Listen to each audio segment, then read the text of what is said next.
Sin Publishing, Kim Mullican, and Anita Cox. Present to you Fugitive, a Vigilante series, Book 3. If you've listened to Books 1 and 2, you already know this has been read to you by 11 Labs AI. Some are not happy with authors using AI for any reason. However, the book was 100% written by me. It has been edited by an independent editor. A talented voice actor starts at about $100 per finished hour, meaning that this 4-book series would cost me at least $2,000, probably more. Some of my books can be found on Audible, where talented voice actors have performed.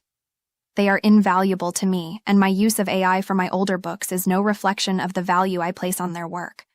For instance, Stacey Dugan is reading my Alpha and Omega series on Audible, and I encourage you to go check those books out.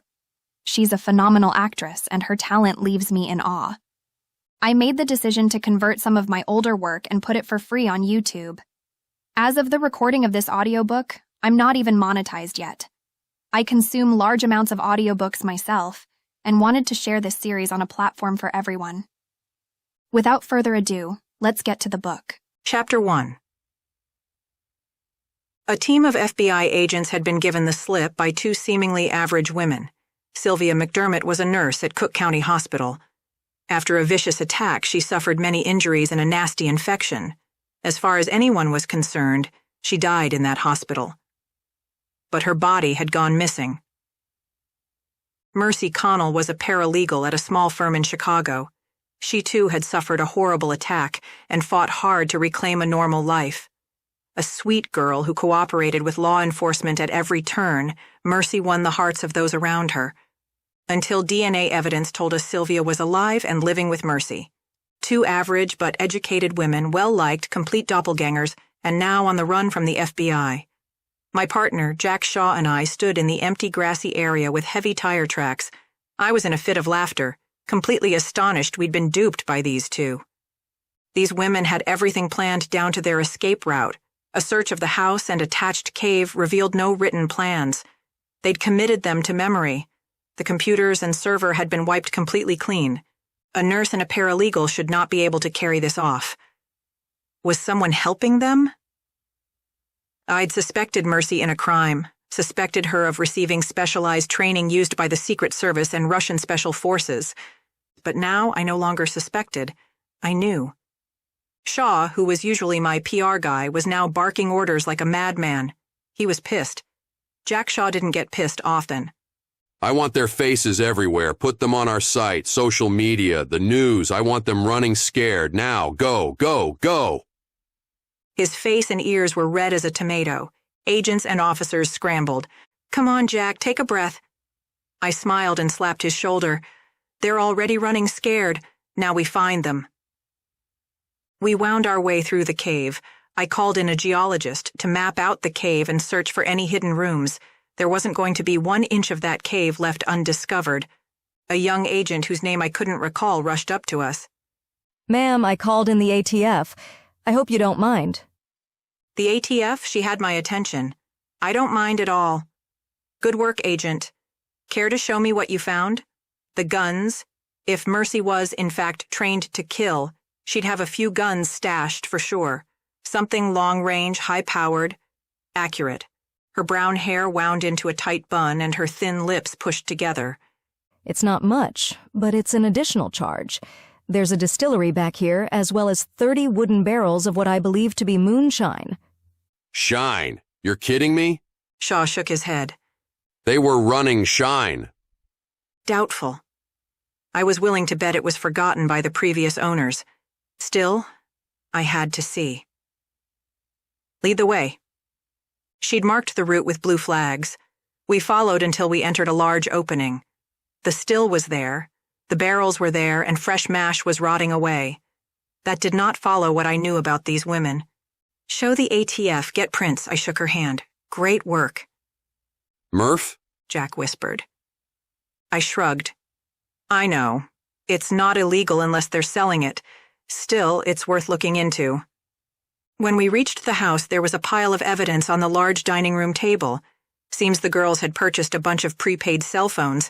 They used different carriers, different brands, from different stores. They're covering their tracks well, but listen, that Jeep is registered in Mercy's name. Find the Jeep. Find Mercy.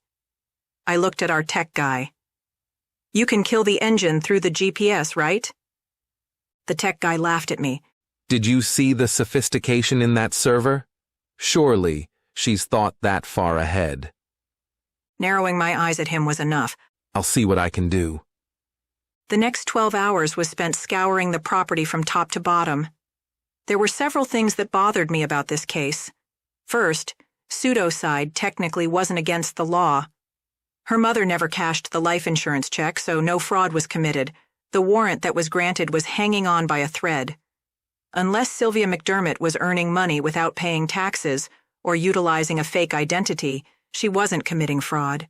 Faking one's own death certainly wasn't going to warrant FBI involvement.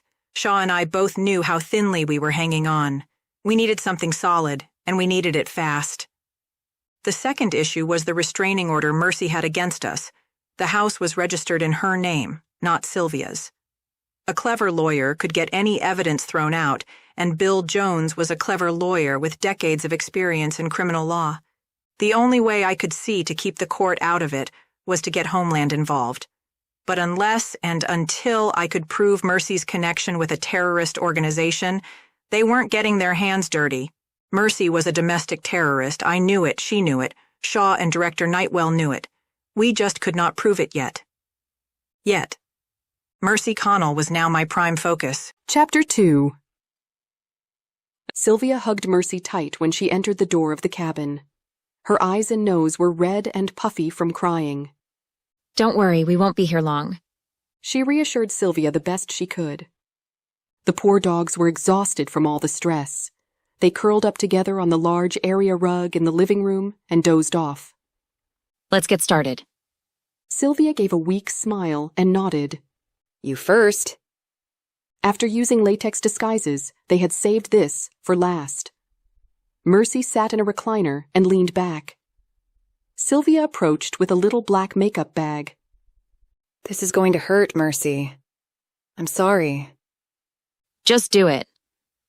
She pulled out a hypodermic needle, filled it with Botox, and began injecting around Mercy's lips. She'd experienced pain in her life, massive pain, but having a needle jabbed into her lips repeatedly caused tears to stream out of her eyes. After her lips were done, Sylvia stabbed her several times near the cheekbone. Fuck me, are we almost done? She bit her lip. 2 more, I'm sorry. After 2 more jabs, Mercy was finally done. Her whole face felt numb, yet achy.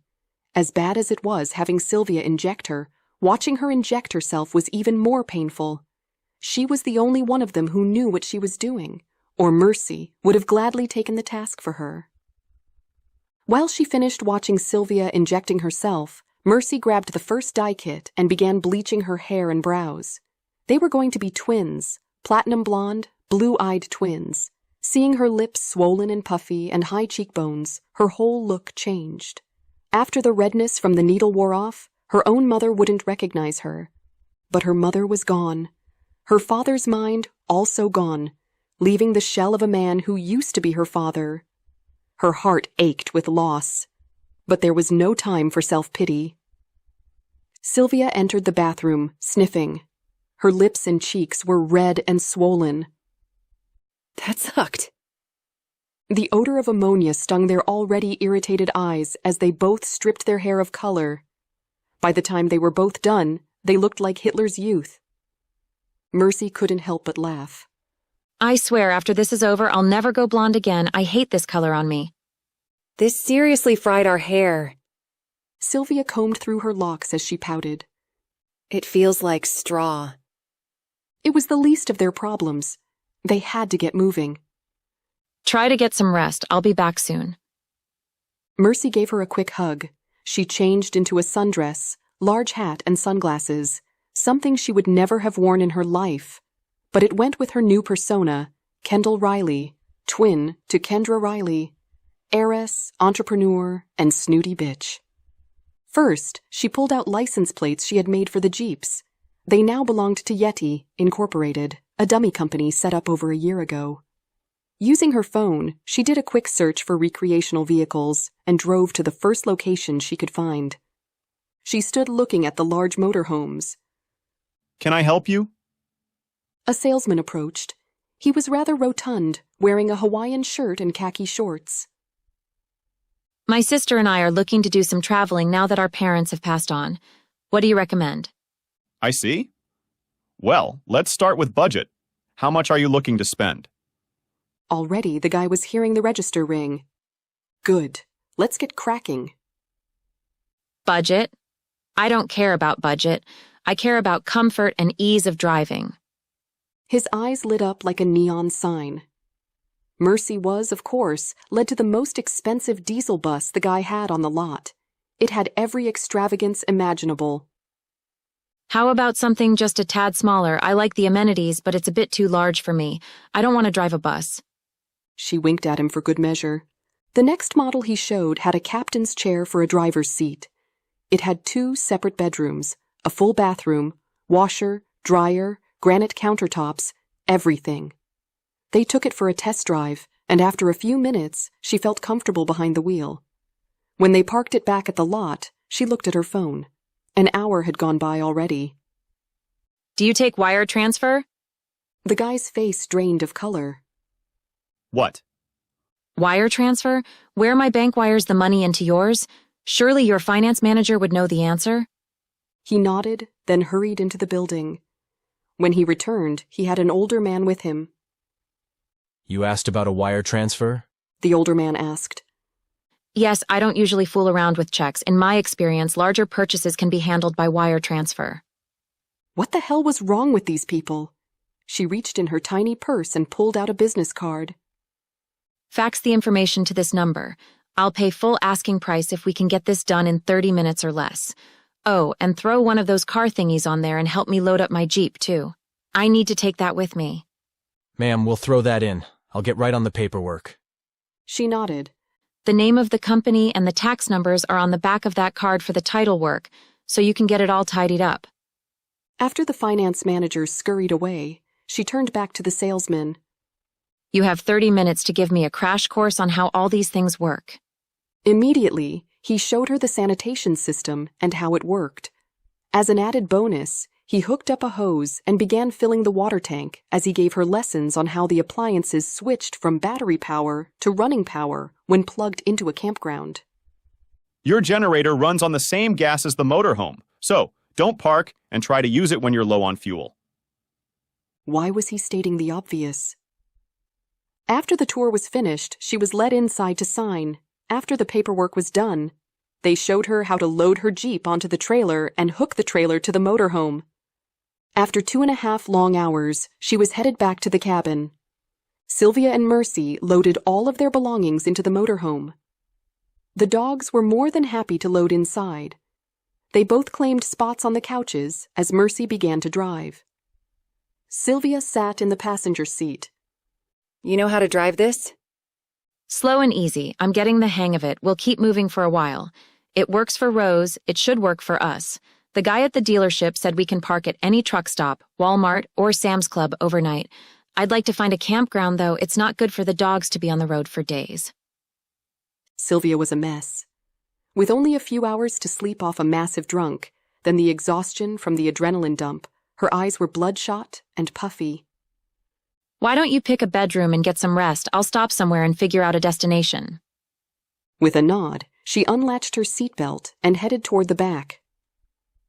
Mercy stopped at the first truck stop she could find and filled the tank. She wasn't used to pulling up a huge vehicle to a diesel pump. It took a few tries. She heard the buzzing of her cell phone. She had a dozen missed calls from Tommy and 5 worried messages from Freddie. It wasn't as if she didn't expect Tommy to be pissed. Not only did she fail to carry out the hit in New Orleans, she killed the client. That meant no money for him. It was the second time she'd failed to carry out her job. Where the fuck are you? Tommy screamed. I've been burned, Tommy. Feds are on my tail. Best to forget about me. The screaming on the other end stopped. Feds? Yes, FBI. Just nothing implicates you. The server has been destroyed. I'll call when this is resolved. But I don't want you to go down with me, Tommy. You've been good to me. Know that I will protect you at all costs. The last thing she needed was Tommy Matrone as an enemy. And I'm sorry about the New Orleans job. She grew cold feet. Mercy held her breath as she waited for his reply. Take care of your nightmare, Mercy. 6 months from now, he's due to walk. I do hope you keep your word about protecting my ass, little girl. Good luck out there. All she could hope was that he bought her cover story. She sent a quick text to Freddie telling him she was okay. Mercy had come from Chicago, moved to Alabama, so the FBI had chased her north to south. West was the best chance she had at evading them for now. Her lips spread into a wide smile as she sent off a message. Her phone rang immediately. How's my protege? Rose's voice sounded near giddy. On the run from your favorite special agent, I'm looking for a recommendation for an RV park somewhere out west. Rose died laughing on the other end of the line. What's so funny? You stole my RV idea. Couldn't you come up with something original? Was she really making fun of her at a time like this? She closed her eyes tight and fought not to curse at Rose. Come join me at Eagle View. They could use another serial killer here. That's right. Rose was a serial killer. As much as Mercy knew this, she couldn't hold it against her. It was no different than what Mercy did. Except Rose enjoyed the killing. Mercy was just a hired gun with a conscience. Thanks, Rose. I'll text you the address. See you in a few days. What name should I leave at the front desk? Kendall Riley. And you might not recognize me at first. I'm a blonde. Rose didn't seem to care as she hung up without saying goodbye. Once she received the address, she plugged it in the onboard GPS system. She had a 26-hour drive ahead of her. I'm going to need some coffee. As she approached the truck stop entrance, she was frozen in her tracks by a yellow lab with a large scar on his face. He looked so much like Ralph, it caused her chest to tighten. He's gone. He's not coming back. Willie killed him. Chapter 3. Fugitive. That word had power. It meant someone was on the run. It meant they did something bad. Every article and every post concerning Saliva McDermott and Mercy Connell had fugitive at least 3 times. I made sure of that.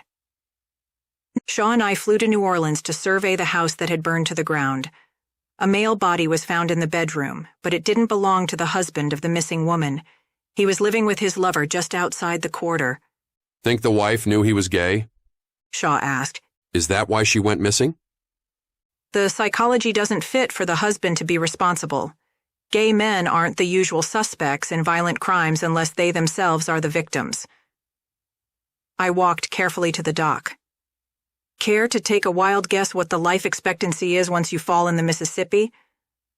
Shaw gave a slight shrug. Depends on if you can swim, I'd suppose. I remembered a visit here years ago. The tour I took stopped on the edge of the river. The Mississippi River is at its widest and deepest here. If the current doesn't get you, the hungry bull sharks and alligators just looking for a hearty meal will. Shaw looked at the water and took a step in toward the center of the dock. Guess that's where the wife wound up. With a nod of agreement, I headed back toward the house. A lot of bodies wind up in that water. She's probably one of them. We'll never know. The fire burned so hot that forensics didn't find much. So why are we here, Murph? Because of this, I showed him a screenshot of Mercy in the middle of a street fight downtown.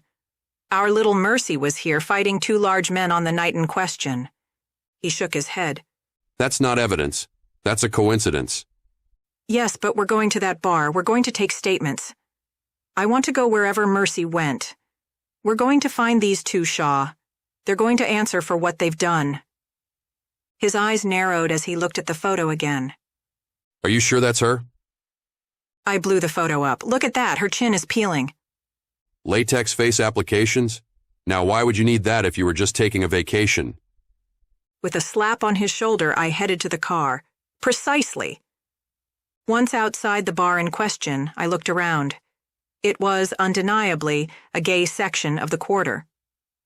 We went inside and sat at the bar, which was heavily decorated in photos of half-naked men painted in every color of the rainbow. When the bartender turned around, he seemed irritated. "What'll you have?" he asked as he dried a glass. "Just a few answers." I pulled up the photo of Mercy on my phone. "Do you remember this girl?" He leaned in on his elbows. "Now, honey, if you haven't noticed, this is a gay bar in the middle of the French Quarter. Do you know how many people come through here in a night?" Shaw was remarkably quiet. "Surely you remember a small female fighting two larger males outside your bar. That doesn't happen every night." I pushed the phone closer. The bartender grinned. "Oh, honey, if two assholes happened to be assaulting a small gay man and a woman took issue with that, I wouldn't expect the gay community to do anything other than protect that woman. Good luck with your search, though." He turned and waited on two men at the other end of the bar. "A little help here," I elbowed my partner. Shaw shook his head. I don't know how to get inside the mind of a gay man. I'm no help here. "Jesus, Shaw, it's not contagious. Just do your thing." He shot me a glance and pulled out his badge, placing it on the bar. How about if I do your thing? The bartender came back, looked at the badge, then looked at us. "Is that supposed to scare me?" He held out his wrists. "I love playing rough." Bullying a gay man wasn't going to work. They experienced it daily. Shaw should have known better. "I'm sorry, we're just very frustrated." I slid my partner's badge toward him. "We really need to talk to her." He shrugged. "She didn't give her name, didn't tell me where she was staying, and certainly didn't give me her number. I can't help you. I'm not being difficult. I wait on hundreds of people a night. I don't remember everyone. I do remember her saving that young man, but honestly, that's it. She left right after that." Was she with anyone else? Shaw finally spoke up. It's not really her we're looking for, but it's someone else and she might be able to help us. He looked at Shaw again. She said she lost her girlfriend to shopping. I remember that. Then, she talked to the lovebirds. This guy was starting to aggravate me even if he was giving us information. "Lovebirds." "Right over there," he said as he pointed to two men sitting close in the corner. Shaw slid a 20 across the bar. For your time, of which we've taken up plenty. Thank you. We made our way to the corner. One man began crying. "God, did she hire you to kill me too?" After showing our credentials, he quit crying. "What did I do wrong?" You said someone was hired to kill you? Shaw softened up, sitting down slowly. Was it your wife that hired them? He nodded. "The killer came to me and warned me not to go home. She said I didn't deserve to die." I pulled out my phone once again and showed the photo. "Is that her?" "Yes. She was the one who was supposed to kill me. What kind of person does that for a living?"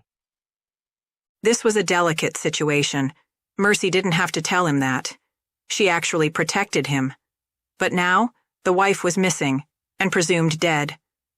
Shaw tilted his head. I'm so sorry, that must have been terrifying.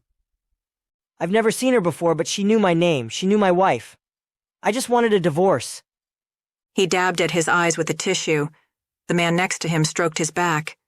"She's very violent. While talking to us, a fight broke out and she went outside and intervened. I mean, what a paradox, you know? She's a hitman but protected one of us too. How does that make any sense?"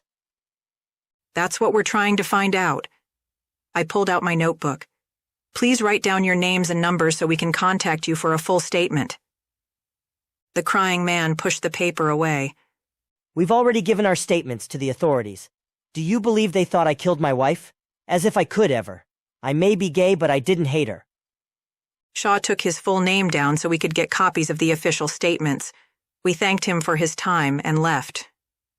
As we walked out of the bar, it was hard not to notice the fun happening around us. We'd been working around the clock. "What do you say we grab a drink?" Shaw smiled and shrugged his big shoulders. Honestly, I could use a drink or 5. But I'd like something a bit quieter, like a martini bar or maybe the hotel bar. All this noise is too much. My partner was aging. Retirement was hanging somewhere within reach. The job was hard on a person, and I knew I'd eventually have to let him go. "You know, I bet if we get right outside the quarter we can find a nice quiet place." We walked for 15 minutes and finally the noise and activity was behind us. There was a bar with piano music playing softly in the background. We stepped inside. With a dirty martini before me, I forced my shoulders away from my ears. My partner was quiet, his face downturned. "What's eating you, Jack?" He swirled his Johnny Walker Black in his glass of ice. Mercy was a sweet girl, Murph. She lived a quiet life, served others, a model citizen. Her best friends were a gay couple and a mangled-up mutt she gave a second chance. She faithfully spent every Saturday with children who had been scarred for life. Me? I just acted like the people in that bar had a dangerous disease I'd catch. I've never saved an animal. Hell, I've never saved anyone. I've sent a handful to their death, though. Now's not the time for an existential crisis. He huffed and smiled. That's what this is, huh? Jack. Murph? He was almost challenging me. Murder is still murder. There was no budging on this issue. If Mercy was killing people, it was still against the law. Jack shook his head. I was losing him into some weird form of depression. Remember the McFarley case? How could I forget? You didn't know me back then. We were brand new partners. When we found him, the body count was what, 15? I didn't have to kill him, Murphy. I could have wounded him. Instead, it was 2 to the chest and 1 to the head. And it felt right. I've never lost a night's sleep over it. Still, having a man at the other end of my gun who raped, killed, and dismembered women for some sick thrill? Not that killing him hadn't crossed my mind. And of course, it was all justified by the Bureau. A simple report, and it wasn't murder. What's your point? This was most certainly an existential crisis, and I couldn't allow him to beat himself up. What's the difference? I get a paycheck, right? So do you. How many deaths have been at your hands? What was his point? Because she chooses her victims carefully, because she thinks they've earned a death sentence. Those killings are justified. Is that what you're telling me? There wasn't enough dirty martini in my glass for this. I tossed it back and ordered another right away. The only difference between us and her is the badge. He finished his drink and pushed the glass toward the bartender. Rules, Jack, that's the difference. We have rules to our job, rules of engagement, laws to follow. We cannot allow folks to run around killing bad guys. That's where our justice system comes in. He leaned back in his chair and rolled his neck. It's a fine line, partner. McFarley. I had no idea Shaw killed him with intent. He was a sexual sadist, a predator, and a murderer. Still, I always thought the shot was justified. Now that I knew the truth, I had to rethink my whole outlook on my partner. I think this is why this case has made me so angry, Murph. If Mercy hadn't been raped and beaten almost to death, she'd still be the same sweet person she was before. Violence breeds violence. We know this to be true. History has taught us this over and over again. I'm mad as hell. I'm angry as hell that man changed her. I'm angry for her. I'm pissed at her for making me question my own. I'm just fucking angry. He shook his head, then took a large swallow of whiskey. She has brain damage. Remember, the only thing that really made her cry? The dog. She was the most distraught over that damn dog. Mercy the Paradox. Chapter 4. After the long drive to Arizona, Mercy was spent. Once the motorhome was parked, she crawled into the bed and fell asleep. When she woke, she felt as if her bladder were going to burst. The smell of charbroiling beef caused her stomach to argue with her bladder as to which need should be fulfilled first. The bladder won. Mercy finally stepped out of the motorhome to find Sylvia and Rose drinking cocktails while Sylvia cooked steaks over charcoal. The breeze was cool and the night sky was filled with twinkling stars. It was almost majestic. Hey, sleepyhead. Rose hopped up out of her chair, handing Mercy a Corona with a lime wedge stuck inside. Rose, I just woke up. She shrugged. Drink it anyway. Rose, the chemist handed her a beer. Should she drink it? How long have I been out? She pushed the lime wedge inside the bottle. Sylvia looked at her phone. About 18 hours. 18 hours? She'd never slept that long. She'd also never stayed up for days on end running from the law. Mercy was no fan of beer, but the Corona was ice cold, and her throat was dry from too many hours of deep breathing. Rose threw her arm around Mercy's shoulder. It's actually nice to have you here. I suspect the neighbors are confused by now, since I never really talked to anyone. For the record, I dig the disguise. No one is on the lookout for two albinos with fat lips. The contacts are hard to get used to, Sylvia said as she flipped a steak. Mercy, you shouldn't forget to wear yours. She shrugged. I just woke up. The smell brought me outside. You two keep feeding me, and I'll take care of you. Rose lifted her beer, then took a swig. Where are the girls? I asked. Dog park. I paid a girl $10 to go run them. Sylvia smiled. They are happy as clams. Should be back shortly. She paid a stranger to take her girls? Mercy tried to contain her anxiety. Bertha and Mabel were family. Sylvia pulled the steaks off the grill along with potatoes that were wrapped in foil. The three sat down and began to devour their meal when a young teenage girl approached with two happy American bulldogs. They're pretty tired, Ms. Riley. Thank you for the work. Anytime you want them walked, I'm in the blue and white trailer at the end. Bertha and Mabel rushed toward the trailer where Sylvia had two large bowls of water already laid out of them. Sylvia thanked the girl and went back to eating. Mercy was just relieved her girls were back with her. They think the couches belong to them, Sylvia said with a laugh. As soon as we got inside, they jumped right on them and pretty much stayed there. We'll have to cover them with sheets or something. That fabric really holds the fur. Sylvia could fuss over those sorts of logistics all she wanted. Mercy needed Rose's help. She'd never been on the run, never even imagined it before now. How do we stay hidden, Rose? She said as she pushed her plate away. Let the dust settle. You're paid up here for a month. The owners are cool. They'll let you stay so long as you pay. When people start to recognize you, move. Change your appearance like you did now. Don't make friends or enemies. Just ride in the middle. The hardest part is not getting pulled over. You gotta follow traffic laws to the letter. Motorhomes are a pain in the ass to pull over.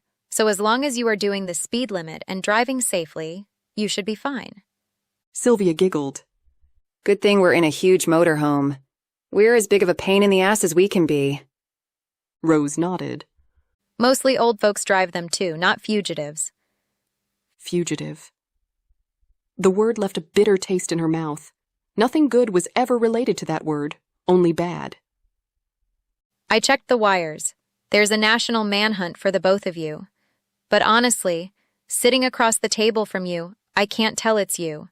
I think you're safe out here for a while. Why don't you tell me what happened? How'd Morgan get you in her crosshairs? Sylvia sighed. I fought with her while pretending to be Mercy. She punched me in the mouth. Our guess is she got DNA evidence off the hit. Why'd she punch you? She shrugged. I pulled a gun on her. Rose's eyes widened and her mouth fell open. You did what? I screwed up, Rose. She put her head in her hands. That's not all. I'm pretty sure Morgan suspects me too, even before discovering that Sylvia was very much alive. I had to get a restraining order. Mercy slumped over on the picnic table. It's been one thing after another. Hold up. You got a judge to grant you a restraining order against the FBI? Rose stood from the table, went to the motorhome next to theirs, lifted a side door which contained an ice chest, and pulled out 3 more beers. You have to back up. Tell me the whole story. She sat Indian style on the top of the picnic table, used a lighter to open the beer bottles, and passed them out. Mercy and Sylvia went through the events of the months prior. Each detail shocked her more and more. When Mercy got to the portion of the story where she killed the woman in New Orleans, Sylvia gasped. You didn't tell me about that. Mercy shook her head. When was I supposed to? When you were drunk and passed out on the way home, or when you were sleeping while I drove most of the way here? Oh yeah, I guess that makes sense. We were a little frantic. Okay, you two are straight up gangster. The laugh that came out of Rose was more of a long giggle. My hat is off to you both, seriously. Mabel and Bertha began barking. There was an odd rattling sound that was growing in intensity. Call your dogs, Mercy, quick! Rose pulled a large knife out of her boot, and Mercy called the dogs. Both dogs took steps backward but continued to bark. Come now, Mercy yelled. The dogs took a few more steps back, then turned and ran toward Mercy. Rose took aim and threw her knife. The rattling stopped. She held the snake right under the head as she pulled her knife out. I'll be right back. Watch your dogs. There are poisonous snakes and scorpions out here. As if Mercy's anxieties weren't already maxed out. Rose walked up to a motorhome across the aisle and knocked on the door. An old woman answered, took the snake, and closed the door. She loves rattlesnake but says she's too old to catch them anymore. I always give them to her. Rose shrugged. But her eyesight is shot, so it's not like she can pick me out of a lineup.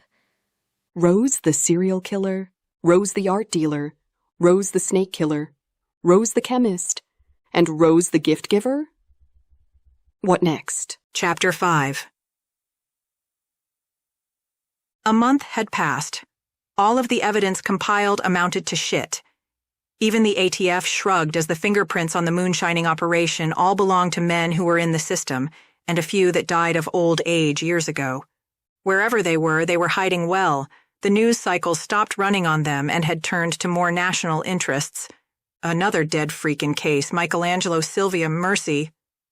I was beginning to question the effectiveness of the Bureau. A staff meeting was called.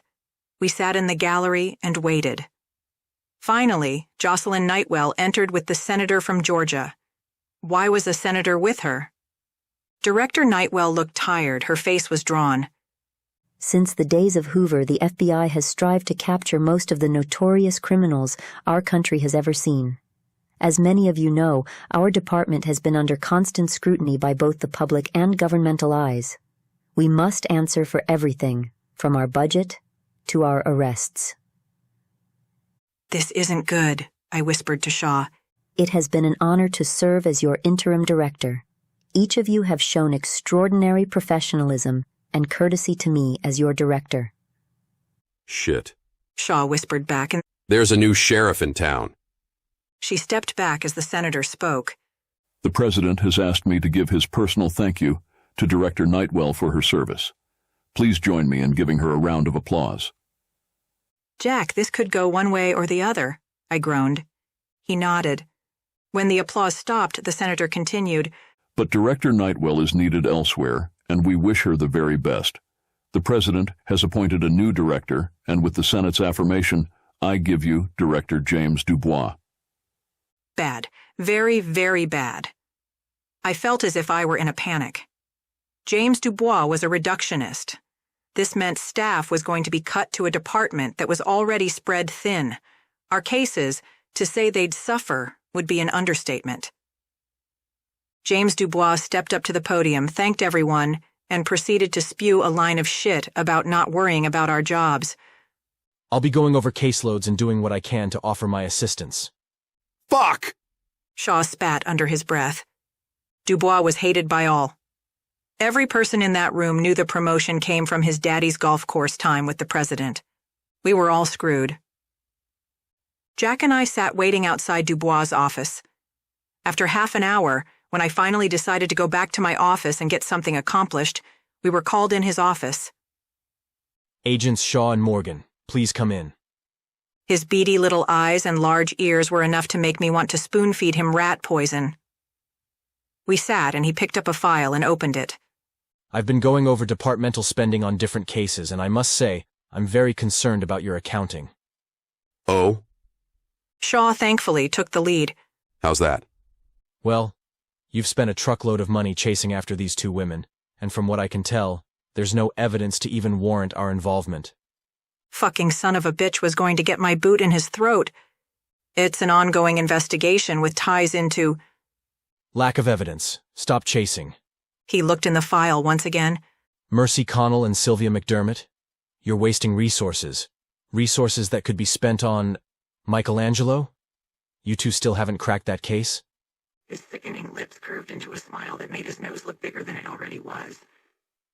I'd taken quite enough from this condescending asshole. There's a lack of evidence there as well. Should we turn the other cheek on that case too? Shaw put his hand on my arm. What my partner is trying to say is that the killer has left no physical evidence at the crime scenes. The forensics team has come up empty-handed every time. That leaves very little in the way of leads to track down. Slippery little bastard, eh? Dubois tapped his pen on the desk. Violent crimes happen all over this country. I think you two should focus more on active cases rather than chasing rape victims and specters.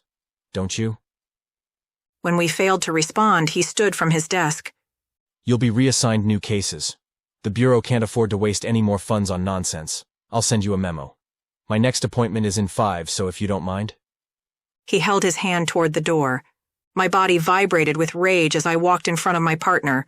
Reassigned. I could break his back in 5 seconds. Shaw should have let me go. Murph. No, don't Murph me. Let me boil in my hatred. Since when does the FBI just let people go? We don't. Cases might go cold, but they're not forgotten. Hell, the file was still open on the Zodiac killer for Christ's sake, and this little pissant was closing active cases. It's all about the numbers. We'll bag a few bad guys and go back to our work. Shaw patted me on the shoulder. Take a deep breath, Murph. It'll be okay. Walking back into my office was another smack in the face. Everything in there was on Michelangelo, the nurse, and the paralegal. I'm taking a personal day, I announced as I grabbed my jacket. Fuck Dubois. Shaw grabbed my arm. No, you're not. We're going to lead by example, Murphy. We're going to clean this office up, take our new cases, and do our job. It's a job, remember? You're making it personal again. That's when you get yourself in trouble. Fine, I'm going to lunch. I'll be back in an hour. I needed to get out of the office. Having this much anger eat at me let me know exactly what hot under the collar meant. It was as if my body was boiling. When I finally made it outside the building, standing off in the corner was the Georgia senator and a man that damned near looked albino. He had a cane. They were speaking in low voices. I still don't know why I did it, but I pulled out my cell, snapped a photo of them, and stomped off to the bistro around the corner. I ordered the Cobb salad and a tea. While I was waiting for my food, I sent the photo off to Sean Kingston with a message. Do you recognize the man with Senator Smith? When my salad was delivered, my phone rang. Morgan. Really, did I have to get a call at the precise time my food arrived? It's Sean Kingston. I need to speak with you at my office as soon as you can make it. That photo must have set off alarms for Kingston. Give me a few hours. I'll be there as soon as I can. Good. I'll be waiting. Oh, and Agent Morgan? You do remember me telling you to be careful, right? Roger that. My hand shook as I put my cell down. A red laser bounced off my Coke glass. Suddenly, I had no appetite. Slowly, I rose from my chair and went toward the bathroom. Instead of entering the ladies' room, I made a sharp left and escaped through the kitchen. I stayed out of line of sight all the way to the parking garage where I locked myself in my Impala and sped off. My life had just been threatened, but by whom? Kingston? Whomever he warned me about? For Chapter 6. Freddie called with great news. According to the FBI records, our case was closed. The agents on the case had been reassigned and the warrant for Sylvia was dissolved. Sylvia was ecstatic when Mercy gave her the news.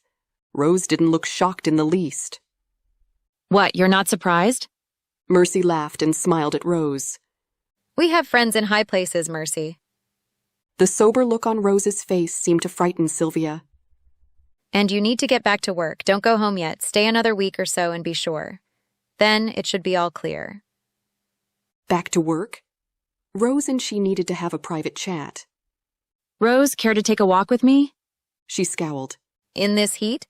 I'll be quick. Sylvia kissed Rose on the cheek.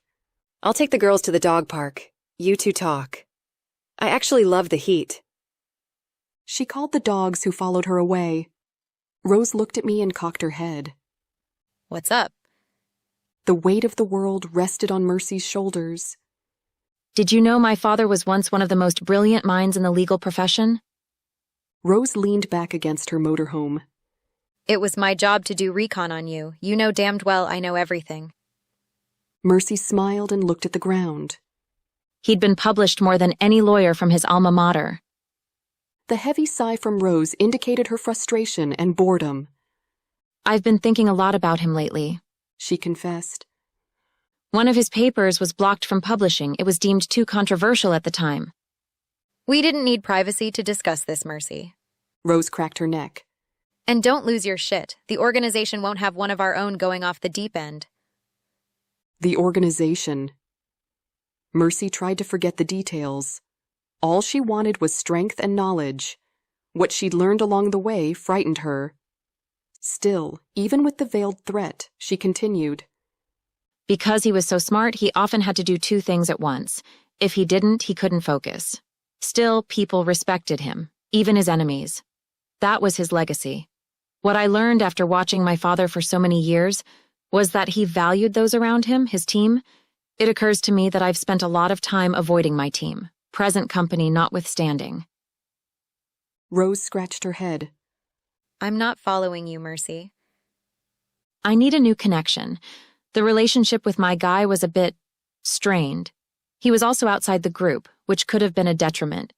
But I have no idea how to find a new one. Rose smiled. Eager to return to work? Eager to get back to my life in general, but yes, the nightmares are killing me. I feel like I never get any sleep. Confessing to Rose wasn't like confessing to anyone else. She got it. She understood Mercy better than she understood herself sometimes. Her head bobbed up and down ever so slightly. Under one condition. Sure, what's that? Did she want a cut? In 3 months, when that cocksucker gets out of prison, you end him. First Tommy, then Rose? Why did they care if Willie lived or died? Rose, She stepped up until their faces were half an inch apart. You end him, Mercy. Do not let him do this to anyone else. You understand me? You end him, or I end you. Mercy fell back a step, but it wasn't from fear. Having Rose threaten her was like getting shanked in the stomach. It hurt. Really? You'd kill me after everything? Rose's spiky hair was starting to sag in the heat from the sweat and moisture evaporating from her head. She still looked rather intimidating with her arms crossed over her chest. If you can allow someone like him to continue to hurt people, then you don't deserve to be part of this. You can't let him continue to destroy you, Mercy. Every breath he takes robs one from you. Every day he walks around like nothing happened is a night you don't sleep. End him. Mercy wiped the sweat off her forehead with her shirt. It's not like I don't want to, Rose. I'm afraid. Of him? She shook her head. Of course not. I'm afraid I'll freeze. I'm afraid I'll be sloppy. Really? The rushing sound filled her ears. No, no, no, I got this. She couldn't allow her mind to take a vacation again. Fine, consider it done, him or me. Satisfied, Rose took a deep breath. When your cell rings with all nines, answer it. She doesn't fuck around either. She'll want to meet you face to face. Do not make her wait. She? Mercy didn't hate the thought of working for a woman. Sylvia came back moments later with the dogs. You know what sounds good? Margaritas. Rose gave her a large smile. I got enough tequila to put down an elephant. You mixing? Mercy went inside, taking the dogs into the air conditioning. The desert heat was hard on them, and they panted incessantly. She sat at the table and opened her laptop. She connected a call to Freddie, dying to see his face. When the screen came alive with his face, her heart leapt. Did you share the good news? Thank you for that. Honestly. You shouldn't be doing it. But I can't tell you what it means to me that you always have my back. Freddie smiled at her. You know you couldn't stop me if you tried. I can't wait to go home, Freddie, but more than that, I really can't wait to see you again. There's so much to talk about, and I don't want to do it on here. He leaned back in his chair and stared at the screen. Are we talking big picture stuff here? Very big picture, and now it's time you knew everything. But seriously, not on here. Her heart sped up. 2 weeks from now, meet me at my place. By then, I'll have everything figured out. Done. Freddie always jumping whenever she asked. A tear spilled over her cheek. I do love you, Freddie. One day I hope to be able to show you. She closed the laptop, unable to talk anymore. Suddenly, a margarita sounded like what the doctor ordered. She carried out a handful of limes and a plate with salt for the glasses. Here's my very large contribution, she said as she opened the door. Sylvia took the limes from her. Awesome. Fresh limes make all the difference. She'd become attached to the outdoor kitchenette. Mercy didn't mind letting Sylvia handle the domestic stuff. It gave her something to do. When the sun began to set, Rose built a fire in the fire pit. The women were on their fourth margarita by then, and it had cooled enough the dogs had joined them outside. It seemed almost normal. The three of them circling a fire, telling old stories, like a dysfunctional family, drunk on a holiday. I'm leaving tomorrow, Rose announced. I have to get back to work. Work, death, whatever she wanted to call it. Sylvia grew quiet. She never wanted to talk about what they did. It made her uneasy. The only solace was that they took violent dirtballs off the streets. Her cell phone rang, and Mercy nearly jumped out of her chair from being startled. Rose and Sylvia got a good laugh at her expense. When she looked at the display, it was filled with 9s. Hello? You have 3 days to get to Kansas City, Missouri. I'll send you the address and time, until we meet. Just like that, the call ended, and an address was displayed. Looks like we're leaving too, she said to Sylvia. We're going to Missouri, then home. Rose nodded. Good. I've had enough of desert dust. It's all I can taste. I'm sure your dogs prefer the woods anyway. Sylvia tried to stand up, but staggered. I think it's time for a shower and bed for me. See you killers later. Rose and Mercy helped her up the steps into the motorhome, let the dogs in, then took seats at the picnic table between the 2 RVs. She going to be okay? Rose nudged her chin toward their motorhome. Mercy shrugged. That's a loaded question. I think she's enjoyed being outdoors, out in the open. But seriously, where do we go from here? Do we introduce her to everyone back home? I mean, I'm sure the FBI showed her photo to everyone. Rose pondered the situation. Tell the truth. The truth is ghastly enough that people will forgive you both. She's a good person, Mercy. Anyone can see that. Maybe she can volunteer at their clinic or something. Community service will get her out of the house and help her gain some roots, you know? You two are like trees, you need roots. But me, I'm like a tumbleweed. They start with roots too, you know? With a laugh, she shook her head. I know. You're my new roots now, Mercy. You and Sylvia. I feel like I actually have a family again. Without you, I'd be very much dead by now, I'm sure. I'll always be here for you, Rose. As long as I'm alive anyway. Rose reached across the table and grabbed Mercy's hand. You once said you'd do anything for me. Anything? Live. Chapter 7. Sean Kingston had given me an earful. The albino in the footage was the crippled Systema coach he'd warned me about. Turned out he was more than well connected. Some of his hitmen were on the CIA payroll. Others were members of an elite group known as the Cabal, with members in high-ranking positions across the globe. How does a paralegal end up part of an elite group? The question was meant to be redundant. Kingston had a reply. She was recruited like those before her. She likely has no idea she even has their support. Let her go. He warned. That was how the conversation had ended. Now Shaw and I stood smack dab in the middle of a crime scene wrought with physical evidence, and yet, Mercy Connell consumed my mind. Murph, Jesus, you almost stepped in the blood. Shaw had a firm grip on my arm. It was another serial killer. This one was sloppy and emotional. The victim had skin cells under her nails he didn't bother to mess with. His stupid Illuminati symbol was carved in her chest. Really, this was a newbie case through and through. We already had 2 suspects in custody. DNA tests would exonerate one, imprison the other most likely. My mind, however, was elsewhere. Dubois is here, Shaw whispered. Snap out of it. Straightening my posture, I began barking orders. Make sure chain of custody is followed to the T. We don't want this guy getting off on our mistakes. Agent Morgan, nice to see you getting your hands dirty. James, I said. That's Director. He corrected. Shaw shot me a look that pled for mercy. Apologies, Director. I'm just so comfortable with you, I forget the formalities. You were kind enough to get us on this case, after all.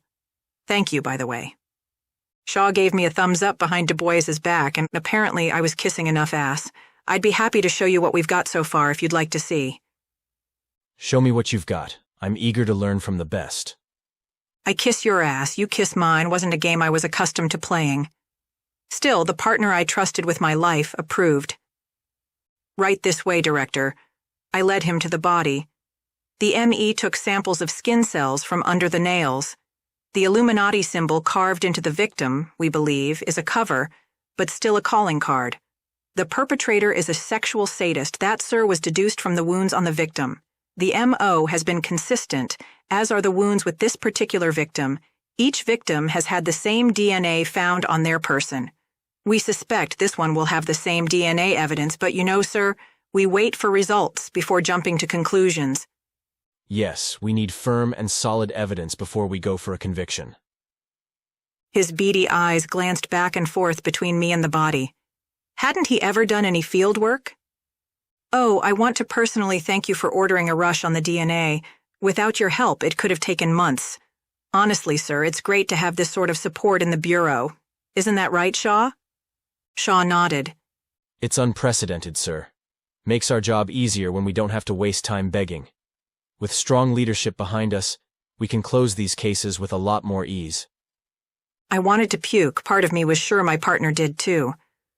Well, Nightwell had you chasing your tails on bullshit cases.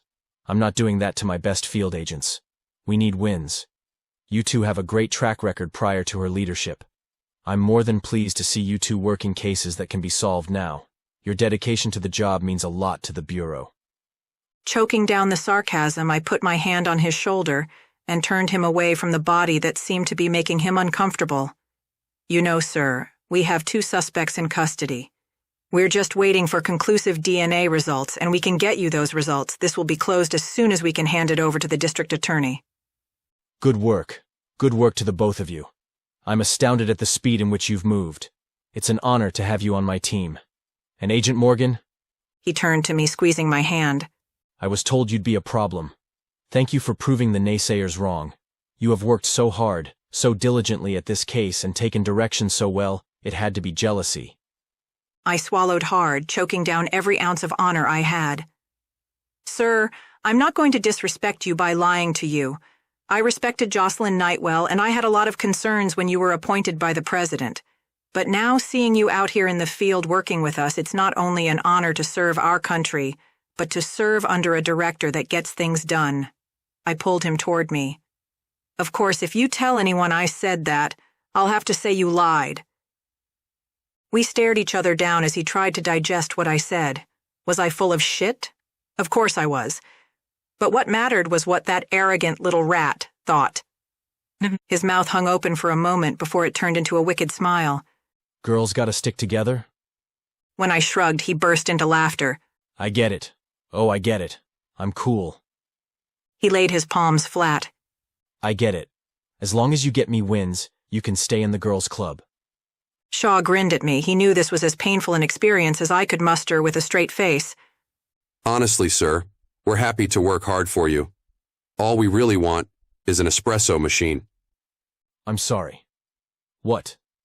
Dubois looked as if Shaw took a large shit on his shoes. Murph and I don't mind putting in 12 to 15-hour days. It's our duty. Our honor. We love getting wins. But it would be nice to get that extra caffeine jolt after the 12th hour. You know? He leaned in. I'm so happy to work the new cases, sir. Just roll with it. He said in a whisper. You know, your eyes are getting heavy. Your eyes are bouncing around a report instead of actually reading it. We're not getting any younger, and you can only make coffee so strong. 4 of the agents around us paused and watched. Shaw whispered loud enough for only Dubois and I to hear. An incentive for the newbies. Dubois shoved his hands in his pockets. You guys have been on this case all but 72 hours. Get my guy by the end of tomorrow and you'll have your espresso machine. After he walked away, I shot Shaw a look. I'm here sucking his ass and you're asking for appliances? Shaw held up his phone. DNA evidence is in. We have our guy already. I just wanted an espresso machine. I scoffed. You manipulative little shit. Finally, I gave him the grin he was waiting for. I'm going to use the hell out of an espresso machine. A message came in on my personal cell phone. Sean Kingston informed me that Mercy returned home and made a public appearance with Sylvia McDermott, and there wasn't a damned thing I could do about it. Chapter 8. Coming back home wasn't so bad. Mercy had introduced Sylvia to the town, telling them the truth as Rose had suggested. Not only were they forgiving, but understanding about her faking her death and hiding out in the South. Sylvia loved the idea of volunteering and spent most days at the clinic. It gave her a way to get to know the people while serving them. The ATF was a bit of a problem at first. To their surprise, they hadn't confiscated the distillery, but dictated a monthly accounting. If more than 10 gallons went missing within a month, they'd have a problem on their hands. But Jeb was no fool. And neither were they. There was one cavern the government had failed to map out, and it even had an exit to the outside. That cavern housed the 50 barrels that aged and a separate distillery. He'd taught them to make brandy from wine, and Sylvia discovered a recipe to make Kahlua from brandy. It was an additional revenue stream, and Jeb gave them $1 gallon a month for payment. Sylvia and Mercy were drunk for weeks. Mercy waited for a bit of time before starting any assignments. The meeting in Kansas City wasn't what she'd expected. She walked into the office and waited. After almost an hour, she was led through a small corridor and into a hidden room behind a fake wall. A tiny Jewish woman sat behind a large desk filled with adding machine tape and files. Mercy, have a seat. Mercy swallowed hard and sat in the metal folding chair opposite the tiny woman. You may call me Judith. Okay. Tell me about you. Mercy thought hard. Who was she? I'm a rape survivor with a vendetta. I only take cases where the subject deserves my wrath. Judith nodded and fumbled with papers on her desk. Your rate? She could dictate her rate? My last deal was an 80-20 split. Judith looked up from her desk over her horned-rimmed glasses. Her curly gray hair looked as if it hadn't seen the light since the 80s. Your rate, dear. What do you charge? She swallowed hard as she quickly surveyed her last jobs. 100 minimum, ma'am. Any less than 6 figures, the client isn't serious enough. Judith didn't stop staring. You vigilantes are all the same. Do you ever kill anyone else? What do you have in mind? She asked. Dictators, greedy CEOs, anything else? Rose said this woman didn't screw around. I don't kill innocent people, ma'am. That's it. Anything outside that scope, I'm your woman. The tiny woman stood, picked up a stack of files. Here's 5. Do them when you like. You won't get paid before each is finished. Give my assistant your wire info. Do not fuck this up. If you do, that's the end of our arrangement. If it wasn't for Rose, we wouldn't be speaking as it is. I've never even heard of you. Mercy took the files. I won't disappoint you. No, you won't, because if you do, the next hit is on you. Are we clear? Fucking around she wasn't. Yes, ma'am. Good. Get out. 4'5" and full of piss and vinegar. That was Judith. Mercy reached the door. One more thing. The tiny little woman called out. Yes? Mercy paused with her hand on the doorknob. William Jacoby must be dead before I hand you any more files. Mercy's heart fell to the floor. Yes, ma'am. Good day, she said as she dismissed her. When Mercy reached the RV and Sylvia, she fell to the floor in a puddle of tears. Sylvia didn't seem to care what was wrong. She simply held Mercy and allowed her to cry. After 10 minutes, Mercy sat up and looked her friend in the eye. What do you need? Sylvia asked. Mercy swallowed hard. There's a file in my computer labeled Willie. Print all the images. When we get home, put them everywhere. But, she objected. Everywhere, Mercy replied. To torment you? Her hands shook as she lifted them to Sylvia's face. Please, I need desensitized. Sylvia pulled her in and rested her lips on Mercy's forehead. You have my word, but please, don't forget me. How could I forget my best friend? That was how they left it. When Mercy went to pee, William Jacoby's face stared at her. When she went to get fresh panties, images of Mercy's rape rested in the drawer. When she sat in the tub, William Jacoby's face smiled down at her. The panic attacks were plentiful, the flashbacks painful, nightmares were a plague. But she was used to seeing his face. One day, Mercy had lost it, screaming and crying while trying to shave her legs. Jacoby stared at her, taunting her from the shower. Sylvia rushed in. I can't, Mercy cried. Sylvia held her as the shower pelted her back. Yes, you can. You killed my demon. It's time you killed yours. No, I can't. Mercy bawled. The crack and sting of Sylvia's palm across her face startled her. Repeat after me. My name was Mercy, but you shouldn't expect any from me. The sound of water rushing in her inner ear made her fight to stay awake. My name is Mercy, but you shouldn't expect any from me. Sylvia smiled and pulled her wet hair from her face. But today I am vengeance, and it shall be mine. No, I might not come back. Today, Sylvia screamed, is vengeance, and I will be mine. Vengeance will be mine. Mercy screamed out through tears and anguish. Sylvia turned off the water and wrapped a towel around her friend. Now go kill the son of a bitch and give us some peace. After careful deliberation, and perhaps a little procrastination, Mercy decided she needed to take care of 1 or 2 files before going after Willie. She needed to be reminded that she was a trained killer, that she wasn't a victim. The first file she opened contained a photo of a woman and where to find her. There were no details on what she'd done. Mercy had no way of knowing if the woman deserved to die. She closed the file. Opening the next file, her heart leaped in her throat. This case would attract national attention. A senator whose controversies were plentiful, including sleeping with underage women. She closed the file and started a separate pile. The third case was odd. It was an older woman who fostered many children. The only caveat was that none of the children were to be traumatized by the death. The client, one of her former foster children. She put that in the first pile, which she deemed warranted investigation. The fourth case was easy. He was a thief with a history of violence toward women and children, Mercy's favorite kind. He went into the pile with the senator. The fifth case was a warden at a women's prison. She held it in her hands, stared at the photo. He was the warden of Logan Correctional Center in Illinois. There were rumors about what went on there, and those rumors made her ill. The fifth file was set aside. He'd have to go last.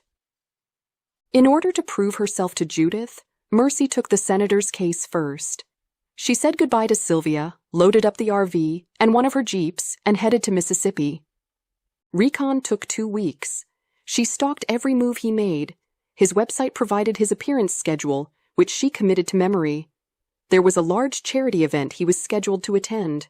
Did she take him out then, to make it exciting for Judith? Or did she take him quietly in his backyard? Judith, undoubtedly, gave her this case to see if she could handle it. As the newbie on her payroll, someone like her would surely test her employees. Mercy only had to decipher the test. Was it merely to kill him, or to make a public spectacle out of him? The senator was the only target with security, so that had to be the test. 3 nights later, Mercy rested atop a hotel adjacent to the charity event. She gazed through the scope of her favorite Remington Defense 308 and waited. It was nearly 1 a.m. when the senator stumbled out of the building and handed his valet ticket over to get his car. After the young man sprinted off to retrieve the BMW, Mercy took aim. She took a deep breath in, switched off the safety, and in an easy movement, released her breath as she squeezed the trigger. In the blink of an eye, the senator went from standing, swaying in his intoxicated stupor, to laying on the red carpet, missing a section of brain. Mercy quickly disassembled her sniper rifle, packed it in its case, pulled on a white waiter's coat, and stepped inside the door, exiting the rooftop. Waiting for her was a room service cart. She tucked the sniper case under the white linen draping over, boarded the elevator, and using a key she stole, rode the elevator straight to the basement. 20 seconds. 30. 45 seconds later, she ditched the white coat, stuffed her Remington's case into a large suitcase, and hailed a cab. The cab driver sped away from the chaos behind them. The ambulance hadn't even arrived yet. Neither had the authorities. She had the cabbie drop her at another hotel on the other side of Jackson. After he rounded the block, she walked as calmly as she could to her vehicle, stowed the suitcase inside, and left Jackson, Mississippi behind. 1 file down, 4 to go. Willie should be an easy problem to resolve. Chapter 9. Director Dubois ran around the office like he was about to get shot. Shaw and I laughed, at least until we found out why he was frantic. Senator Keeley had been shot at a fundraising event. His head had been blown clean off by a sniper. While Dubois tried to decide who to trust with such a high-profile case, Shaw and I snuck out of the office by the emergency exit. It wasn't that we didn't want the case, we wanted him to sweat. So, who had a vendetta against Keeley? Shaw asked as we rode the elevator down. The list of people with a motive is going to be miles long. There are the countless women who'd been used by him, their fathers, of course, political enemies, his wife, but I bet she's got a really good alibi. Maybe a secret society. The moment the joke left my lips, we froze in place, staring at each other. Oh, shit. Shaw put his hands on his head. You don't think? All I could do was let my head bob up and down. Perfect shot. Long range, according to the news. This was a hit. A rookie could have spotted that immediately. But who was the payer? Shaw shook his head. I know we left him to sweat, but I don't want this case, Murphy. I'd bet my retirement that there will never be a hard lead. We have enough unsolved cases to our name. When the elevator doors opened to the lobby, Sean Kingston stood there. Shaw groaned. You two, come with me. We followed him to the coffee shop. Shaw's hands were in his pockets, and his head hung slightly.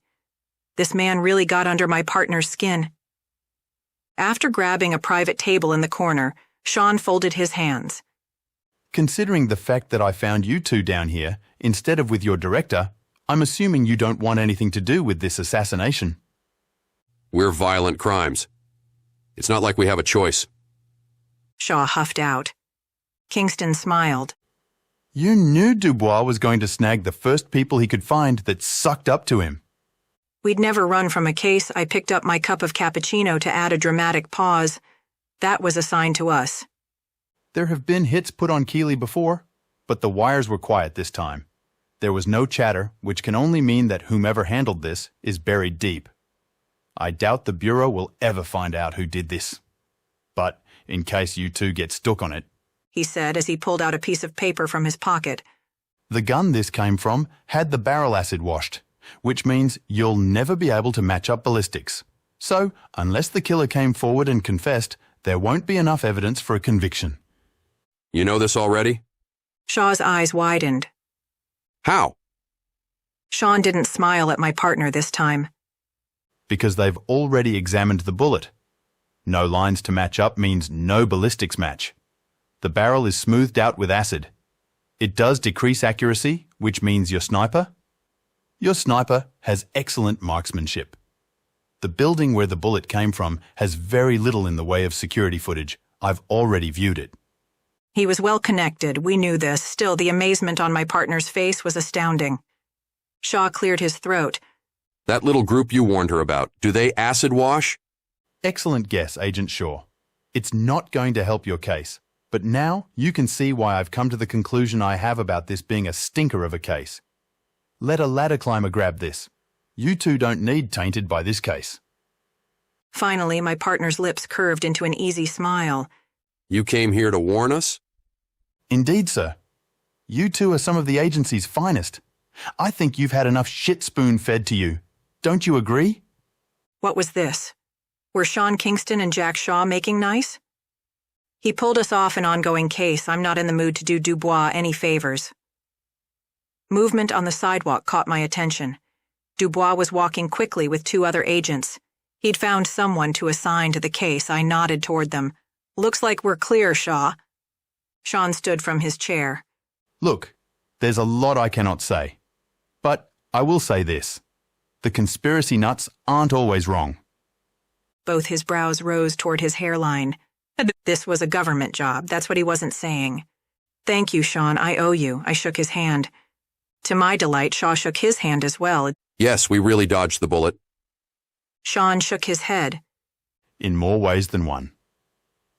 I watched as he left, then reclaimed my seat. Shouldn't we get back? My partner asked. With an evil grin, I shook my cup. That bastard never got us our espresso machine. I think I'll have another first. Shaw laughed and sat back down. That's my girl. Care to indulge me for a moment? I said after the waitress brought me another mocha cappuccino. Sure. I leaned forward, resting my elbows on the table. I'd be interested to know where our little paralegal was last night. That's what I was thinking. Too bad we'll have to stay in the dark on that one. What I wanted, more than another stinker of a case, was to get to the bottom of the mystery that was Mercy Connell. Why would a nurse and a paralegal need all those burner phones? Why the hidden cave and subterfuge, the latex facial applications? Why any of it, unless they were into something sinister? That's not enough to convict, but if they ever got into trouble, it was cause to keep digging. It would make them look bad to a jury. Shaw's cell buzzed. He held it up with a grin on his face. We have a new case, and it's not a senator. Chapter 10. The foster woman was an abusive twat. Mercy had no problem spraying her in the face with a fine mist of cyanide. The boy with her looked almost relieved when she fell to the ground clutching her chest. He did nothing to help. But the asshole with a penchant for violence against women? Mercy took her time with him, toyed with him. She stalked him, made his phone ring all hours of the night. She bought a small electromagnetic pulse weapon that shut down everything he touched. She drove him mad before she drove him off a cliff in Tennessee. She'd managed to kill 2 cell phones and a junk car she bought for cash on accident, but it was worth it to watch the guy lose his shit. Jackson Reggie. His parents actually named him after a baseball player, but the 6'2" ball of muscle was anything but a baseball hero. He was a dirtbag. The first night Mercy tailed him, she caught him walking away from a woman with a black eye. Sure, she could have beaten him, broke his arm. She could have let him know what it was like not to be able to defend yourself. Mercy could have hit him 3 times for every single time he raised his hand to another. But she'd thought hard about this one. What was more painful than a punch to the mouth was living in constant fear. The inability to sleep made one clumsy and emotional. She knew what it was like living a nightmare, and she wanted nothing more than to inflict a nightmare on Reggie. When she pushed his car off the cliff, she imagined that last moment when he knew he'd die. That split second when he knew it wasn't all in his head, but someone was out to get him. But she wasn't playing around. The car was loaded with C4. After it stopped rolling down the cliff, she pressed the remote detonator, ensuring Reggie wouldn't survive the crash. Sure, it left evidence. But did she care? There were no fingerprints on the C4. There was no DNA evidence. And nothing linked Mercy to Jackson Reggie. She headed north to Kentucky and parked at an RV park. She needed a few days of rest before continuing, and after snuffing out another abuser of women, she knew she had a good 3 or 4 nights free from nightmares. She was eager to enjoy each one. After a long 9-hour sleep, she rose to discover a bunch of missed calls from Bill Jones. She instantly returned his call. Bill? What's wrong? Where the hell are you? I've been calling for hours. She rubbed her forehead, frustrated he was yelling already. I don't get to sleep often, Bill, so when I can, I sleep like the dead. He took a deep breath. She could hear it over the phone. You need to come home, Mercy. I'm sorry. Home? Sorry? Bill? After a silent moment, he finally spoke. Your father passed in his sleep. That was it. The last branch of her family tree had fallen to decay. She was all that was left. Her mother and father gone, she was officially alone. Thank you for the call. She hung up and sat on the couch. Her father's mind had all but gone before she left. His last words to her had been disturbing to say the least. Chicago. Could she go back? Did she have a choice? She set a pot of coffee to brew while she showered and changed. Once inside the shower, with the water there to wash away her tears, she let go.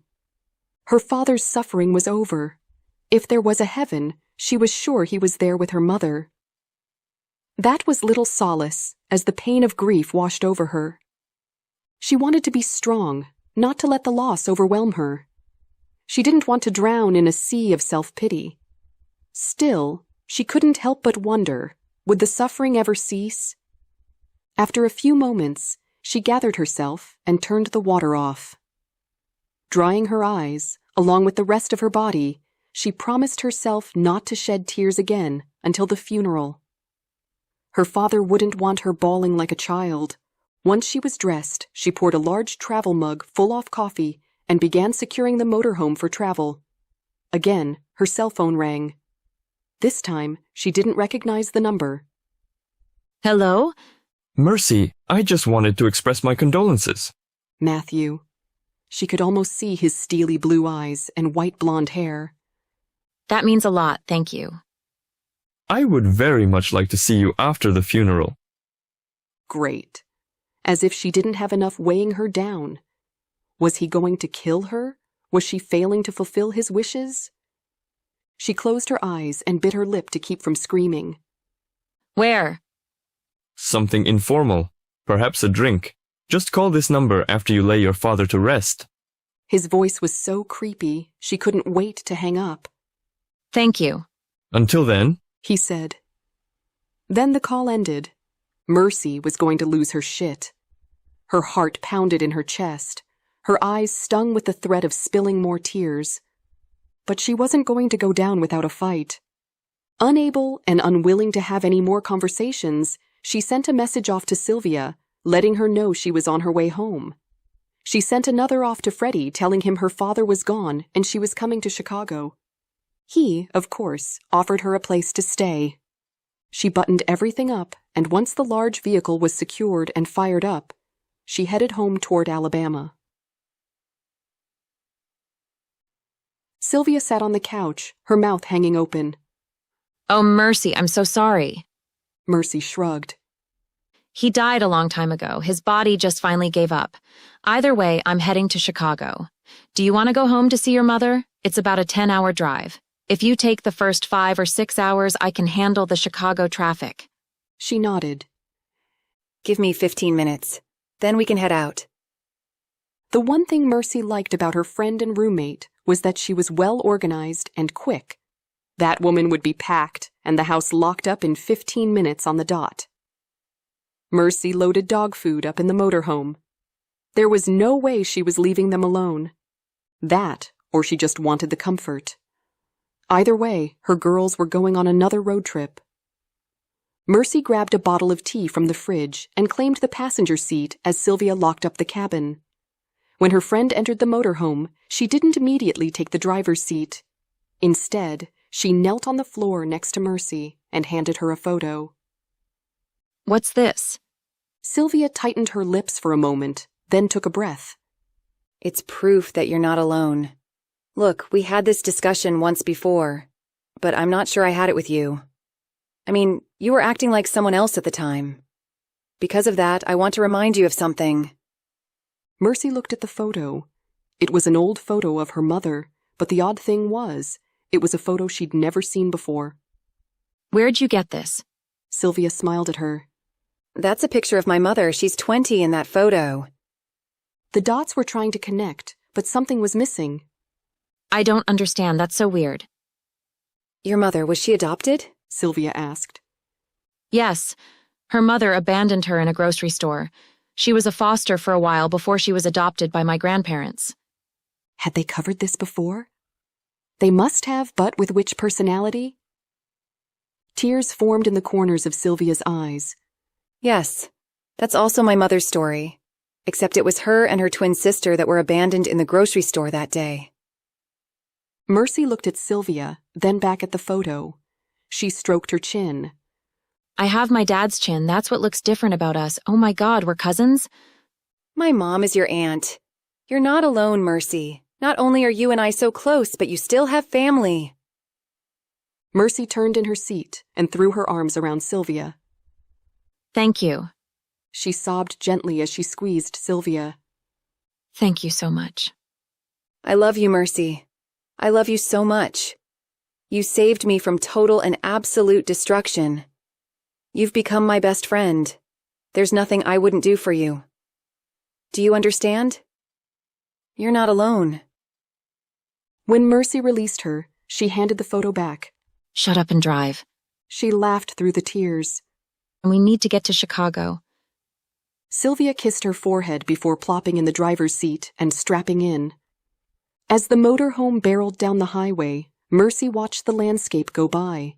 Slowly, she sank deep into thought, recounting the last few years. She longed for the days curled up on the couch reading a book, lying in bed stroking Ralph's soft fur, visiting the children's wing, having dinner with Paul and Salvador. Her whole life changed when Willie crawled through that dog door. He'd robbed her of everything. Her best friend, murdered in cold blood. Her body violated and broken. Her spirit smashed. The very fiber of her moral core demolished. Still, she pushed through. Something inside her had changed. There was a refusal to submit, a refusal to accept the status of victim, and a very real need to rid the world of people who destroyed others the way Willie had destroyed her. A person didn't work for years in a career steeped in law to come out with some delusion that she was above the law. Mercy was very aware of the risks. She was very aware of the sentence, should she get caught. But she had a plan. Chapter 11. With 3 cases closed, my partner and I were exhausted, but to our surprise, a package waited for us in our office. When Shaw opened the box, we both burst into laughter. Our shiny new espresso machine had been delivered. Maybe Dubois knew we ditched him on the Keeley case. Maybe he knew he needed wins, and we were delivering. Either way, we had all the caffeine we could handle now. I can't believe you manipulated him into getting this, I shook my head. Dubois, such a worm. My cell chimed in with a message from Detective Miranda Bosley. Mercy's father had passed and she would be in Chicago for the funeral. Larry Connell was a well-known and respected attorney in Chicago. The attendance would be massive. I sent a message off to Miranda thanking her for the information and asking her to keep me posted. Mercy's father passed. I looked at my partner who shook his head. That poor girl can't catch a break. He still had a soft spot for our little assassin. I did, however, have to agree. She took one hit after another. It was sort of amazing she was still on her feet. The girl had moxie in spades. I sat at my desk thinking about Mercy while Shaw set up our new espresso machine. This was a delicate situation. If we showed up to offer our condolences, it would be a violation of our restraining order. By all indications, we should steer clear. But before all of the chaos, when I was simply interviewing Mercy with Miranda about her rape, I admired the woman, even though I spotted warning signs. She'd been through something traumatic yet held her head high. She was so determined. Hell, she was even determined not to let an injured leg make her limp. She was tenacious. From one woman to another, I held her in high regard. So did Miranda Bosley. Yet something was off. That something had my instincts on high alert from the moment we shook hands. Turning my attention to our workload, I opened my email inbox. The third email down was a notice that the uncashed life insurance check had been returned to the insurance company with a formal letter informing them that there was a mistake, and Sylvia McDermott was, in fact, alive and well. They'd effectively erased any suspicion of fraud, and the rest of the emails were countless inter-office memos about policies, ongoing cases, and the usual mind-numbing bureaucratic bullshit that made me regret opening it every time. A knock at our door was a welcome distraction. It was Agent Green.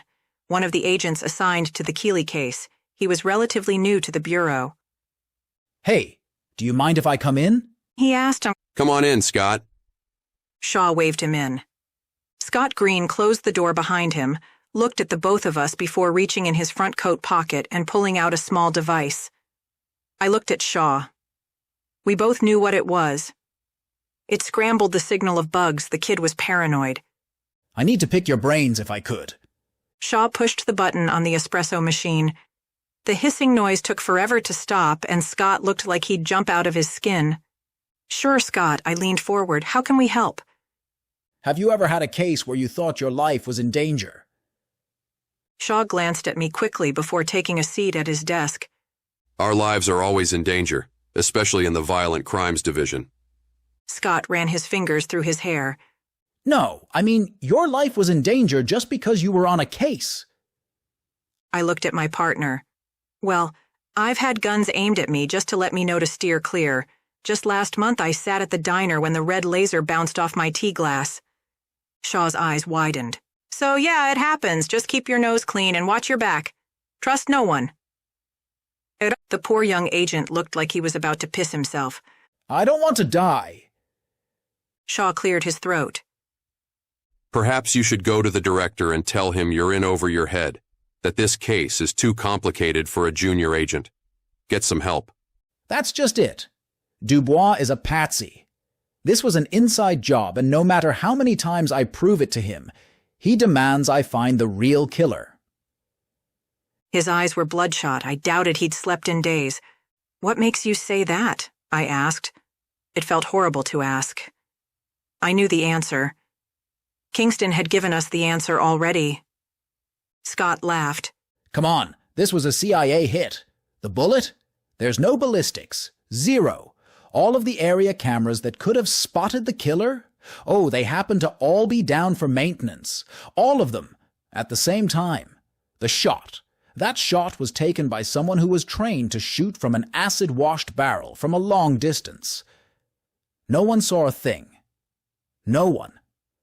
More people have seen Elvis alive than saw one suspicious person that night.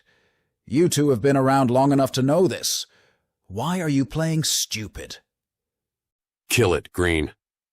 Shaw said in a low voice. Lack of evidence. Leave it in the unsolved cases room and take the hit to your record now. You're young. Just put a few bad guys behind bars and move on. He scooted his chair back as he stood. So, we have another JFK situation. I didn't choose this career to turn the other cheek. I took this job to solve these cases. Shaw nodded. So did we, son. And we've had to eat our fair share of crow. Look, that's my advice. If you think your life is in danger, try to get out of the case. That's about all you can do.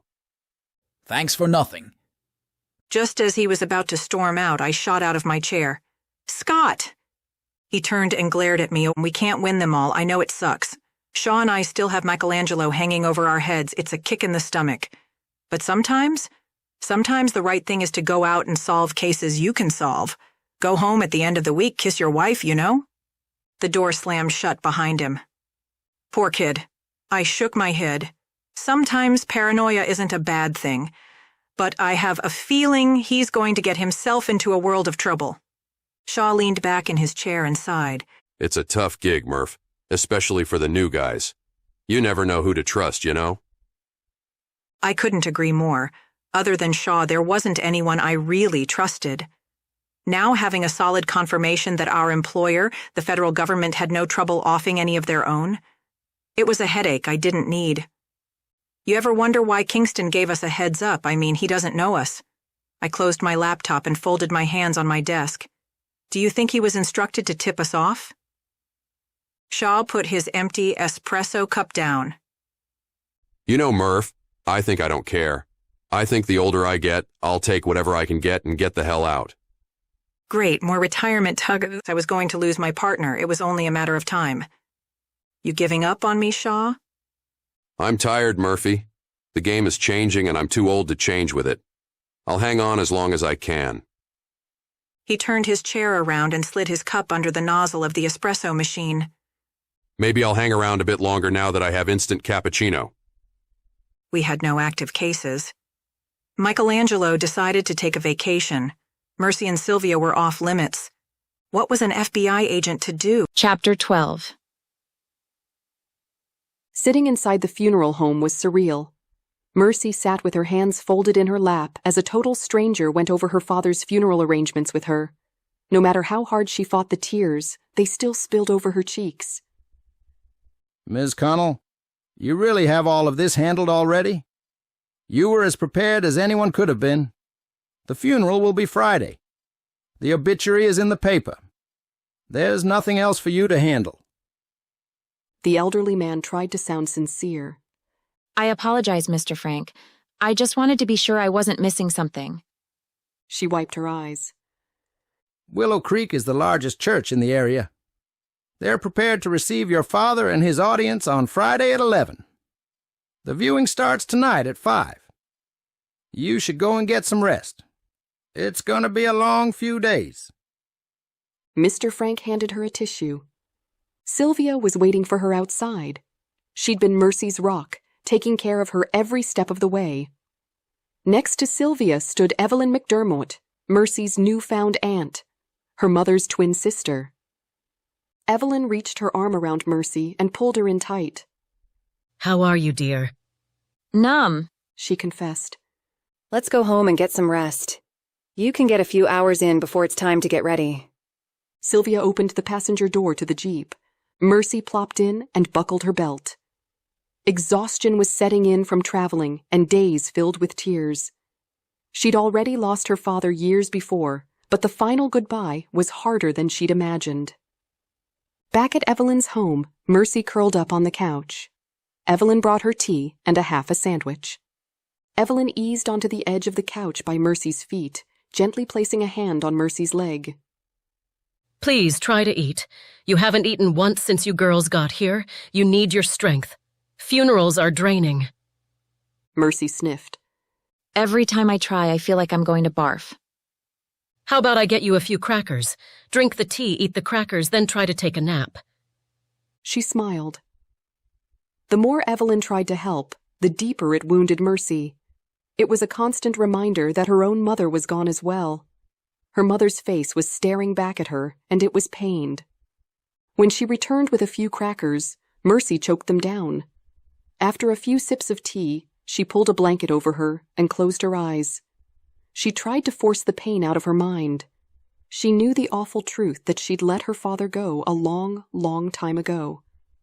When the dementia robbed her of her close relationship, she went through the loss. His death should have been a relief. His brilliant mind had been set free from the imprisonment of dementia. Finally, the darkness enveloped her.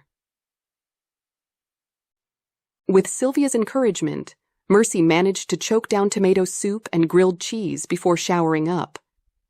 Fed, cleaned, and dressed in a knee-length black dress, she sat in a chair as Sylvia applied makeup, and Evelyn wound her hair into a respectable French twist. She was grateful when Sylvia drove to the church, and when hundreds of people came to say a few kind words to her, Sylvia and Evelyn stood behind her for support. Dear Lord, she looks just like your mom. Jill stood in front of Mercy with her mouth hanging open. Jill, it's so good to see your face. Mercy threw her arms around Jill and hugged her tight. I'm so sorry, Mercy, she whispered in her ear. She looked over Jill's shoulder to see 3 judges entering the church. Her father was held in high regard by the courts, so it was no surprise they made an appearance. Considering the life she'd led as of late, it gave her pause. Mercy, who is this? Jill prodded as she held her hand out to Evelyn. Evelyn McDermott, Jill Long, she introduced. As it turns out, Evelyn is my mother's long-lost twin sister. Jill's mouth fell open. Lost? How did that happen? Evelyn smiled at Jill despite Jill's lack of manners. Turns out our mother was pretty bad about forgetting she had children wandering around a store. We were adopted to separate families. You've got to be fucking kidding me, Mercy growled. Special agents Murphy Morgan and Jack Shaw entered the church. Sylvia grabbed her by the shoulders. I got this.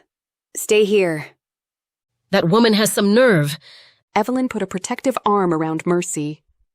As Sylvia stomped up to them, they both raised their hands in surrender. Mercy couldn't hear what was being said, but she could see Sylvia's finger in Murphy Morgan's face. Finally, she put her hand down and her shoulders slumped in defeat. When she turned around to return to Mercy, she had a sympathetic look on her face. Mercy braced herself for impact as they approached. Relax, Mercy. We're off duty. Agent Shaw stuck out his hand. She looked down at it, then back up at him. You're violating your restraining order. Murphy folded her hands in front of her. Mercy, we won't stay. My partner and I are aware of the restraining order, but we've come in peace to pay our respects to you and your father. Despite everything, you have earned my respect. I've only come to say that I'm sorry for your loss and for everything else. Mercy felt a familiar boil of anger steaming in her stomach. Tears threatened to spill over her cheeks. I moved halfway across the country to get away from this. You chased me. I fled again. You chased me again. My father dies and you show up here and what? What do you want from me? Her voice shook violently. Murphy's face twisted into a pained smile. You owe me nothing, Miss Connell. I'm only here to offer apologies and condolences. Apologies? Suddenly, everything went still. Time slowed to a crawl. Before she realized it, her hand was outstretched toward Agent Morgan. When their hands locked into a firm handshake, Mercy pulled Agent Morgan toward her and whispered, I heard you had an interesting lunch. Why had she said that? What in her broken mind made her threaten an FBI agent? She felt Agent Morgan's grip slacken as she pulled back. In her peripheral, she could see Agent Shaw's face full of concern as his partner took a step back, her mouth hanging open as if she'd been slapped in the face. Mercy smiled at her. Thank you for your condolences. Now, if you don't mind. The two turned and walked toward the rear of the church. What was that? Sylvia asked. What did you say to startle her? Nothing, just a little something for her to focus on. Game, set, match. Chapter 13. I'd never been intimidated in my career. I'd never let a subject twist my head and tear me apart, but Mercy Connell had done just that. A few short words, whispered in what I thought would be a peaceful moment, had me twisted and bent. I was sweating like a virgin on prom night. My hands shook. Surely she was just trying to rattle me. There's no way this girl would confirm all my suspicions willingly and out in the open. Willow Creek was enormous, so it didn't take long for us to get out of earshot of Mercy and her support group. What the hell was that, Murph? Shaw was going crazy. You look like you've seen a ghost. Nothing I didn't deserve, Shaw. Let's leave these people be. Lunch. The red laser that bounced off my tea glass. It was Mercy's people, the very people Kingston warned me about. And she just solidified that fact for me, and it was a warning. Back the fuck off. While I was still reeling from her words, I was hit with the threat again as the albino walked in with his cane. On his left was a large Hispanic male. His suit had to be tailor-made to cover all the muscle he was trying to conceal. On his right, the woman from the PI's file. Her short, dark, spiky hair glistened in the lights of the church as she marched straight for Mercy.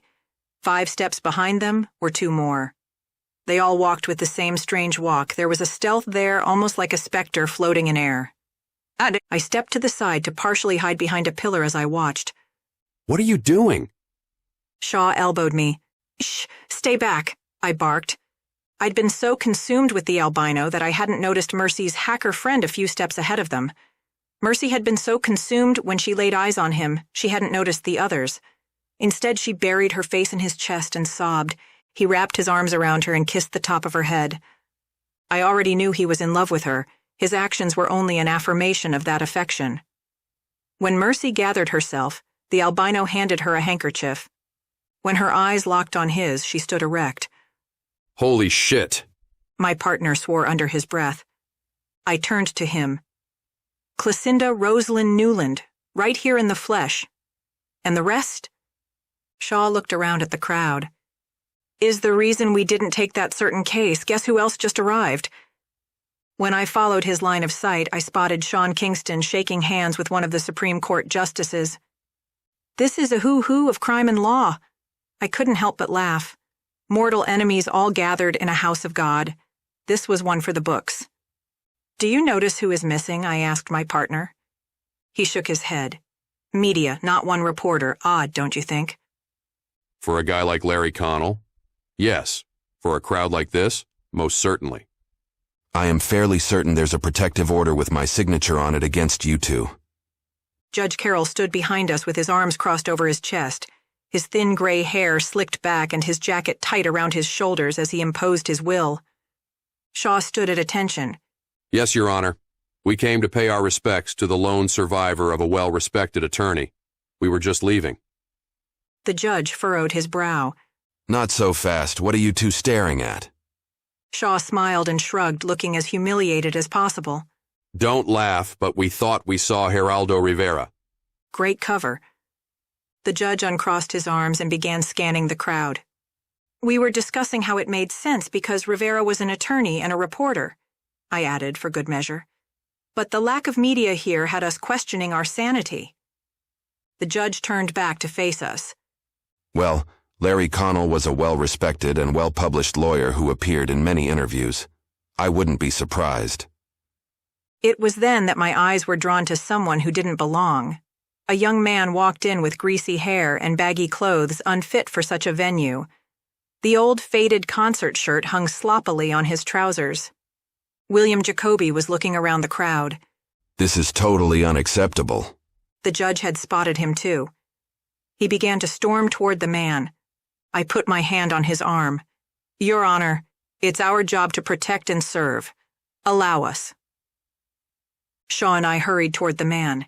Each of us grabbed an arm and hauled his ass toward the door. Despite everything, despite my suspicions of Mercy, she did not deserve to be traumatized by her rapist at her father's wake. But Jacoby started yelling, "Take your hands off me! Get off!" The disturbance garnered the attention of everyone in attendance. You have no idea what you're doing, son. Shaw whispered. If you're smart, you'll go quietly. The man was an idiot. He began shouting about police brutality. Before we could get him out of the church, Mercy came running. What is going... She stopped and stared at Jacoby. Go back, Mercy. We've got this. Go back inside. Shaw waved her on. We'll take out the trash. It's the least we can do. Oh, okay. The poor girl shook. Unable to blink, she stared at William Jacoby. Hey, Mercy, he said. I'm sorry about your dad. Like a flash, Freddie Young, the hacker, stepped in Mercy's line of sight. Shaw and I heaved Jacoby up off the ground and walked toward the door. When we finally got him outside, Jack did something I've never seen him do. He grabbed the man by the shirt and threw him against the building. Listen closely, you piece of shit. I knew I should intervene. We were not allowed to threaten or manhandle people, civilians. This wasn't a case. No one was in immediate danger. Shaw was over the line. But I stood and kept silent. Do you want to live? Shaw asked. Are you threatening me? No, you dumb shit. I'm telling you that you created a monster. Mercy's not the same timid little girl you raped. She's your worst nightmare now. Why do you think we're here? Shaw's face and ears were glowing red with anger. William Jacoby's mouth fell open. You're going to arrest her? Did you hear what I said? You destroyed the innocent girl she once was. Now, you should run. Run and hide. I'd get the hell out of Chicago if I were you, or it'll be your body we fish out of the river next.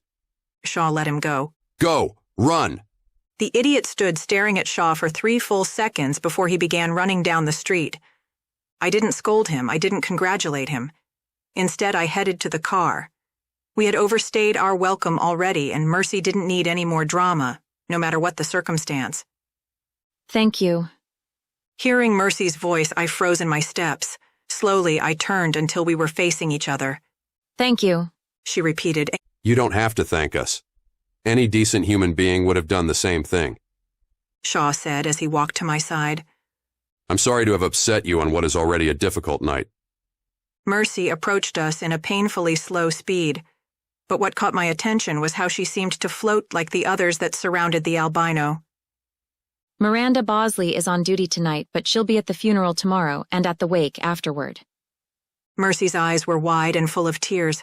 We'll call a truce for now, deal? I held out my hand one last time. When she gripped mine, I felt the vibrations from the rest of her body. She was shaken, not just emotionally, but physically. Jacoby's presence had traumatized her, despite our efforts to get him out without her seeing him.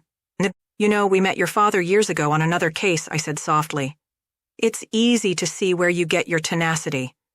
We both really liked him, Mercy. I am truly sorry for your loss. A weak smile graced her lips. He was brilliant, wasn't he? Yes, and so are you, but we're going to leave now. Stick close to your loved ones, Mercy. It helps dull the pain. The pain of loss was excruciating. I'd been through it myself and knew exactly how she felt. Take away my badge, take away her crimes. We were still two women who lost a parent. I knew the pain of that wound that would never heal. With a nod, she turned and walked back into the church. Small world. Sean Kingston approached. Very small, Shaw said after clearing his throat. What brings you here?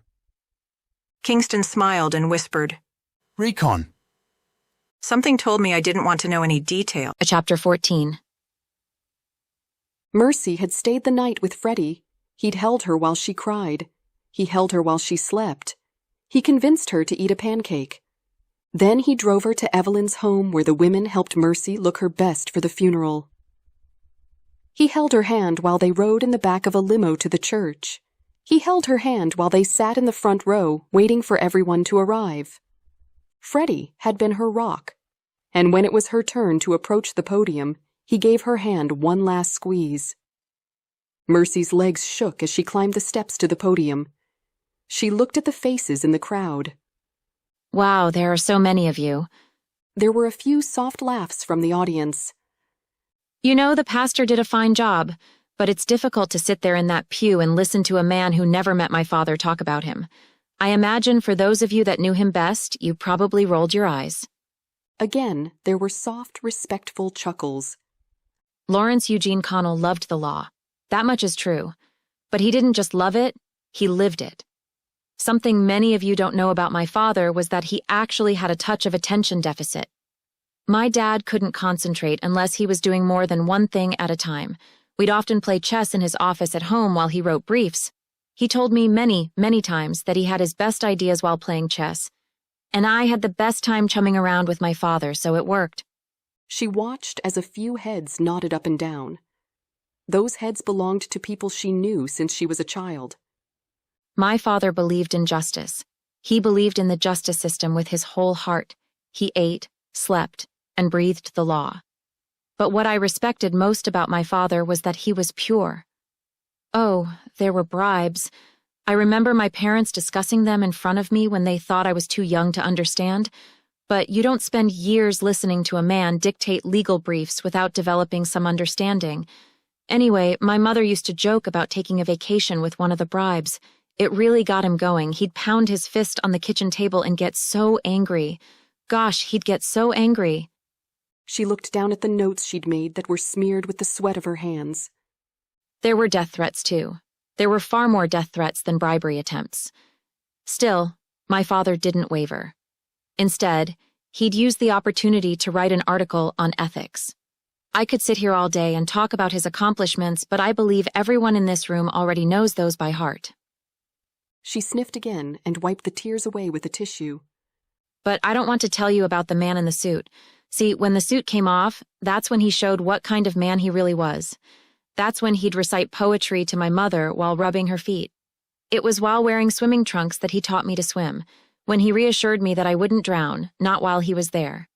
It was in jeans and a hoodie that he dished out food at a soup kitchen to the less fortunate. It was in khaki shorts and a soaked t-shirt that he washed cars with me at the debate club fundraiser. Mercy began to find her resolve and spoke up. It was in sneakers and jeans that he helped Joan Arndt and her husband move into their new home because they couldn't afford to pay for movers and closing costs while she was still paying off law school debt. And in those god-awful jean shorts and sandals that he taught our neighbor girl to ride a bike because her daddy lost his legs in Vietnam. And when the cold weather came, he'd bundle me up in a snowsuit, and we'd hit the streets with bags and bags of coats, hats, and gloves for those in need. There is no doubt in my mind that this church is bursting at the seams with all of you, not because of his legal accomplishments, but because of the kind of man my father was. He was the kind of man all of you want to be, but you get so distracted with your careers and golf club memberships that you don't have time. She paused and took a deep breath in. He was the kind of man who lent an ear when you needed it. And if you want to honor him, find the time. Find the time to do one nice thing for someone or something else. Don't expect anything in return. Do it because it is right. Do it because it is just. She swallowed hard as she looked around the room again. I see a lot of faces of people who have known me my whole life, and while I didn't follow in my father's legal footsteps, I have done what I could do to make a change in this world. And when I do something, it is because it is good, because it is right, because it is just. Mercy locked eyes on Agent Morgan. Because it is just, she repeated. Agent Morgan stared back at her, unwavering. My father wasn't a religious man, but he did respect the religious practices of others. So instead of prayers or hymns, we'll pause for a moment of silence before we end the service. She clumsily made her way down the stairs and fell into the seat next to Freddie. That's when she allowed herself to sob. She looked up at the casket, heartbroken. Of all the times she could have used another personality, she was very much stuck with her own, stuck in sorrow. It took over an hour for the audience to make their way down the aisle and to the casket, past Mercy while shaking her hand and offering condolences one last time. When the church was empty of all but Mercy, Freddie, Sylvia, and Evelyn, she finally approached the coffin. She gazed at her father's face one last time. The open casket funeral was for everyone to say goodbye, but her father was scheduled to be cremated, saving her a burial and another painful farewell. Something changed as she walked away. It was as if a weight was lifted. The sorrow was replaced with something else, something just this side of serenity. Her parents were reunited somewhere, holding hands. He was reciting love poems to his bride. Mercy would be okay. When the door to the limo opened, Mercy was surprised to see Rose waiting for her inside. Rose. She climbed in next to her and gave her friend a hug. How are you holding up? Mercy shrugged. I'm still upright. You know? Evelyn, Sylvia, and Freddie climbed in, and the driver headed to the reception hall that was holding the wake. Rose leaned over and whispered, I thought you'd like to know that Mr. Jacoby is suffering from a deviated septum and a few broken ribs. Mercy's eyes widened. What? She shrugged. Bear took issue with him showing up at the viewing. A wide smile spread across her lips. You know how he is about things? Bear was a very large man who was desperately in love with Rose, and also the man that recruited her. He also had a thing about respect. Don't show respect at the appropriate time? He's liable to break you in half. Mercy wanted to laugh. Sure, she was physically capable of kicking the shit out of William Jacoby, but when she spotted him, all she felt was pain. The flashbacks of her assault kept her immobilized. The hall had put on a very nice, very expensive dinner. Prime rib was served. When Matthew took a seat at Mercy's table, her heart nearly stopped. She tried to hide it by pouring her glass full of wine. Matthew, she choked out. When he smiled at her, Freddie squeezed her thigh as a reminder that he was still there, even if he was completely useless against someone like Matthew. This is a very lovely dinner. Thank you for the invitation. She lifted the wine bottle as an offer. He gave her a nod of approval. Still in shock that so many murderers had gathered around her, she tried to find the words to speak. You have a tremendous amount of respect for your father, he said. Yes, sir. He cut into his prime rib. I find women who had good relationships with their fathers to be among the strongest, the most secure. They know they can achieve. They don't need constant reassurances. What was she supposed to say to that? Yes, but he wouldn't approve of me murdering bad guys for money? It was good of you to come. She shoved a piece of prime rib in her mouth and chewed. Sylvia shot her worried glances. Matthew picked up his glass. I told you before. We are a family. We'll always be here. Always. She picked up her glass to accept his toast. Over his shoulder, she spotted Miranda Bosley looking at Agent Morgan with a very irritated glare as Morgan's eyes were fixated on her. Great. What now? Chapter 15. Shaw kicked me under the table. What the hell? I grumbled. Stop staring or we're leaving. He whispered loudly. I'm going to the bar. Feel free to join me. Miranda huffed. Count me in. She scooted her chair back and tossed her napkin on the table. When they left, I sat alone staring at my glass. What was I trying to accomplish? I finally relented and headed into the bar attached to the hall. Sean Kingston sat on a stool just inside the door. What on earth? He shrugged. The dinner was invitation only. I wasn't invited. Well, I was invited and I just got caught staring. I've pissed off my partner and my friend. The ice clanked against the glass as he swirled the remaining amber liquid around. What had your attention? The man you call Matthew is sitting across from Mercy. There was a toast. Clecinda Rosalind Newland is also in attendance, though she is lurking in the shadows. Kingston laughed. Lurking in the shadows, eh? I got it. I sounded like an idiot. I was acting like one too. I flagged down the bartender. Grey Goose with a twist. You need to learn to turn it off sometimes, Kingston said in a low voice. I slid the cash to the bartender as she slid my drink across the bar. Shaw and Miranda were sitting together at a two-top in the corner. You attached? Kingston held his glass up to the bartender, who refilled it. Are you asking me if I'm in a relationship? He chuckled. I'm merely remarking that you might need to get laid. What happened to the very dry, very formal former Secret Service agent? I get laid, thank you very much. Looks like I walked up on a happy conversation. Standing next to me was Clecinda Newland, mystery woman. I shot a look at Kingston. He didn't react. My friend is wound a little too tight. He smiled at me. Oh, the shadows have moved. The desire to punch him in the throat was a little overwhelming. I was surrounded by people I should be arresting, and yet, here I was. Dubois would piss himself if he knew what I knew right now and stood in my shoes. What'll it be? The bartender asked. She looked at me and winked. How about sex on the beach, blowjob on the side? Fighting to hide any reaction to her crass answer, I sipped at my drink and turned my attention to Sean. He knew. He had to know who was standing right next to me.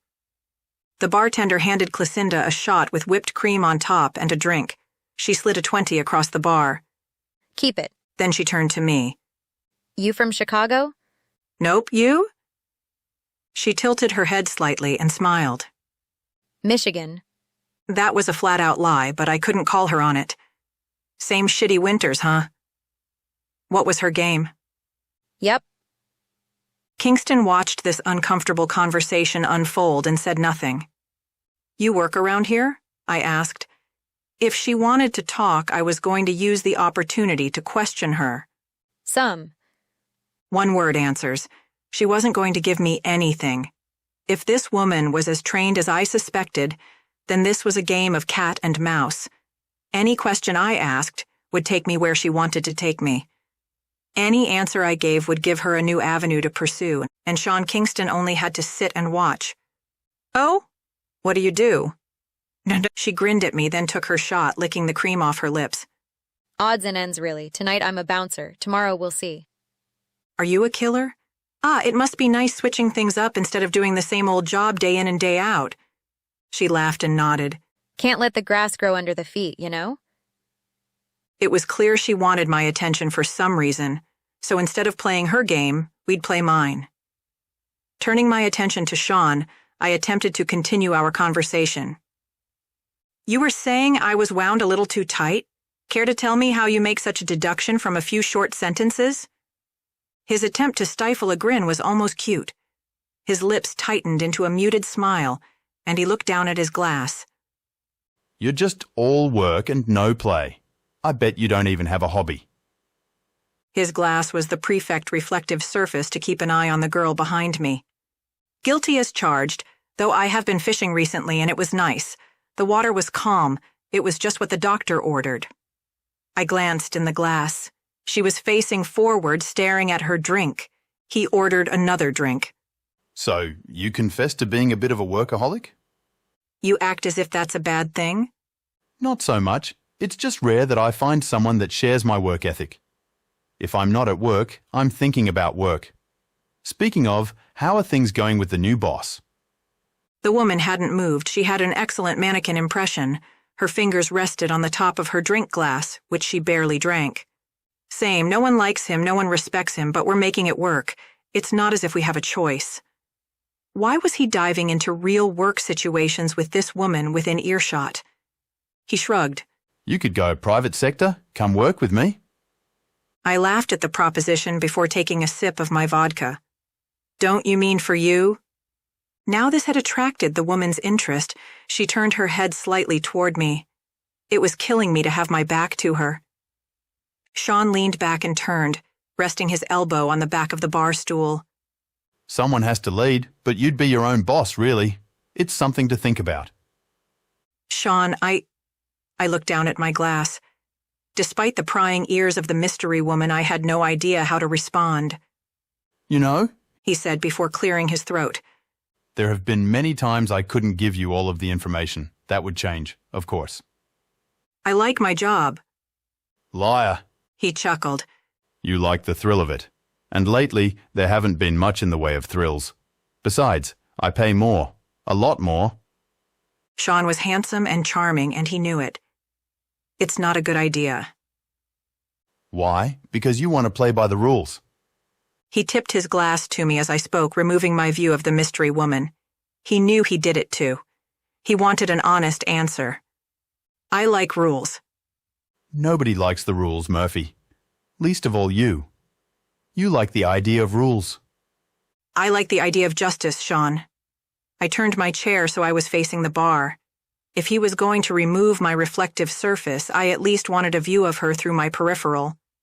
He knocked back the rest of his drink and stood. Then, to my complete surprise, he leaned down and whispered in my ear, I despise rules, and I get what I want.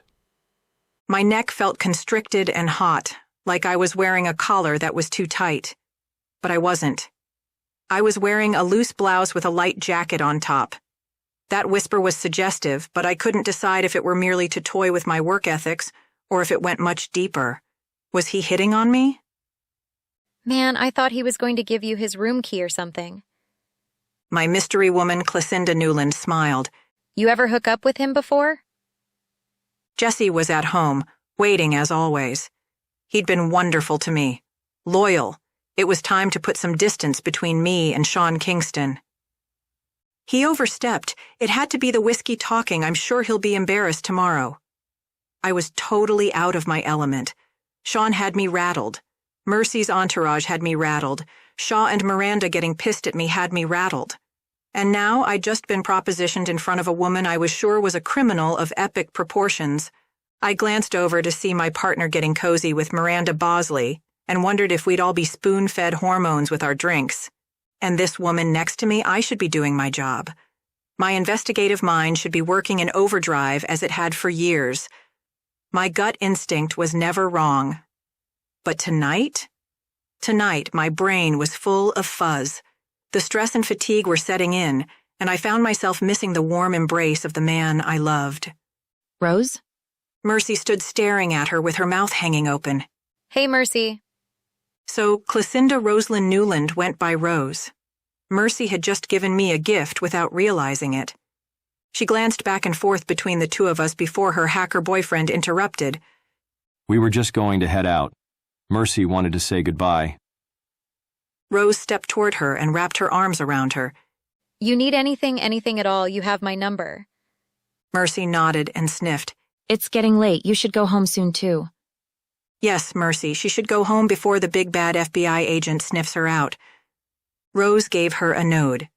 It's not like anyone is dropping hotel room keys in my palm. Isn't that right, Agent Morgan?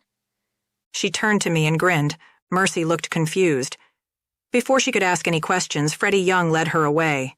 So, you know who I am then? It wasn't a question. Come on, you've been all over the news. Rose shrugged.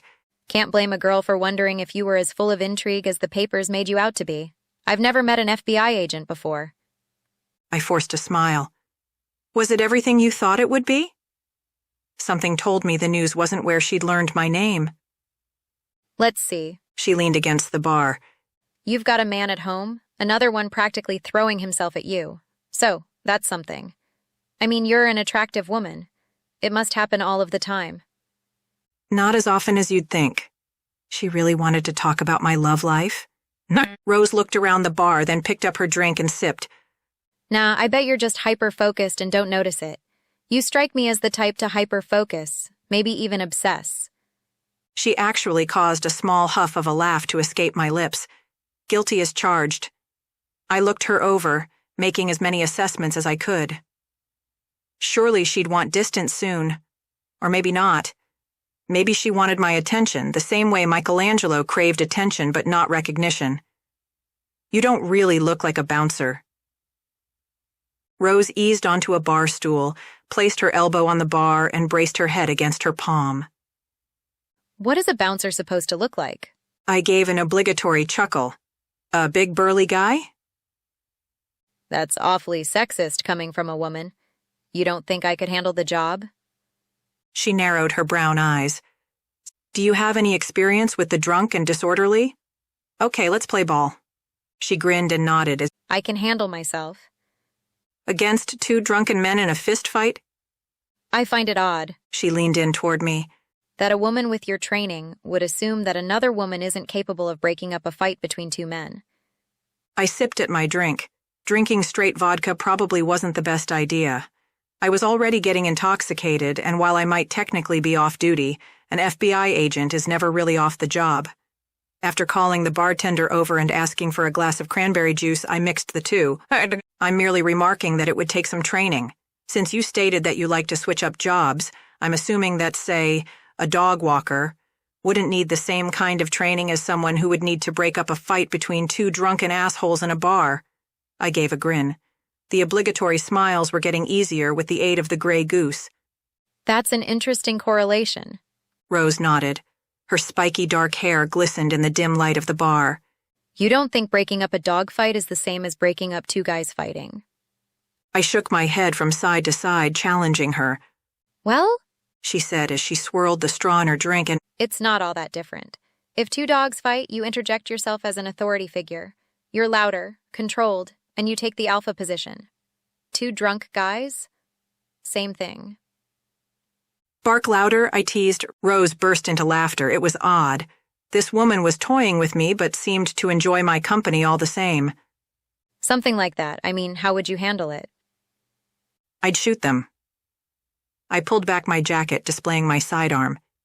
Yes, bitch, I'm armed. She laughed again. Touché, Special Agent. Please, I'm off duty. Just call me Murphy. I waved it off, letting her get comfortable. She leaned back on her stool. Chicago is pretty strict about firearms when you're not an FBI agent, so I guess I should stick to barking.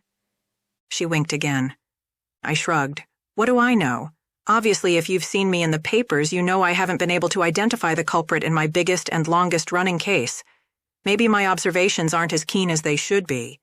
If this woman was part of this secret society, if she was, in fact, Clissinda Newland, then she possibly had some insight. But I'd have to be careful. I was intoxicated and discussing an ongoing investigation with not only a civilian, but someone I suspected as a criminal. I'd end up working for Kingston and not by choice. That really bothers you, doesn't it? It has me off my game. With little to no evidence, it remains a mystery. I'll wind up in the same black hole as the agents who couldn't catch the Zodiac killer. That's not what you'd call a resume builder.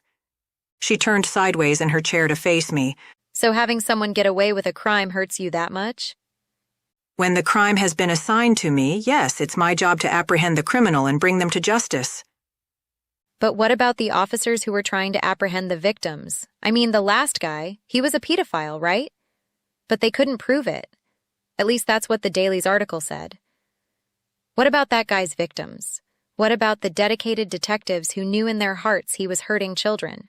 Don't they deserve justice? It's not that black and white, I answered. And that's my point. It's sort of a gray area, don't you think? Yes, she knew something. She was all but saying it. I pondered this for a moment, how to respond. I look at it this way, the street cops and detectives. It's their jobs to get their guys. It's my job to get mine. If we don't do our jobs, the world turns to chaos. We have a system in place for this very thing.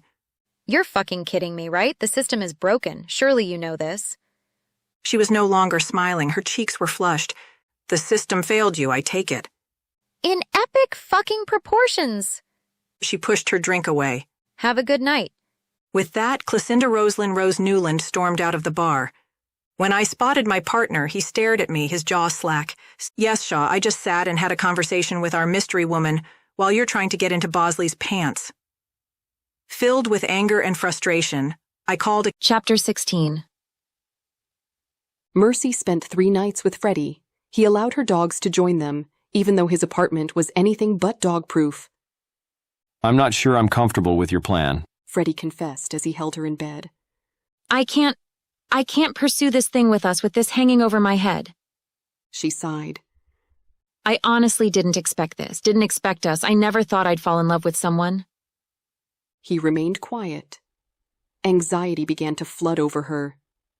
She lay still with her head on his chest, savoring the moment, despite the worry. I'd like to point out that we're happening anyway, Mercy.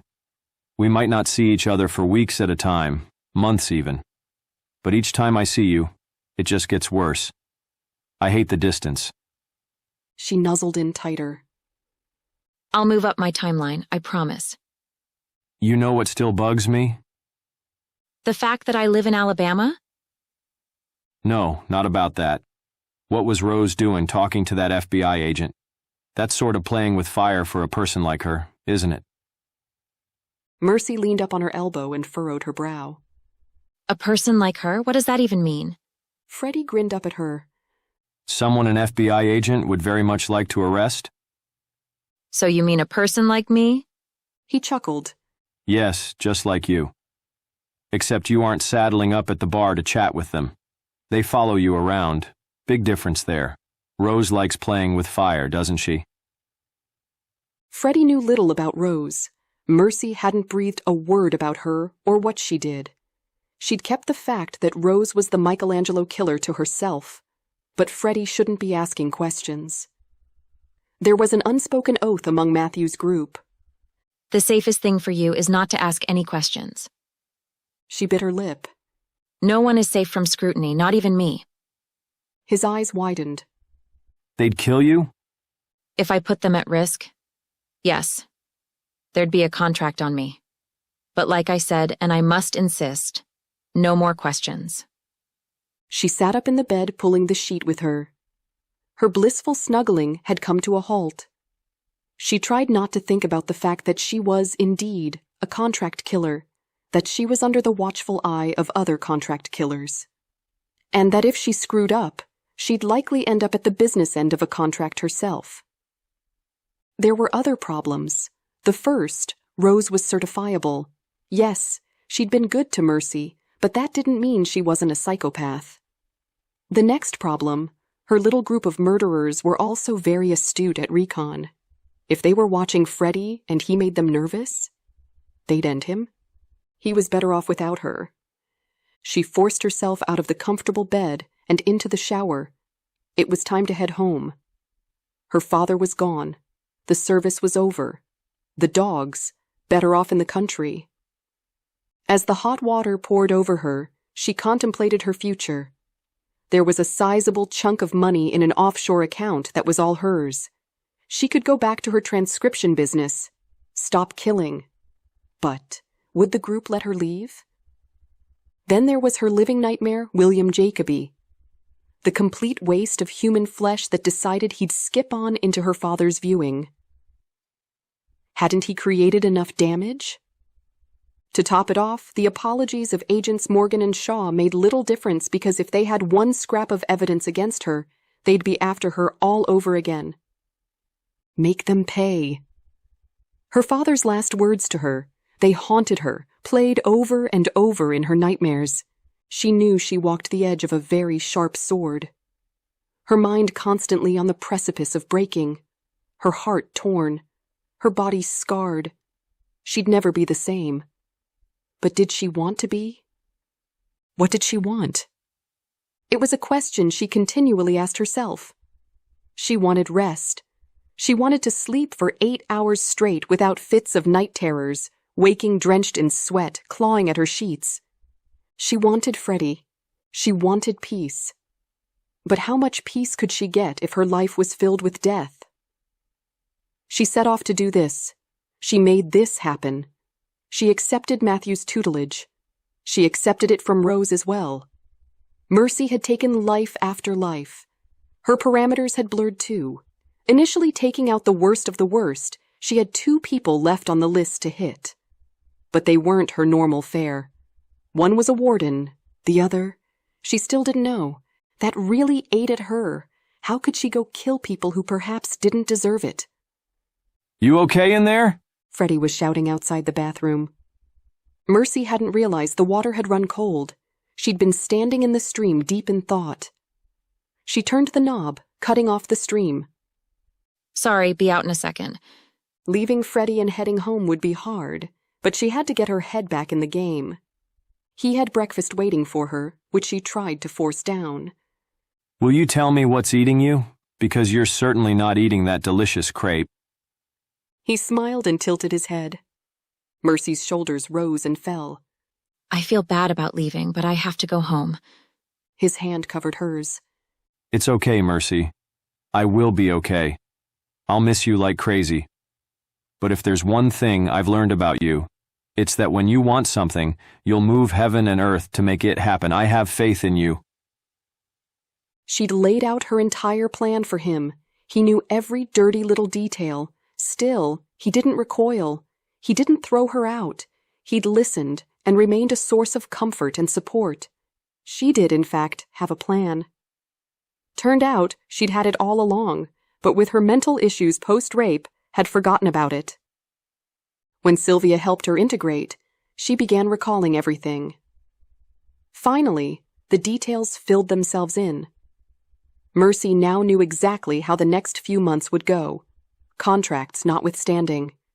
She had to prove herself to Judith and Matthew. She had to take care of her Willie problem. Most of all, she had to sew up all the loose ends so she could live in peace. Come here, he said, holding out his hand. He led her into his office. In a box was a new server and a new CPU for her office. It's all set up. You just gotta plug your new monitors in and go. She kissed him on the cheek. You always take care of me. He wrapped his arms around her and squeezed. And I always will. When it was finally time, she went to Evelyn's home and said goodbye. With the dogs and Sylvia loaded up and the Jeep on the trailer, they slowly made their way out of Chicago and headed home. Sylvia slept. Mercy drove. She happened to enjoy driving more than she ever thought she could. It gave her time with her thoughts, but the driving was enough of a distraction that she wouldn't become overwhelmed by them. The red and blue lights in her side mirror had grabbed her attention. It was odd, as she hadn't noticed too many patrol cars on Highway 41.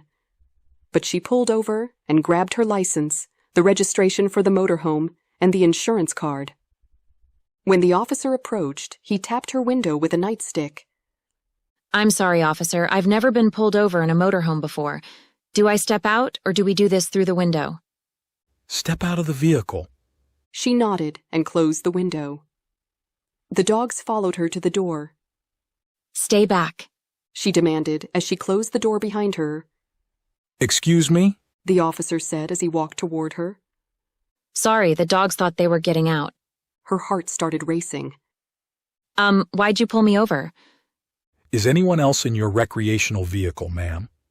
He'd failed to answer her question, to which she had every right to restate. But compliance was always best. My friend, she's sleeping. Why'd you pull me over, sir? Wake her up. No. She folded her arms over her chest. This is the third time I've asked. You obviously felt you had probable cause to pull me over. I'm simply asking why. Is my tail light out? Was I crossing the center line? Why did you pull me over, sir? He put his hand on his weapon. Are we going to have a problem? Mercy laughed and leaned against her motorhome. That's entirely up to you. I spent my entire adult life as a paralegal. I know the ins and outs of the law. I'm being compliant, sir. All you have to tell me is why you pulled me over and we can move forward. He narrowed his eyes at her. I can provide you with at least 10 recent court cases where an officer unlawfully stopped a citizen. I can tell you the decisions delivered by the court and the penalty the officer suffered. Now please state your probable cause. She lifted her brow. This can remain very civil, officer. The officer pulled his gun out of his holster. Deadly force against a woman leaning against a motorhome? Seriously? Are you fresh out of the academy? He stepped toward her, and when he did, she grabbed the barrel of the gun, twisting it away from his body while she pulled it from his hand. She dropped the clip and tossed the gun into the weeds. The officer stepped back. Who are you? My name is Mercy. She wanted so badly to finish that sentence. He grabbed the radio on his shoulder and called for backup. She pulled out her cell phone and did the same. What are you doing? Put the phone away. You called for backup. I did the same. Now what happens next is up to you. The adrenaline rush made her feel more alive than ever. She was beginning to understand why Rose liked toying with the feds. I'm a cop. And I'm a lawfully abiding citizen. You've stopped me, failed to state why, and pulled a gun on me without cause. She pushed her weight off the motorhome, giving her room to move. This guy was going to strike. She could feel it. I'd think twice about that if I were you. Disarming you was like taking candy from a baby. Kicking your ass would be even easier. Just wait for backup to arrive. She turned her body slightly to reduce the surface area which he had to strike. His mouth fell open. Yes, she said with a smile. I know what you're going to do before you do it. She bobbed her head. But you're going to be an idiot and attack me anyway, aren't you? She could see the rage building in the trooper's face. He was red from his forehead to his neck. His hands shook as the adrenaline kicked in. Deputy Ainsley! Another trooper ran toward them. Stand down! She took my gun. The trooper finally reached them. Get in your motorhome, ma'am. Go. I got this. The officer who pulled her over looked as if the other had smacked him in the face. But... Mercy chuckled to herself as she climbed in her motorhome. The large vehicle had blocked his cruiser's onboard recorder from capturing anything. She could have dropped him right there, and there would have been no evidence. She'd had the cruise control set and knew she wasn't speeding. The motorhome had sensors to tell her when lights went out. She knew damn well he had no reason to stop her. His failure to state any probable cause was all the confirmation she needed. He was just meeting quota. After she could no longer see the cars in her mirrors, she sent a quick text to Matthew thanking him for the assistance. Matthew was connected, and it went all the way up. Most likely that trooper's base was contacted by someone important, like Homeland Security, and told to release Mercy. It wasn't a tool to be used often. It was the first time, in fact, she'd called on Matthew at all, but she'd offed a senator that caused them problems, so she knew the powers that be owed her a favor. Now her favor bank was remarkably empty. Still, the power and control she'd just experienced had given her a rush. The power, knowing that she wasn't in danger, that a traffic stop was no more than an annoyance, was intoxicating. The control, disarming a trained officer so quickly, gave her a sense of security she'd not realized before now. Despite the pain and anguish of the past week, the little altercation had invigorated her in a new and previously unexperienced way. Gone was the weak bookworm of the past. Mercy was empowered, emboldened, and capable. Sylvia woke hours later, completely oblivious to the previous events, and Mercy spared her the shock of it all and the worry about any repercussions. They stopped at a truck stop at the Kentucky line to fuel up. Sylvia made a quick bite to eat for them, while Mercy took the dogs out to the grass. Once back on the road, Sylvia took the wheel while Mercy got some rest. Bertha and Mabel surrounded her on the bed. When she opened her eyes again, the weir pulling into the driveway.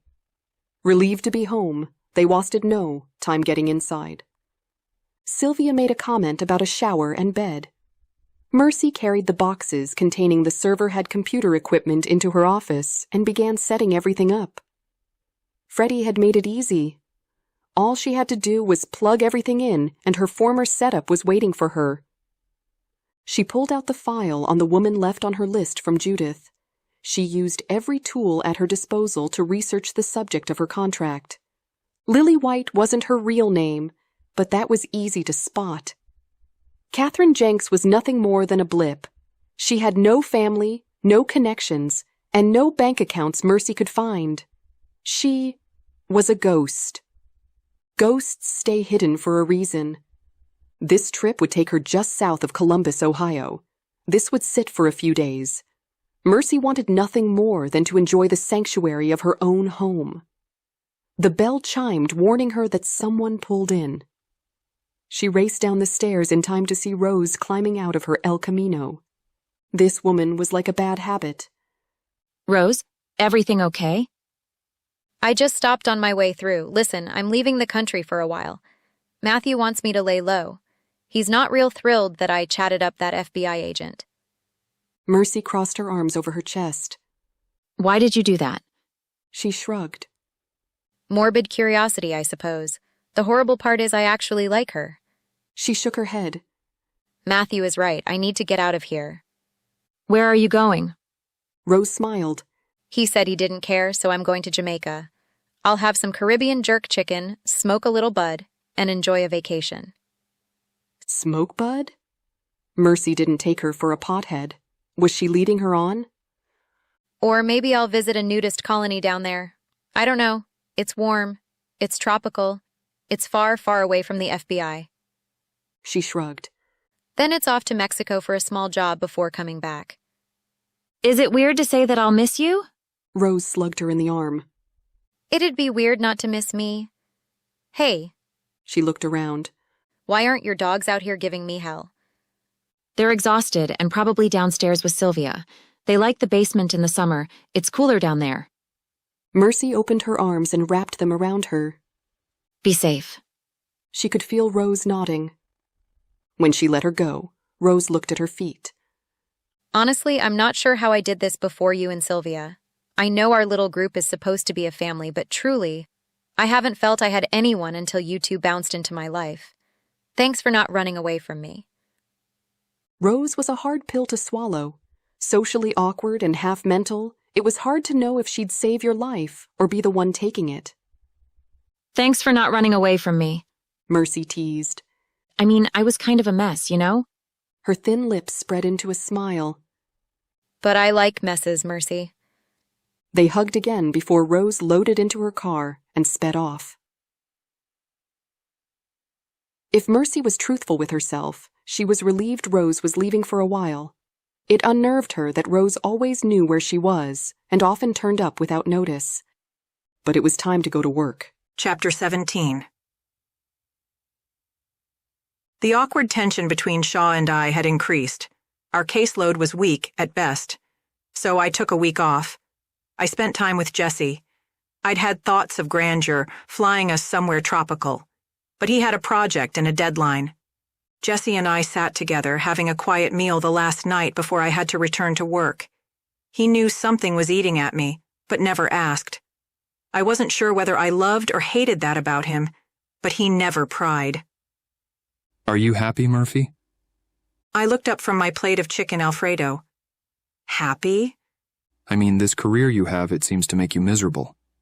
He folded his hands in his lap. You took vacation time for what? To sit around here and mope? I had no idea I'd been moping. This career is my life, Jess. What are you getting at? He took a sip of wine and sat back in his chair. No, it's a job. An important one, I'll give you that. But you seem to hate it. So I wonder why you do it. What else do you suggest? I mean, should I go be a bookkeeper somewhere? Raise alpacas? Start a bakery?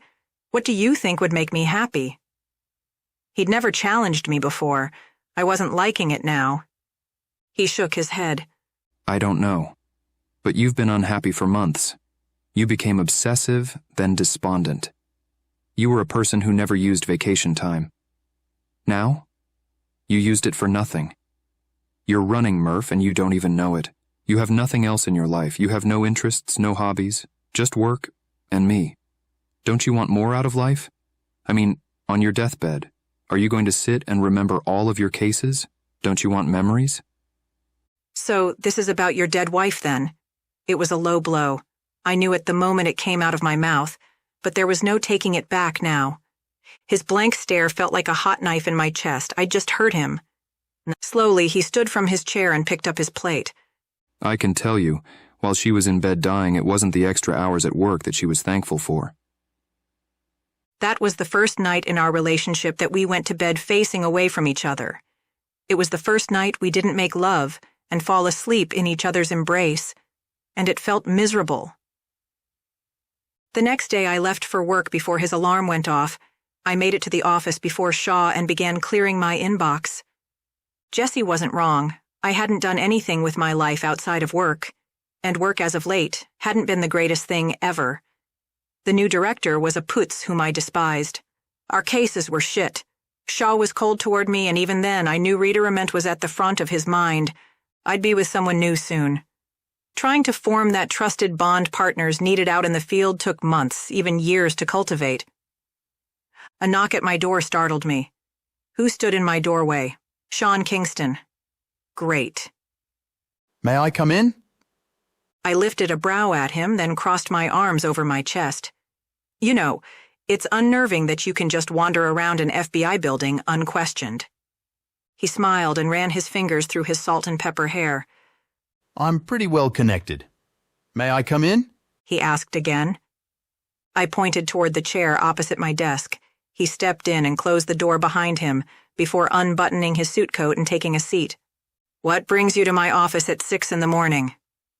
He looked at his lap for a moment before turning his eyes to me. An apology. I see. Yes, you made a pass at me in front of a suspect. Ass. I do enjoy my whiskey, but it seems that chatting with you the other night had me drinking a bit more and a bit faster than usual. If my fuzzy memory is even partly accurate, I may have said something inappropriate to you. His face was red. Good, he's embarrassed. Yes, you did. I can't believe I used that sort of language in front of a lady. My mother would roll over in her grave. He rubbed his hands on his thighs. Wait, what? The vulgar language, Murphy. I apologize. It was way out of line. As much as I wanted to let him stew in whatever humiliation he'd imposed on himself, I knew he hadn't used any vulgar language. Whatever he thought he said was a whole lot worse than he said, which made me laugh. Why is that so funny? Looking at his face full of horror only made me laugh harder. I'm afraid to ask, but what on earth do you think you said to me? I wiped the bottom of my eyes. Again, his face flushed red. I'm taking the fifth here. I sighed. I'm tempted to leave this a mystery, but you're clearly torturing yourself. You gave me a job offer, then whispered in my ear that you get what you want. It was very suggestive. But that's it. Well, the job offer still stands. The rest was out of line. You don't get what you want? I teased. Not like that. Geez, I'm still sorry. That wasn't the way I normally conduct myself. He shook his head. Bygones. You're forgiven. The worst part was that you made a pass at me in front of our mystery woman. I was trying to keep an eye on her and you sort of threw me off. He leaned forward, resting his elbows on his knees. Did you learn anything about her? She's a big fan of vigilante murder. She thinks I hyper-focus. And she was sure you were going to give me the key to your hotel room. I shot him a teasing grin. She has a bit of a temper when pushed. She's definitely a person of interest. Also, she's comfortable with self-defense and firearms. His eyes widened. She gave you all of that? Easily, too. It was like she wanted me to know she was a criminal, just like serial killers like to taunt. My heart felt as if it stopped in my chest. Oh, shit. She was taunting me in the same exact manner serial killers like to taunt law enforcement. They drop hints and mock you for not catching on fast enough. What? His brows shot up toward his hairline. You've got something, don't you? A hunch. I have hunch. His lips spread into a smile. You also have a job offer you're conveniently ignoring. A job offer from a man who made a pass at me. That's not the best idea ever, Sean. It was beginning to embarrass me. I'd skated around the issue because Sean was an attractive guy. I now knew he was attracted to me. That was a horrific combination, dangerous for one's reputation. He simply shrugged. Is it that bad that I find you attractive? Yes, I said without hesitation. From a woman's perspective, having a boss who is admittedly attracted is hugely detrimental. It causes unnecessary tension and damaging rumors that can destroy someone. Inter-office relationships are a horrible idea. But we don't have a relationship. Simple attraction isn't dangerous. Yes, it is, but that doesn't matter. I have a career already. Leaning back, he tilted his head. A career that makes you unhappy, doesn't pay you enough, and has more regulations than you can shake a stick at. Not to mention the oversight and having Skippy as your boss. Why were the men in my life trying so hard to get me to leave the FBI? Did none of them understand what it meant to me? How hard I worked to get where I was? Shaw strolled in carrying a file box in one hand. Murph, Sean, good morning. We both said, "Good morning." Then my partner started pulling pictures off his desk and placing them in the file box. What are you doing? I put in for retirement. I'm done with this job, with kissing ass, with the stress and the hours. I'm done flying by whatever means necessary. I'm done with having no life.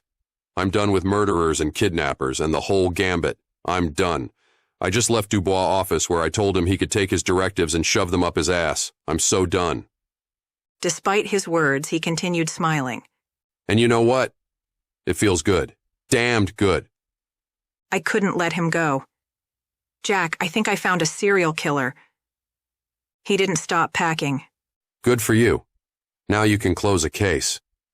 Good for me? Don't you want to close it with me? He stopped packing and froze in place. Slowly, he turned his head toward me. Nope, not one bit. It's all yours. Shaw grabbed his coffee cup, put it in the box, and placed the lid on top. 20 years and it fits in this box. Weird, huh? With that, he shrugged, turned with his box in his hand, and strolled out of our office. Gone. Shaw was gone, and I was crushed.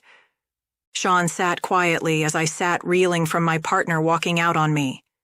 Who would sit at the desk now? A rookie?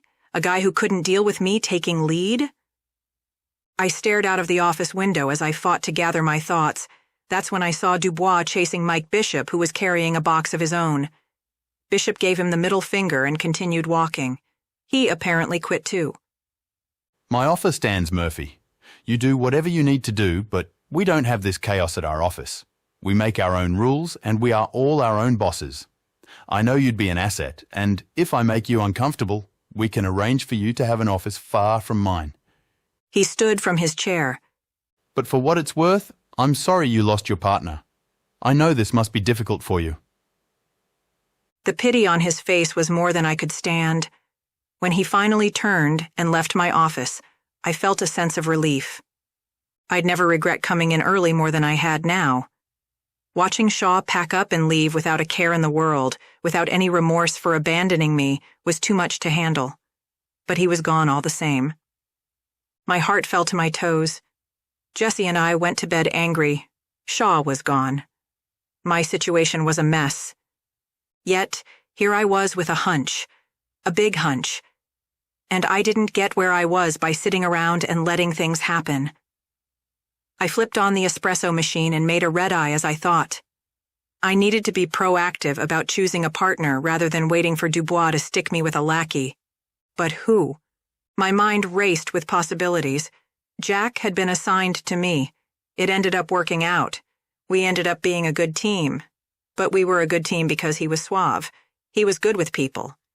I needed someone a bit less cerebral and a lot more personable than myself. Truth was, I spent little time getting to know the team, always focused on my cases, my tasks. I didn't know most of their names. A glance at the clock told me most of the agents were in by now.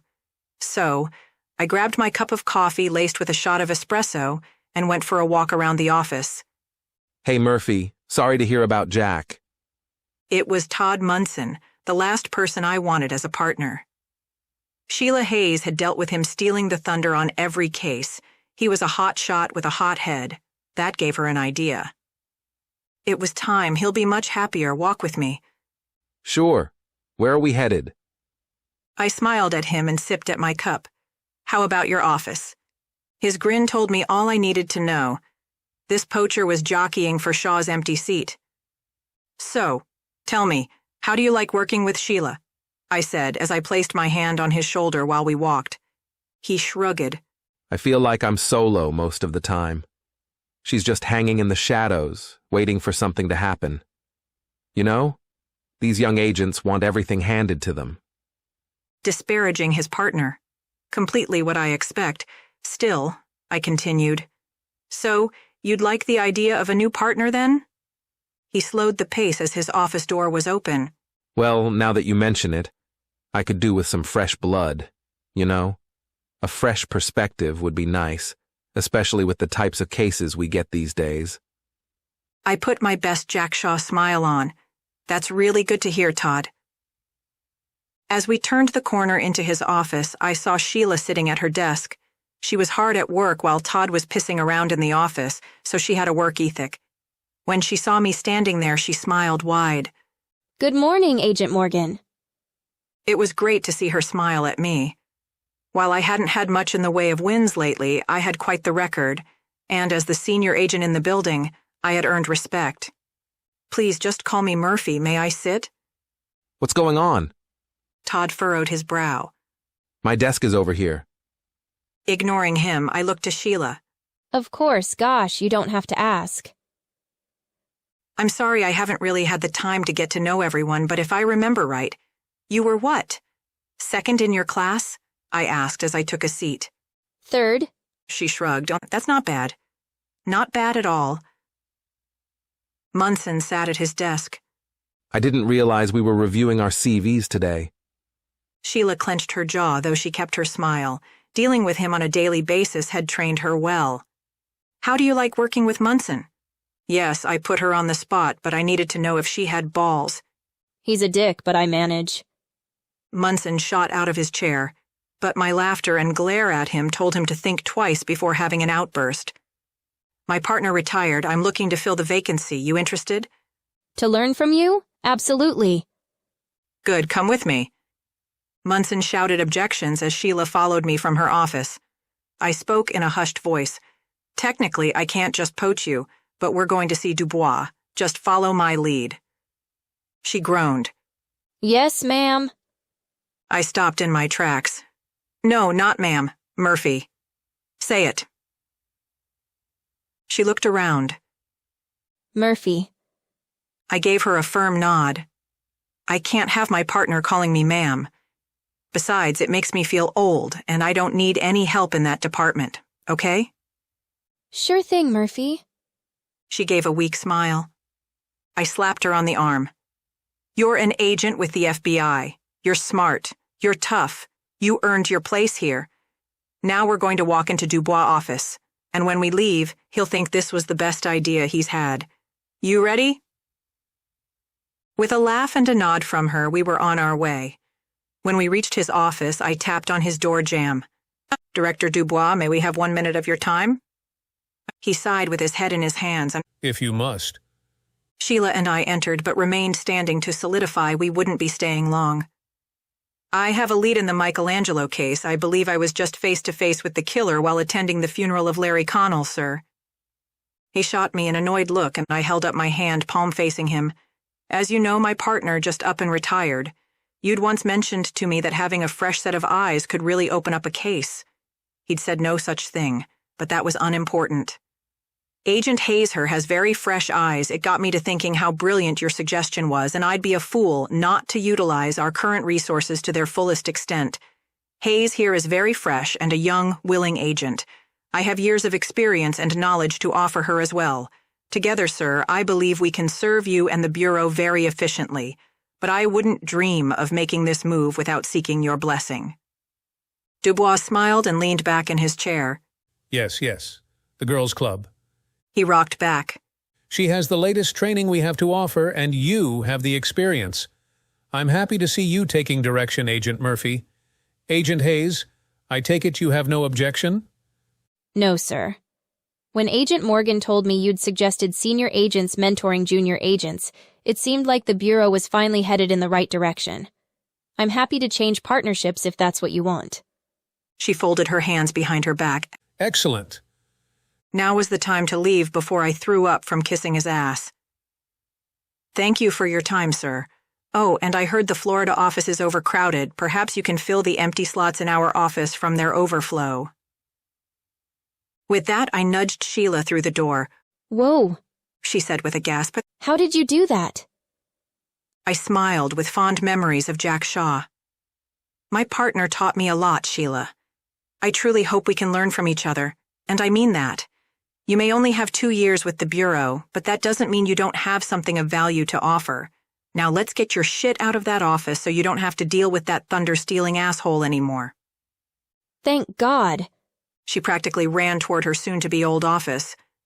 It only took 5 minutes to move her into our office, but I could feel the relief wash over her. It was palpable. First thing is first, get an overnight bag. You want no less than 2 changes of clothes, toiletries, and a charger for your phone. Oh, and pack extra underwear. Trust me on this. Toss a pair of tennis shoes in the bag and keep it in your closet. Why? She asked. I gave her a smile. You want to get ahead in this world? Be ready to leave at a moment's notice. No one is going to wait for an agent to run home first. So you said you had a lead in a case? She sat at attention red to soak it all in. After closing the door, I filled her in on Rose. I gave her everything I had. She looked confused, sitting there with a furrowed brow. I must be missing something. Is there any evidence connecting her to a serial killing? An immediate sense of defeat washed over me. Had she heard nothing I said? Okay, you've studied killers, their pathology, correct? Yes, but... Contract killers, they generally don't leave a calling card. Take the Iceman, for example. His methods of killing and body disposal were varied. It didn't matter how they died, so long as they were dead. Serial killers are different. The pathology is different. Even though they may not want to get caught, they get some thrill out of walking that line on the very edge. Some send letters. Some leave messages or clues deliberately at a crime scene. They like to taunt, pick, and even poke fun at authorities.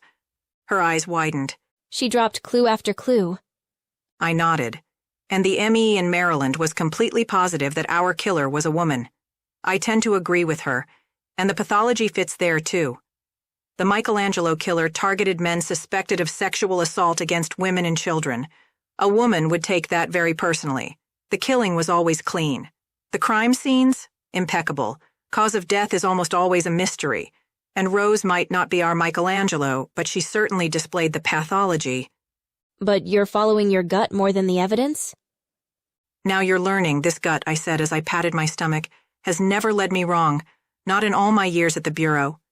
She nodded. I get that. I don't have a gut, though. With a laugh, I shook my head. You will. I didn't have it the first few years either. It developed over time. We took lunch in the office as we went over every scrap of evidence in the Michelangelo case.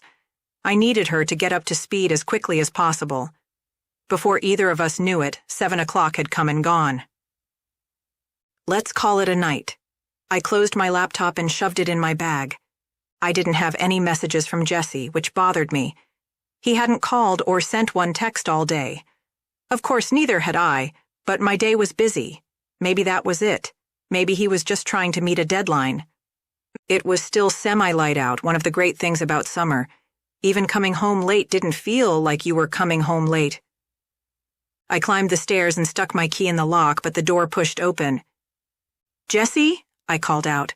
There was no answer. I listened carefully as I placed my laptop bag on the floor and pulled my sidearm. Jess? You home? Still, nothing. Leaving the door open was completely out of character for Jesse, having grown up in Chicago where you kept everything on lockdown. There was no sound of movement, but the kitchen chair was on its side. An end table was overturned. My heart jumped in my throat. I followed the mess down the hall where pictures had been knocked off the wall. When I rounded the doorway into his office, Jesse was on the floor face down. "Jesse!" I rushed to his side and felt for a pulse, and his body and neck were cold. His beautiful face was that odd shade of gray I'd seen on countless cadavers. Jesse, my Jesse was gone. Tears stung my eyes as I swept the rest of the apartment. I swallowed down the lump in my throat as I dialed 911 and waited outside in the hall. The next 2 hours were spent answering the police while tears streamed down my face. When I spotted the ME speaking with the chief of police, I ignored the officer who was asking the same questions he had for the last hour. How'd he die? He looked at me, wide-eyed. How did my Jesse die? He cleared his throat. It was a knife wound to the heart, ma'am. It was quick. The chief folded his hands in front of him. Normally, we would tell this to a victim's family, but given you are law enforcement, we believe this was not only premeditated, but someone was sending a message. When we turned the body over, a rose was found in the victim's shirt pocket. A rose? That was too much of a coincidence. There was no way that woman had come after her after a conversation in a bar. It had to be something else. Someone else. The very violence Jesse had managed to escape his whole life is what took his. He was a good man.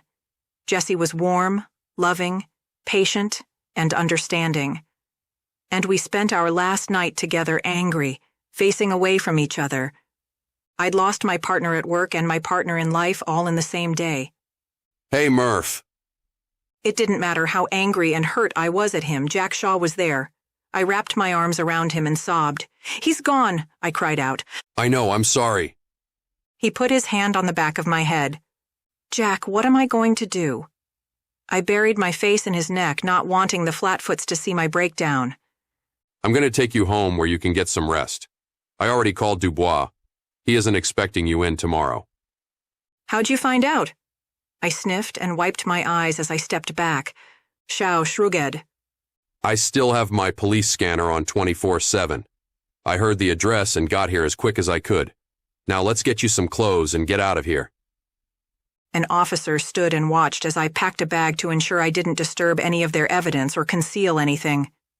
I gave the chief my private number. "You can reach me at this number any time. You get who did this, do you understand? Whoever did this needs to answer for it." We're on it, ma'am. I'm ensuring chain of custody on all evidence. I'll take it in myself.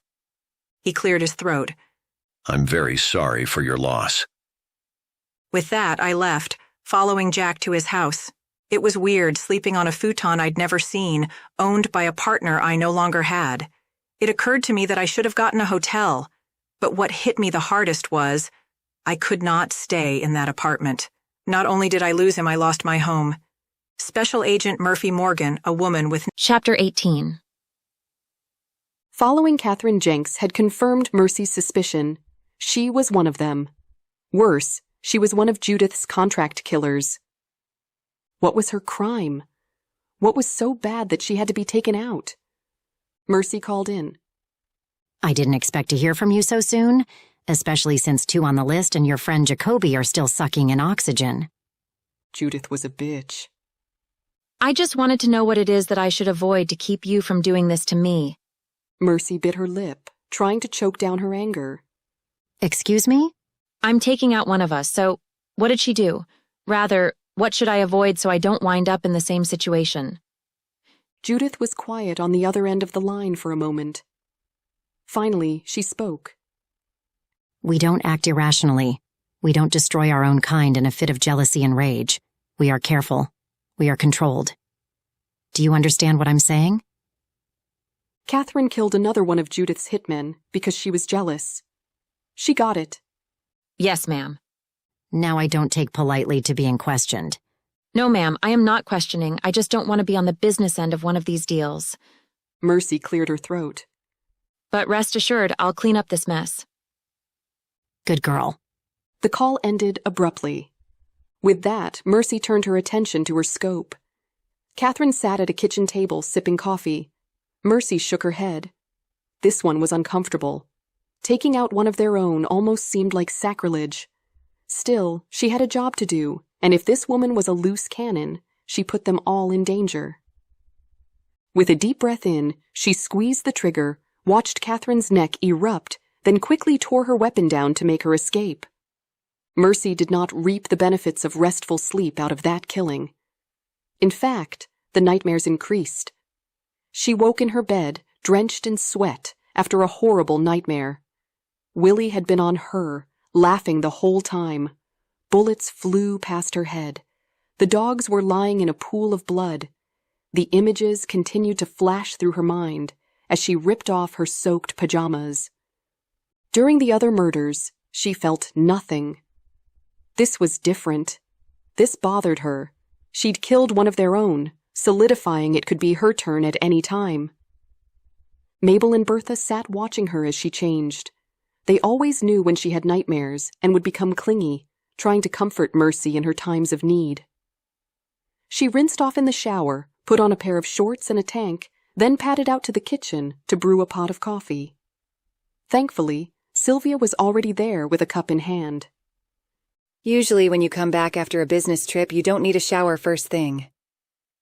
Mercy groaned as she poured a cup of coffee. Usually the jobs don't bother me, this one did. Or are you still scared because you blew off that man's invitation for dinner? Matthew had wanted to see her. He was clear. Still, she failed to set up the meeting. He'd seen her twice, once at the viewing and the second time at the funeral and wake after. She rubbed her face. I'll offer to make a trip to Chicago. Sylvia nodded. Not a bad idea. I'll hold the fort down here. Maybe I'll take him some of your delicious Kahlua as a gift. She smiled before taking a sip of her piping hot coffee. Nothing says, forgive me. Let's be friends like booze. She tossed her head back and laughed. Seriously, though, I've been doing some research. She stood from her stool and walked over to the cabinet and pulled out a container of what looked like tea leaves. Chamomile, sage, and valerian root have been all used in treating nightmares for years. In all the time she'd known the woman, she'd never known her to prescribe anything other than traditional medicine. Seriously? Yes, drink chamomile before bed. We can add sage to our diets with ease. The valerian root... I don't know what to do with that, but I bought it. We can figure it out. She shrugged. You have nothing to lose by trying it. Mercy's lip quivered. I'll try anything. Thank you. She suffered the nightmares worse than Sylvia, but the life of an RN had given her exposure to blood, violence, and horror. Mercy hadn't experienced any of it until Willie destroyed her life. Now, don't go getting all sappy on me. I just can't imagine what it's like never getting rest. I get the nightmares, sure, but not nearly as bad as you. Bertha began to whine as she limped toward the door. What is wrong with her? She's old, Mercy. I've noticed she's been having a hard time with stairs lately. I think she's getting aches and pains just like we do. Sylvia slid the lock open to the dog door, and the dogs went outside. She seems better after moving around for a bit. She felt a twinge of pain for not noticing Bertha was struggling. I'll call the vet, see if we can't get her an anti-inflammatory. It really helped Ralph as he aged. She remembered his struggle to get up and down the 3 steps from the back door. Once he had some medication, it became less of a chore for him. A black car came in the drive sideways before coming to an abrupt halt. When the door opened, Special Agent Murphy Morgan jumped out and stormed toward the door. The dogs began barking at her, but she paid them no attention. What now? Mercy whined as she headed to the door. To her surprise, the FBI agent didn't knock. She barged right in. Where is she? Murphy screamed. Who? Your friend Rose. Where the hell is she? She grabbed Mercy by the shirt. Tell me or I'll put a bullet in your head. The very recognizable sound of a shotgun being cocked drew their attention. Sylvia stood aiming the gun at the both of them. Do it. Mercy put her hands up. You're not dirty, Harry. Put the gun down. As she lowered the gun, Mercy looked at Murphy. What the hell has gotten into you? Where is Rose? She asked again. Let go of me, sit down and have some coffee, and let's sort this out. Mercy kept her hands up. Sylvia is going to put the gun away. We're going to stay calm and rational. Deal? The agent, to Mercy's surprise, broke down, crying. Mercy wasn't sure what to do or what had driven the agent to this point. Even though Agent Morgan had been a giant pain in her ass, Mercy did the humane thing and hugged the sobbing woman. Come on, let's sit down. She walked her to the table and pulled a chair out for her. Sylvia looked as if she didn't know whether or not to scream. Would you please get our friend a cup of coffee? Maybe put a splash of Kahlua in there. You have got to be fucking kidding me. Sylvia's face was red, and her hands were on her hips. Mercy hadn't heard Sylvia use much language before, but now wasn't the time. She shot her a pleading look, and her roommate relented. After Murphy had a cup in front of her, Mercy grabbed her own cup of coffee and sat at the table. What is going on? I need to know where Rose is. That's all you keep saying, but she's been gone for weeks. She's out of the country on vacation. Please tell me what happened. Mercy put her hand on Murphy's forearm. It's going to be okay, whatever it is. Tears spilled down her cheeks. Her eyes had dark circles under them. It's not. My boyfriend was murdered in our apartment. Mercy scrunched up her face. What does that have to do with Rose? How do you know her? Murphy asked. Sylvia joined them at the table, finally relaxing a bit. She was in our rape survivor support group. Mercy was thankful for the cover. We had an instant bond, you know? We understood each other. She's a bit socially awkward, but that doesn't bother me. I'm very sorry for your loss, but I still don't understand why you're looking for our friend. There was a rose on his body. It seemed like I was being sent a message. She wiped her eyes with the back of her hands. Mercy leaned toward her. Did you two have an argument at the bar or something? It seems a bit of a stretch for you to suspect our friend after a first meeting simply because some sicko put a rose on the body? Not really. I mean, it ended on a sour note, but that happens when you talk politics. The dogs came bounding in. With everything calm and a woman sobbing, they both laid at her feet. You two were going to eat me 5 minutes ago. Mercy chuckled. They're very attuned to emotions. They felt your rage. Now they feel your pain. They're trying to comfort you. How can you tell? The small one is just using my foot as a pillow. Mercy sighed. Because that's what they do when I suffer night terrors. I already get overheated, and having 200 pounds of dog lay all over you doesn't help. But that's what dogs do for their pack. It's basic instinct. Keep each other warm. Offer comfort. Things like that. Murphy's mouth fell open slightly. After all this time, you still can't sleep? Oh, she sleeps just not nearly as much as she should. And it's not what you'd call rest. Sylvia folded her hands on the table. Look, I feel horrible for you. But you gotta quit coming in here like that. The last time you were here, it was very volatile. You come here again. Volatile. You, ma'am, are out of control. Look, Murphy began. No, you look. I'm not Mercy. I'm not going to be nice for the sake of being a good person. I'm a good enough person day in and day out. Don't you understand that we've suffered too and you've only inflicted more of that on us?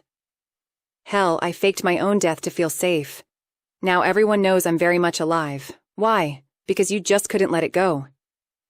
Sylvia! Mercy scolded. No, now is the perfect time.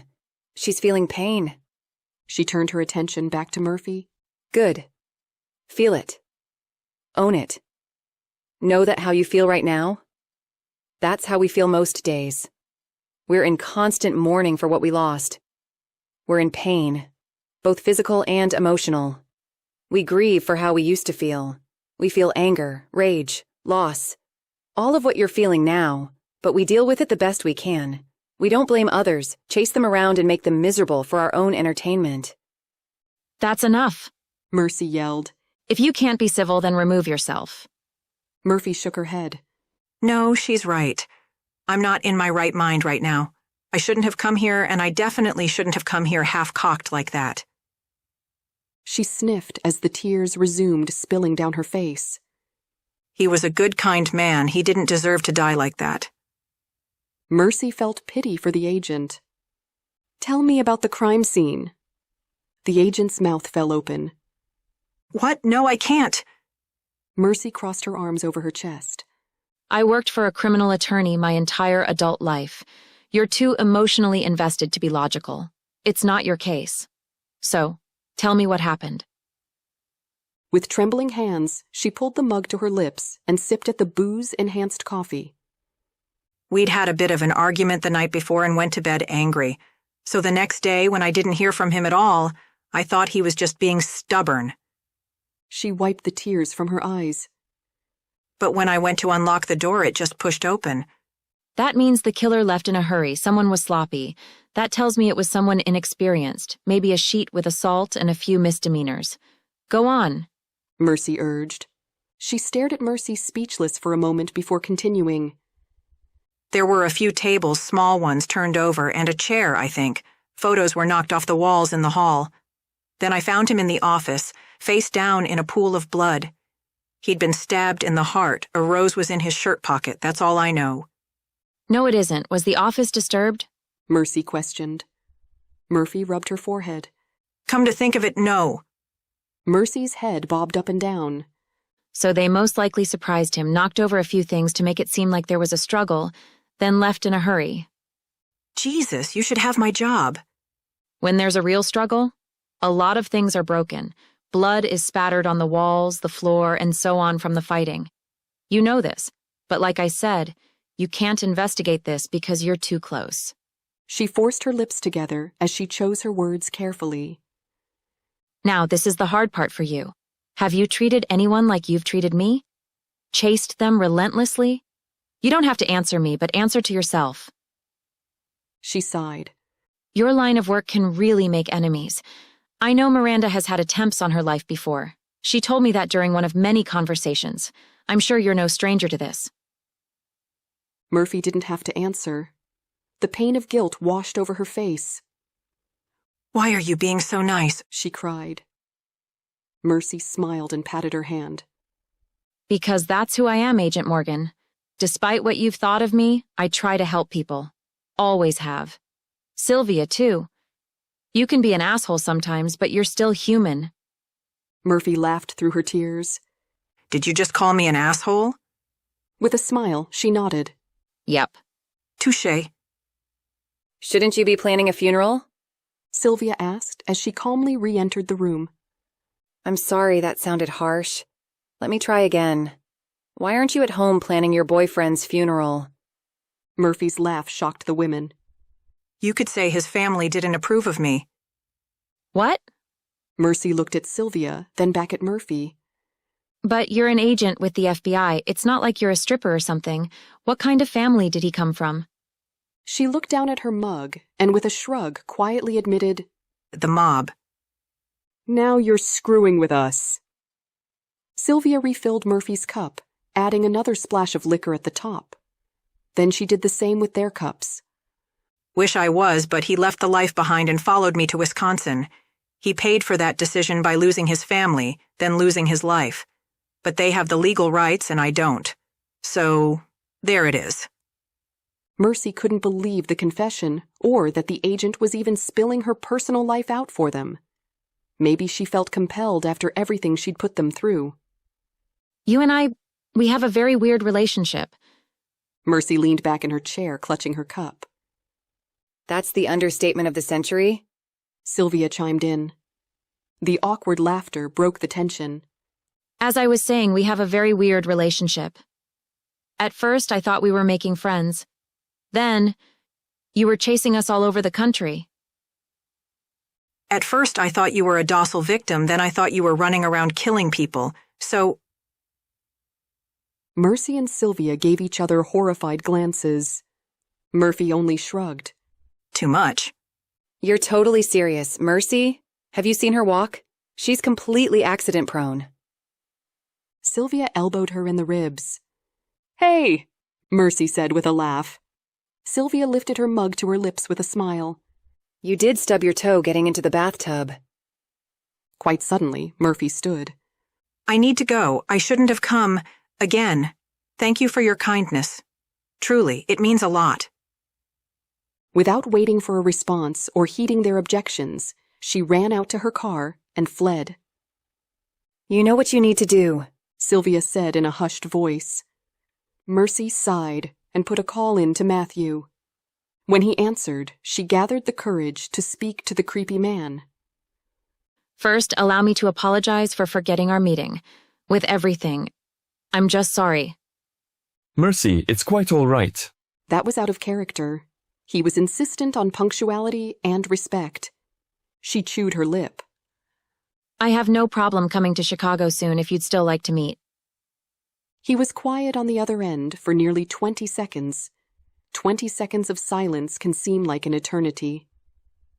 Mercy, I detect a hint of stress in your voice. Yes, well, that would bring me to the other reason for this call. She took a deep breath in. Special Agent Murphy Morgan just showed up on my doorstep, a complete wreck, demanding to know where Rose is.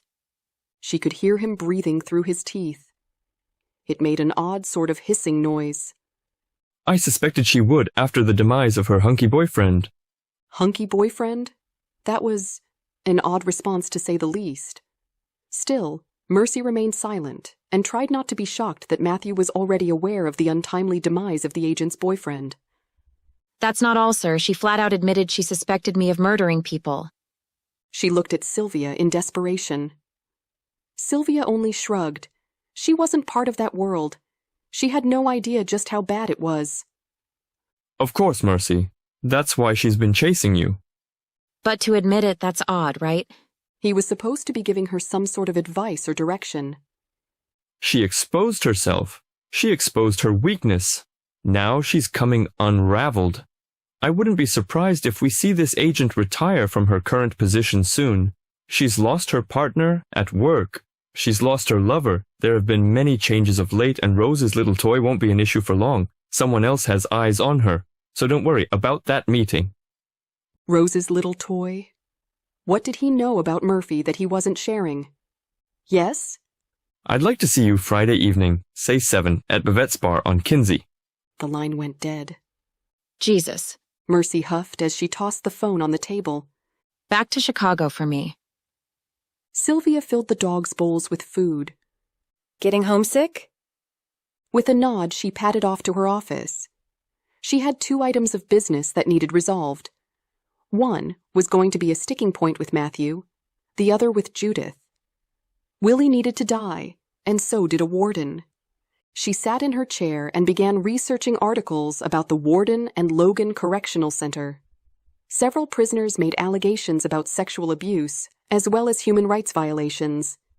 But it appeared none of them were being taken very seriously. But cutting the head off the snake wouldn't resolve the problem. So why simply kill the warden? Why not go after every single one of them? This gave Mercy an idea and sewed up her master plan. She was going to kill William Jacoby and get away with it. Chapter 19. Jessie was gone. My young new partner was expecting something from me, and I was in no shape to provide it. Sheila tried to reassure me. It's okay. Take all the time you need. I'm away from that asshole, so I can manage fine while you're on bereavement. But we're partners now, so if you need anything, a place to crash, a designated driver, someone to hold your hair while you puke, just call me. Todd Munson walked by, giving us the death stare. Maybe I'll have a misfire at the range, I said with a growl. That man could use a little humbling? Sheila grinned. Now, I've handled Munson for over a year. I got this. I pulled the strap to my bag over my shoulder. The movers will be at the old place in an hour. I have to go. Spotting Munson on my way out, I shot him the most threatening and intimidating look I could muster. That should have been enough of a warning shot. How's Hayes working out? Munson was following me, idiot. Perfect. I continued to walk for fear I might actually draw my weapon on him. I knew the little weasel would harass my new partner in my absence. Well, since you're going to be gone. I spun on my heel, grabbing Munson by the throat. Stay the fuck away from my partner. Got it? His eyes bulged. I just wanted to... I don't give 2 shits, you little ladder-climbing cunt. If I hear you messed with her even once, I'll end you. My face felt as if it had erupted in flames, and my hand trembled as I tightened my grip on his throat. Munson's purple face nodded up and down, so I released him. "I am not playing with you. Steer clear." He cleared his throat. Yes, ma'am. Turning back around, I flipped him off and stormed out of the building. That was an administrative offense. I could be sanctioned. That was of little consequence. I had been an experienced agent with years dealing with plenty of Munsons, and while the Bureau was pretty good at ensuring equal opportunity, it didn't mean that some men still mistreated some women. Finally, in the car, I took a deep breath as I sped off to the apartment. While I couldn't force myself to go inside, I had to be present while they loaded the furniture into the moving van. So I sat in my car and waited. After an hour, I drove across town, leading them to my new place. It was a large Victorian home that had been separated into 2 spacious apartments. I paid a premium for the ground floor. I directed the placement of the furniture, then handed them a wad of cash when they were finished. Sitting on the couch, I stared at the numerous boxes I had to unpack, and my heart sank. I couldn't do this alone. Reaching in my pocket, I pulled out my cell and sent a text off to Sheila. Then I ordered Chinese and waited for Sheila to arrive. Sitting there alone, I felt the weight of my decisions crashing down on me. Jesse's death was most likely a message to me, and I knew it. I'd made a complete fool of myself in front of Sylvia McDermott and Mercy Connell, even spewing my suspicions and alerting a potential suspect. I'd grown emotional and sloppy. These were horrible qualities for an agent. A knock at the door pulled me from my thoughts. I trudged to the door and opened it. Sheila was standing on the other side of the door with the Chinese delivery guy. I waved them both in and paid for the food. "Whoa!" Sheila said as she looked around. "Look at the woodwork in here." Jesse would have gone on forever about the woodwork. Everything had that handcrafted feel. The rich, dark wood set everything off. I could only nod and pull containers out of the delivery bag. Sheila walked around the open area. "It's really beautiful, Murphy." "Thanks." I wanted to say more, but the depression was crushing me. She pulled her jacket off, tossed it on the couch, and began rolling up her sleeves. "Where do you want me to start? I could sanitize the bathroom, unpack boxes, hang curtains." Curtains. I looked at the large, uncovered windows. Shit. My mind was gone. I hadn't even considered curtains. "It's no matter." Sheila smiled. "I hung sheets for almost a year before settling on curtains.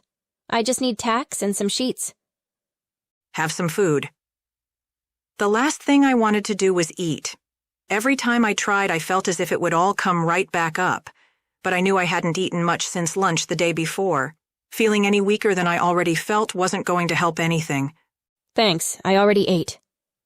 She pulled a switchblade out of her pocket and cut into a box. Any other time, I may have felt like it was an invasion. Right now, I didn't care. She began pulling candles and knickknacks out of the box, finding places to tuck them. I left the noodles on the counter and opened a box. "Let's just find the important stuff. Everything else can go into the spare bedroom until I feel up to it." "Yeah, I can't really decorate for you. I mean, I could, but it would be me, not you. I mean, it wouldn't have your touch." Her face reddened. Poor thing had to be feeling my tension. Pots, pans, towels, stuff I need to survive. I glanced down into the box, wishing I'd have taken the time to label them. Jesse's favorite pottery sat in the box. He spotted it when we were in Mexico and fell in love with it.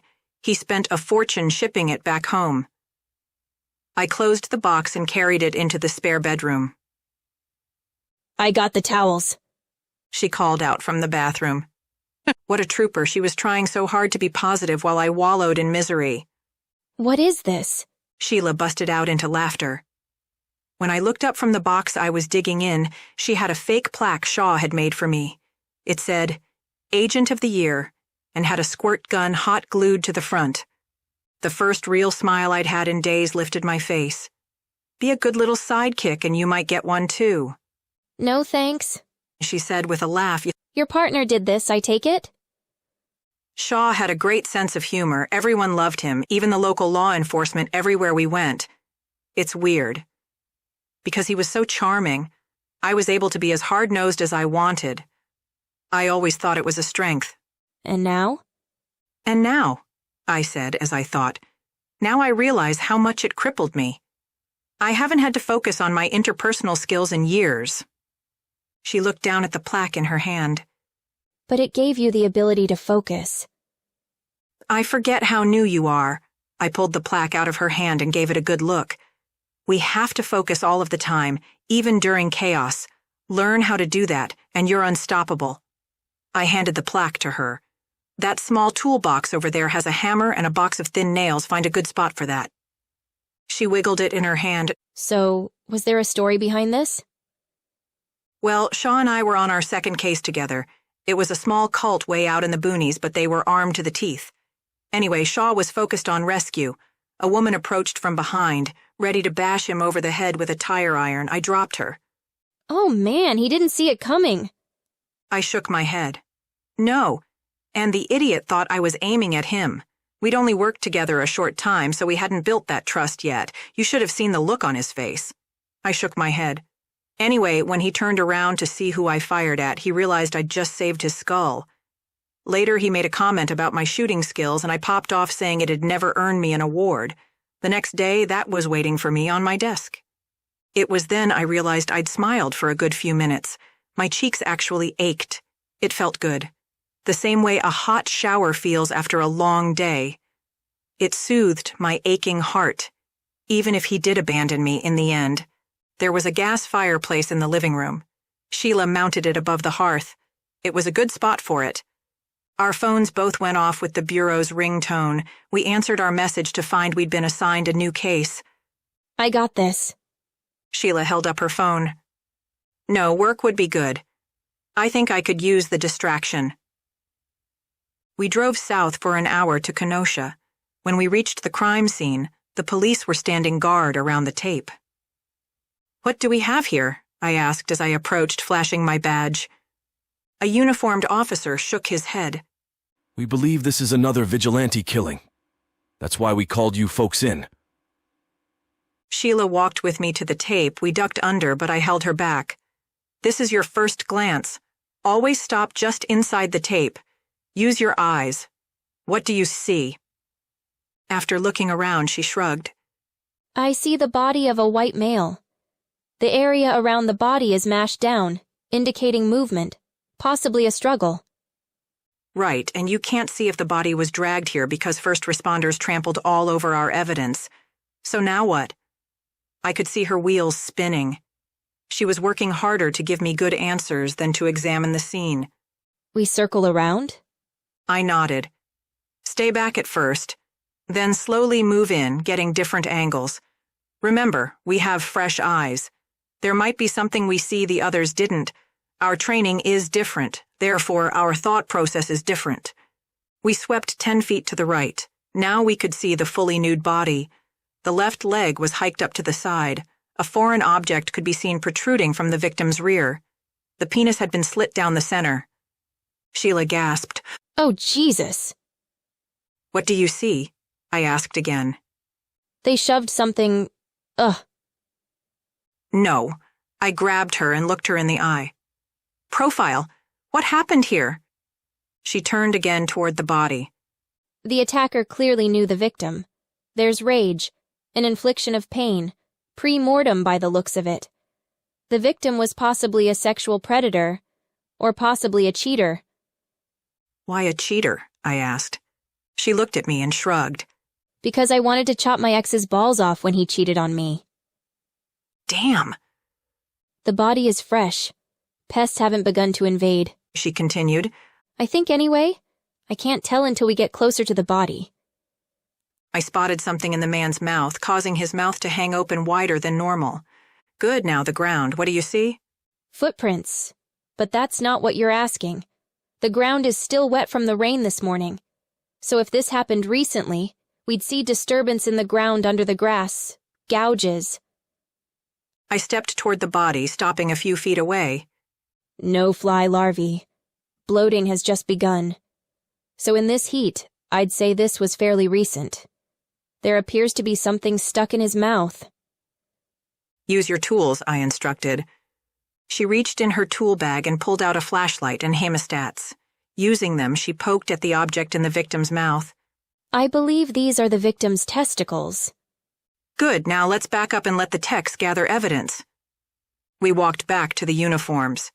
Any ID on the Vic? Henry Wallace.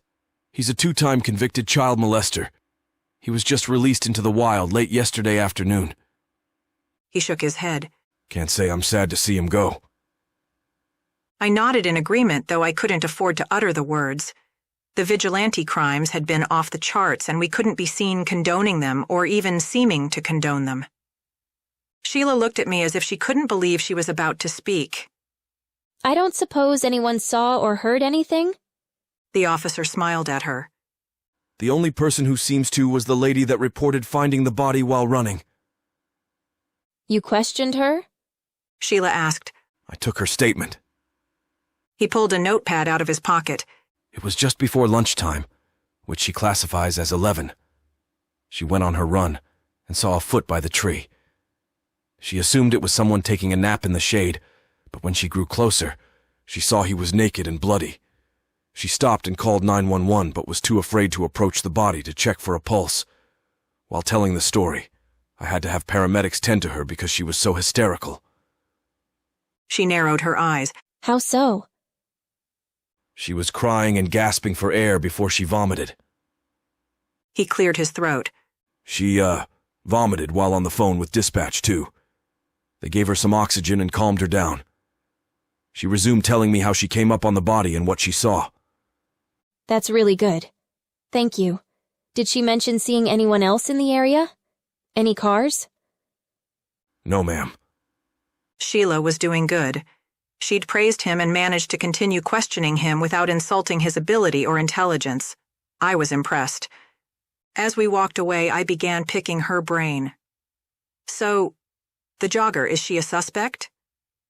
Vomiters don't have the stomach for murder and dismemberment. I highly doubt it. Besides, if she were angry at a molester, we would have seen more defensive wounds on the body. I actually didn't spot any, but we didn't examine the body fully. I didn't get a good view of his forearms. Maybe you shouldn't count her out. Maybe she did vomit while cutting him and used the phone call with 911 to cover. Nah, there wasn't any vomit near the body. Most people can only make it a few steps before tossing their cookies. She looked at me wide-eyed. Right? I gave her a smile. She'd earned it. Right, so where do we start? Kiss it. Unable to contain my laugh, I let it rip. What? Keep it simple, stupid. It's an abbreviation. Anyway, I'd start with the parents of his victims. They're the most likely to do something like this. If they didn't do it themselves, they'd hire it out. So we can check their accounts to see if a large sum suddenly disappears. I gave her a nod and we headed to the car. I want to thank you. I know. I shouldn't disparage my former partner, but honestly, Munson didn't teach me shit. Every time I opened my mouth, he'd talk over top of me. She stopped at the passenger door and paused with her hand on the handle. I felt respected, but still knew I could learn from you. This was my best day by far. Thank you. Get in the car, I said with a smile. After buckling up, I gave her a sideways glance. That was no big deal. That was how I learned, but hopefully this earns me some forgiveness when I get tunnel vision. You fixate? Big time, I confessed. Once I get a gut instinct, I can't let it go. Then, I don't listen, even when I should. When I do that, just work harder at getting my attention on you. Then I'll focus on what you have to say. I don't intend to show disrespect, but Shaw used to tell me it was insanely rude. And when I miss something, you'll point it out in private? Munson was a dick. Of course, humiliating you in front of anyone doesn't serve either one of us or our cases at all. I need you confident, self-assured, and most of all, effective. Now, can you pull the trigger? I mean, when it comes down to it and there's a human being on the receiving end, can you shoot? She stared out the window for a moment. I cannot give you a straight answer. I assume I could, yes. I've trained for it, but I haven't had to use my service weapon yet. I put the car in drive and headed back to Milwaukee. What about your hand-to-hand skills? I'm a brown belt in Taekwondo and an orange belt in Jiu-Jitsu. They almost dismissed me from class at the academy. She pulled her shoulders back. I'd give anything to get Munson in a rear naked choke. Wait, you were almost dismissed? Did you hurt someone? I eyed her as I turned onto the highway, and she looked down at her lap. It was a party. There were these 3 guys on the balcony where I was having a smoke. You smoke? In college. She sighed. Anyway, I was a bit tipsy. One guy started groping me, then the other. Before I knew it, I was having to fight them off. They kept trying to pull my pants down. At first, I panicked. But when I got mad and remembered, hey, you're a trained fighter. Fight. Then I took matters into my own hands. One guy, I threw over the balcony. He broke his back and is now paralyzed from the sternum down. The 2 other guys suffered broken bones and dislocations. Even though I was the victim, I was arrested. It took forever and a ton of money to make it go away. But the dismissal? I pressed on. Despite the charges being dropped, they found out. There was a hearing and everything. I had to fight hard, but eventually called in the cavalry. You see, most folks assume the ACLU is all about protecting the darker-skinned Americans. But they're not. They got wind of what happened. Well, I called them, actually. They came to my aid. The academy was worried about the media shitstorm, so they dropped the whole thing. When I came on board, Jocelyn actually put me with Munson because she thought he was dirty. He's not. He's just a dick. Oh, hell, then she left and you were stuck with Munson. I almost wanted to pull off the road and hug her. Until you came along. She rubbed her forehead. For which I'm thankful. Maybe Shaw retiring was fortuitous. What about your experience? How was it for you? I shrugged.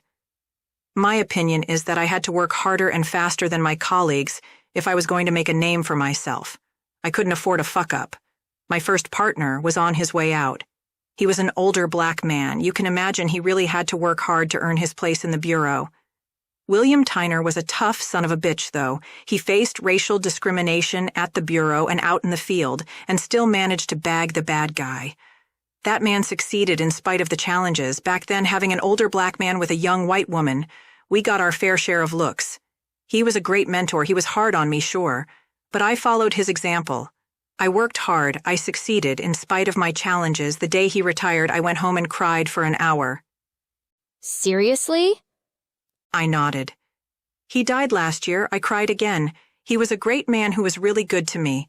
He was the best damned profiler I've ever seen, too. One night, while we were having drinks, he told me he believed God led him in every case. If I'm honest, I think he might have been right. His gut was so freaking accurate.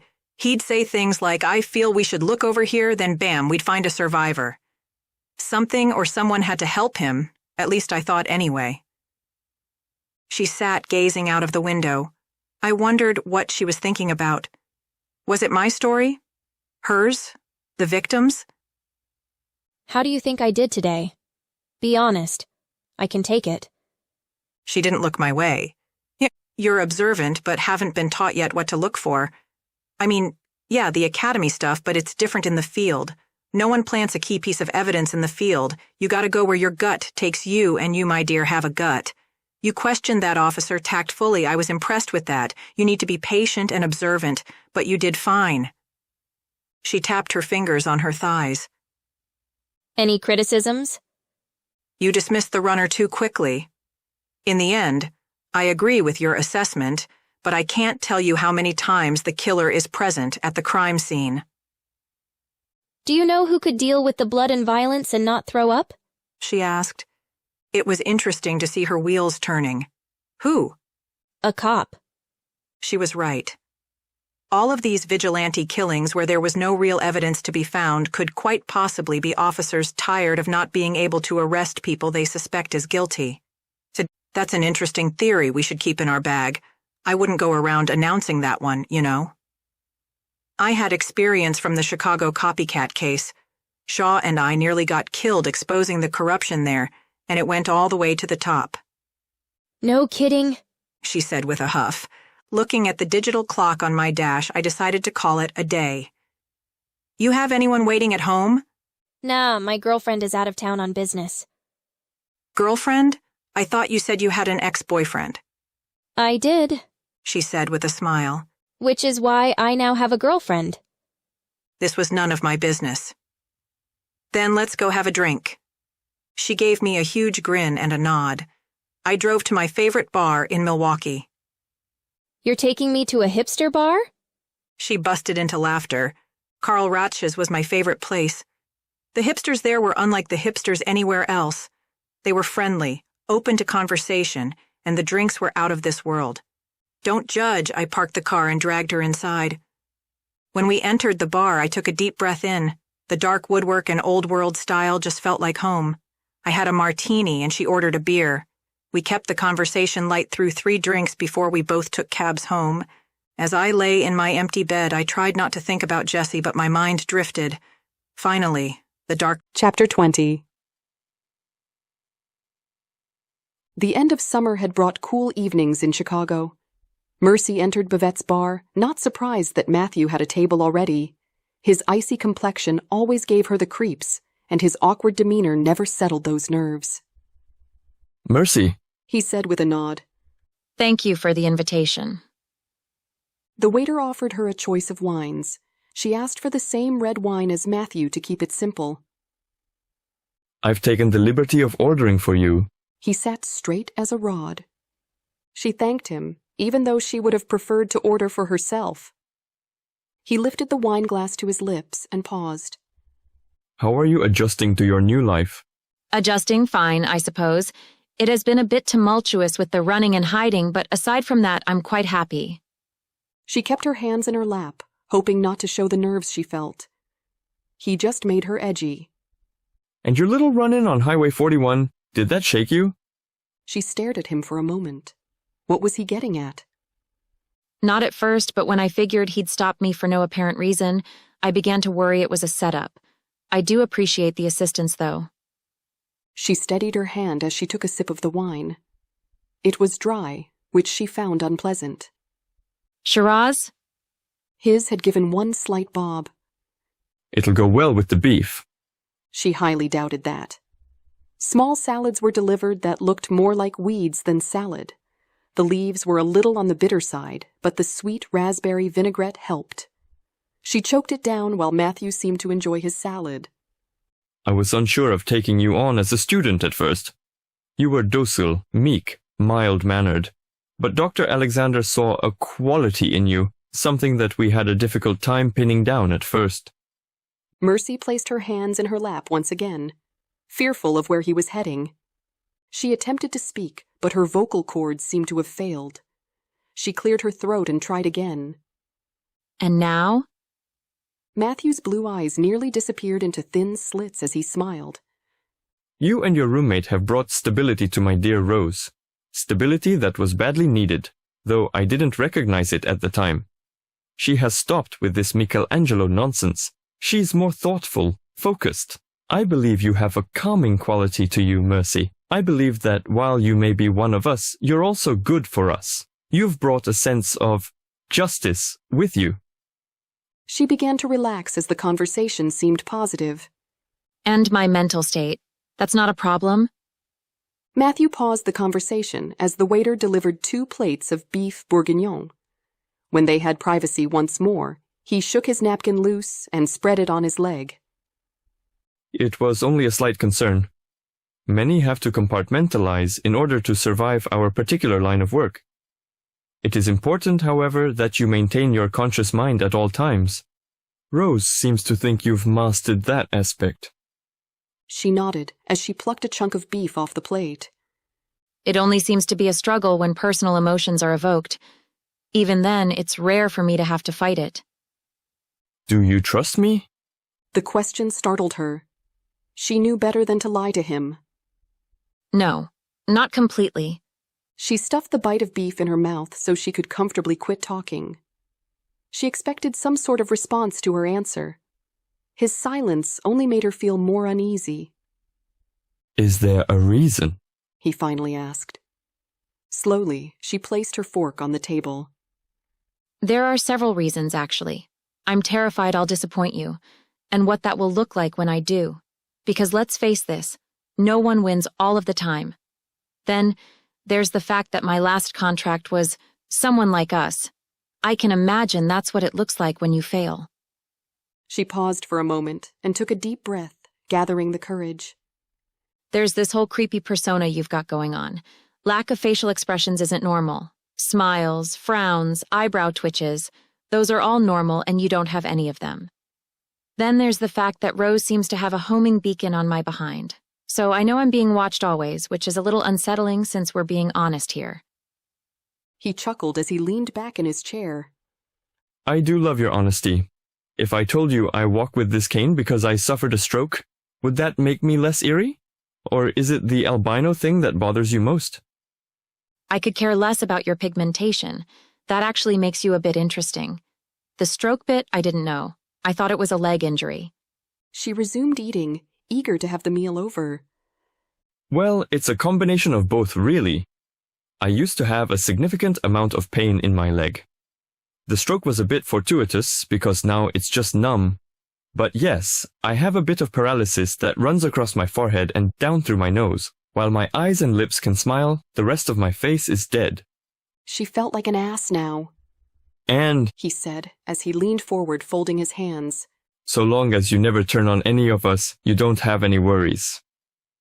Mercy took a sip of water as the wine seemed to suck all the moisture out of her mouth. And the disappointment?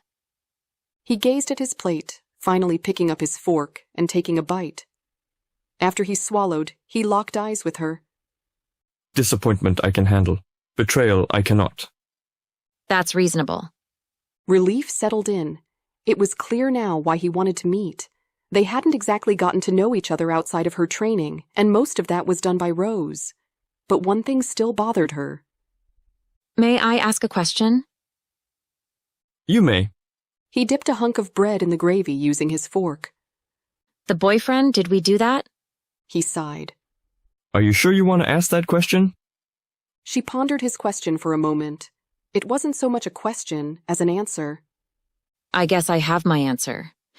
Sometimes it's best to leave things alone. You won't always appreciate the answer, but since you already have your answer, I can tell you it was an outside contract. Someone wanted him removed from the equation, and her suffering could be a benefit. That left a sour taste in her mouth. How could her suffering help any of us? That's just cruelty, isn't it? He flagged the waiter over and asked for the bill. Keep your enemies close, Mercy. Then you can keep an eye on them. Murphy was their enemy. That wasn't an easy thing to hear. Clearly, she'd gotten too close. Maybe she'd gotten too close to Rose, or maybe it was Rose toying with her in the bar. Either way, Mercy had to swallow the fact that this woman was now a target, simply for doing her job. That was in direct conflict with her moral core.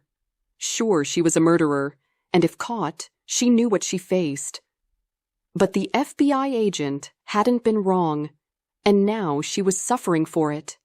Mercy didn't want to make the innocent suffer. That was against her whole purpose. She wanted to end the suffering, not inflicted on those who didn't deserve it. I'd like you to come with me, please. He handed the waiter a wad of cash. She followed him outside, where she was surprised to find he was on foot. Together, they walked in silence until they entered a high-rise. They rode the elevator to the top floor, which opened up into a penthouse apartment. Half of Matthew's students waited inside. Rose hurried over to her with a warm embrace. Nice tan, Mercy teased. Jamaica was absolutely beautiful. It felt like an intervention. 10 fellow assassins sat in chairs and couches that formed a semicircle. Matthew sat in the only remaining spot and asked Mercy to take a seat in the center. She did as he asked and looked around the room. I'm not on drugs. Everyone can relax. Soft laughter echoed around the room. Rose stood up. You know my story, what happened to my brother and I. What I didn't tell you was that once I killed that son of a bitch stepfather of ours. I finally felt at ease. He couldn't haunt me anymore. Bear stood up as soon as Rose sat down. Bear, whose real name Mercy didn't know, stood at about 6'2", with a barrel chest and huge arms. Bear, who was painfully in love with Rose, who showed no signs of returning his affections, cleared his throat. I was in college and a lot smaller than I am today.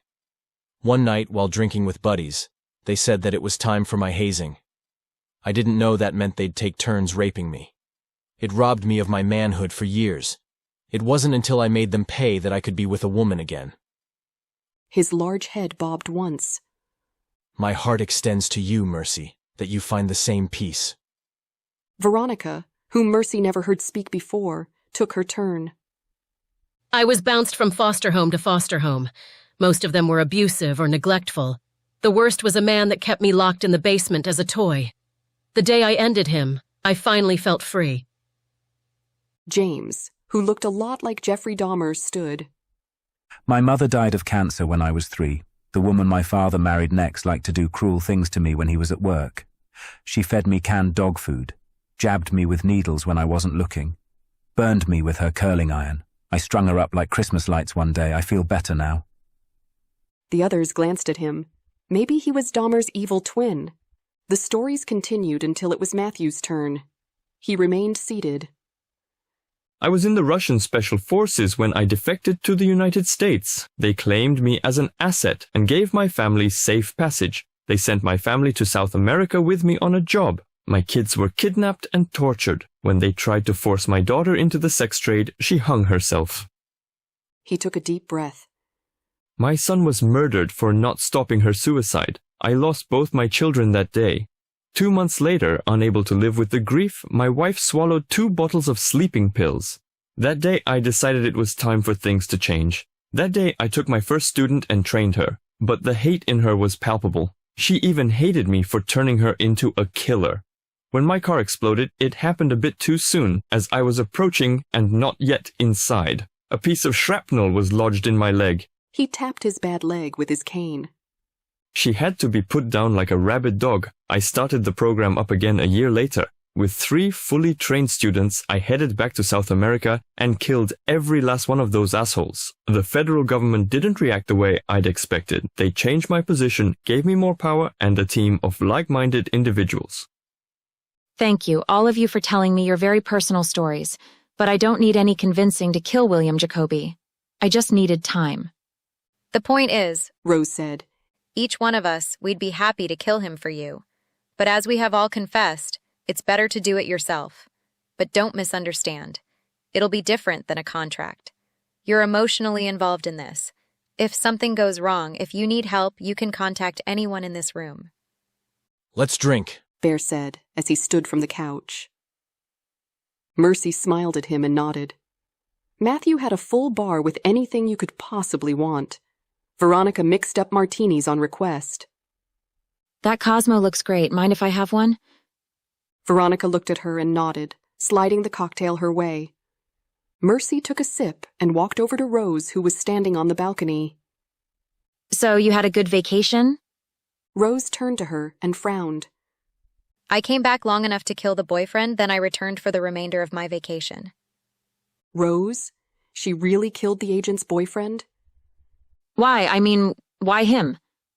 You're mad. She sighed and leaned against the railing. Mad? At you? Don't be silly.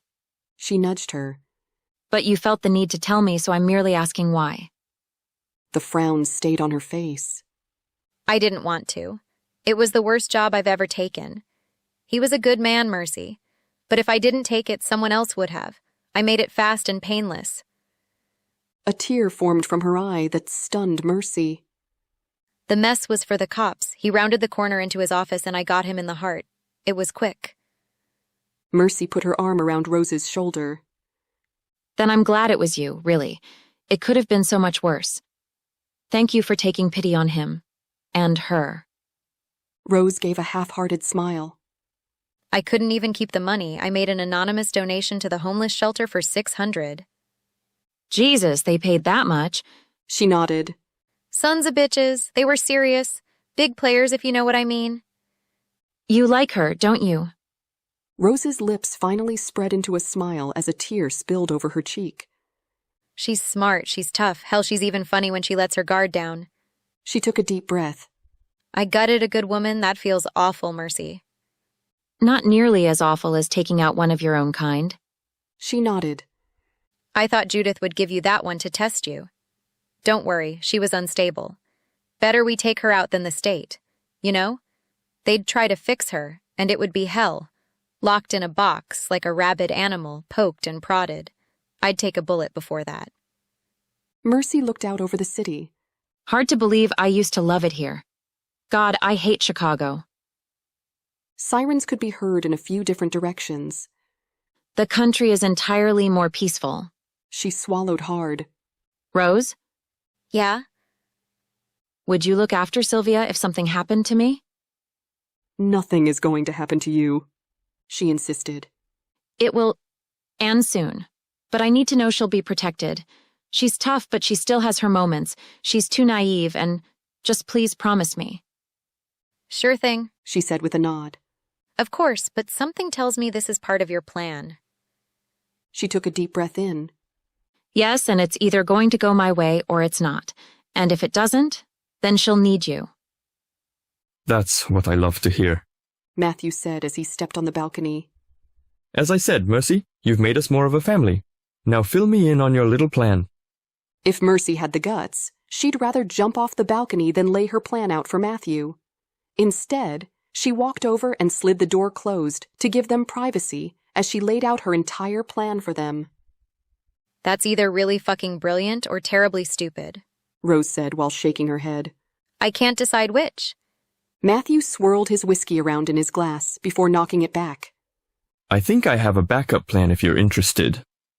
Mercy felt the air she'd been holding in her lungs rush out in relief. Yes, a backup plan would be great. Chapter 21.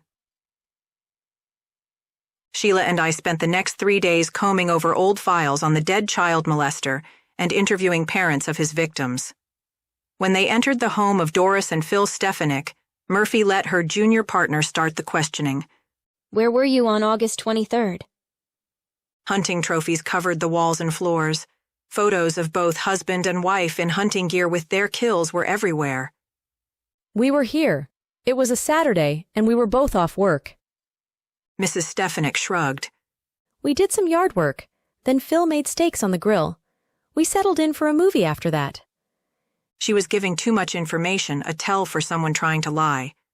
Good, Sheila said with a smile. This helps us rule you two out. Now, did anyone see you? The neighbors, perhaps? Doris once again spoke up. We pretty much stick to ourselves. I have no idea if anyone saw us or not. Sheila turned her attention to Phil. What about you, sir? Did you see or interact with any of your neighbors that day? He lifted his shoulders and let them fall. I waved to the mailman. Does that count? I remained quiet, observing my partner, who gave Mr. Stefanik a smile and a nod. Sure does. What about your daughter? Where was she? This was a fine line. We both knew she'd been institutionalized. Still, she'd posed the question. Dolores shot out of her chair, her hands fisted into balls as she paced. We had to put her away, locked up like an animal. I see. She's institutionalized then. Dolores stood behind Phil's chair now, her jaw clenching. After what that animal did to her. Of course, a fragile young girl couldn't handle it. Our baby has been destroyed, ripped from us, a ward of the state because we can't afford to pay for her treatment. Sheila and I rose from our seats in unison. Thank you for your time. We'll be on our way. I nodded toward my partner. When we were inside the confines of the car, she looked at me. They did it. Yep, I said with a nod. Now we get our warrants. Ugh, I hate this. She gasped. Those poor people. Guilty or not, they've been through hell. While I felt for their loss, I knew I had a job to do. I could only hope my partner could be effective, no matter her personal feelings. Within 3 hours, we had our search warrants and a team back at the Stefanik's place. Both were taken in for further questioning while the team did their sweep.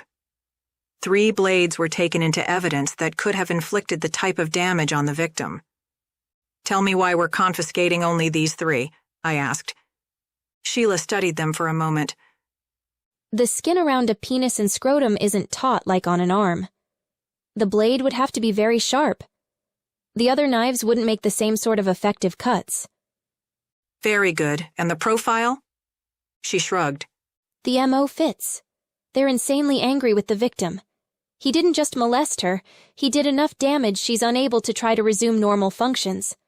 The file said she's a cutter and has turned to attacking others. She must be sedated frequently and refuses to participate in therapy.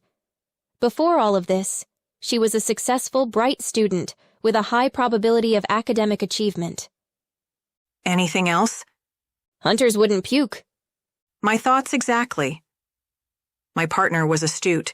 She only needed room to blossom. Now that she wasn't being crushed under a Munson, she could have the room to grow. By time we'd reached the Stefaniks, they'd already lawyered up and refused to answer any questions, which I suspected would happen. They knew what they had done and most likely had a plan to deal with it before we ever questioned them. Sheila sat hard in her chair. Unbelievable. They have a right to counsel. If the knives have the victim's DNA, there's no need to question them anyway. It's part of the job you'll have to get used to. Shaw had gone soft on me, and I could only hope Sheila had a younger, stronger stomach. It wasn't easy, arresting these parents. But the laws our society had in place didn't allow for one individual to act as judge, jury, and executioner. It wasn't as if I didn't want to put a bullet in some of our suspects myself. But we swore an oath to uphold the law, not turn a blind eye. Now what? Now, we move on to something else while the lab does their thing. It'll take some time for DNA evidence to come back. The couple will cool their heels in lockup unless their lawyer agrees to a deal. That's it. Her mouth fell open. Well, that's anticlimactic. Oh, don't worry. We'll have plenty of action in the field. This case was easy. I've been shot at, attacked with a machete. You name it. This shouldn't have even been our case, but since there had been vigilante killings across the country, that had national attention a few months back, the locals tossed this one to us. We both sat staring at our laptops. I was busy clearing my inbox of forwarded emails from Shaw's inbox when the director's assistant barged in our office. Morgan, Hayes, Director Dubois wants to see you in the briefing room. Now. His assistant left the door open as she hurried off. We wasted no time getting to the third-floor briefing room. Dubois was waiting for us, along with a team of other people. Good, you're here. James? He stepped aside. James, who I'd never seen before, grabbed a small remote and illuminated the wall with a photo of a woman. She was nearly nude, badly bruised, with open wounds covering most of her body. We believe we have a sexual sadist in Arizona. There's a small town called Oatman. 5 women have gone missing.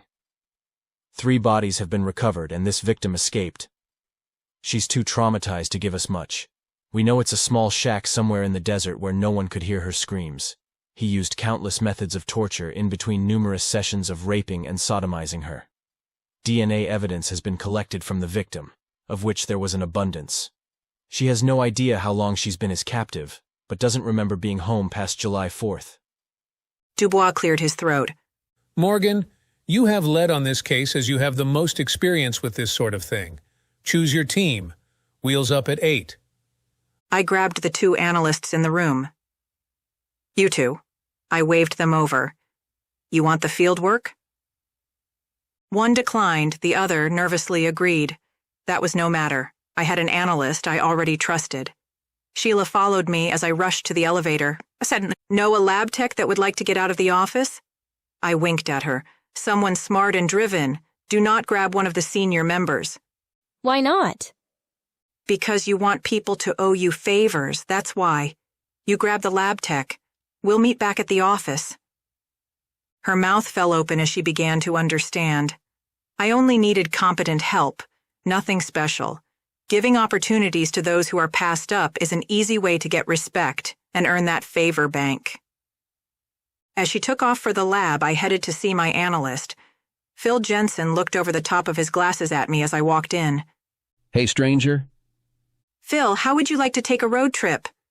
His shoulders fell. No, thank you. I'm too old for field work. Leave me here with my toys. Damn. I looked at my feet. Have any recommendations? Phil gave me a non-committal shrug.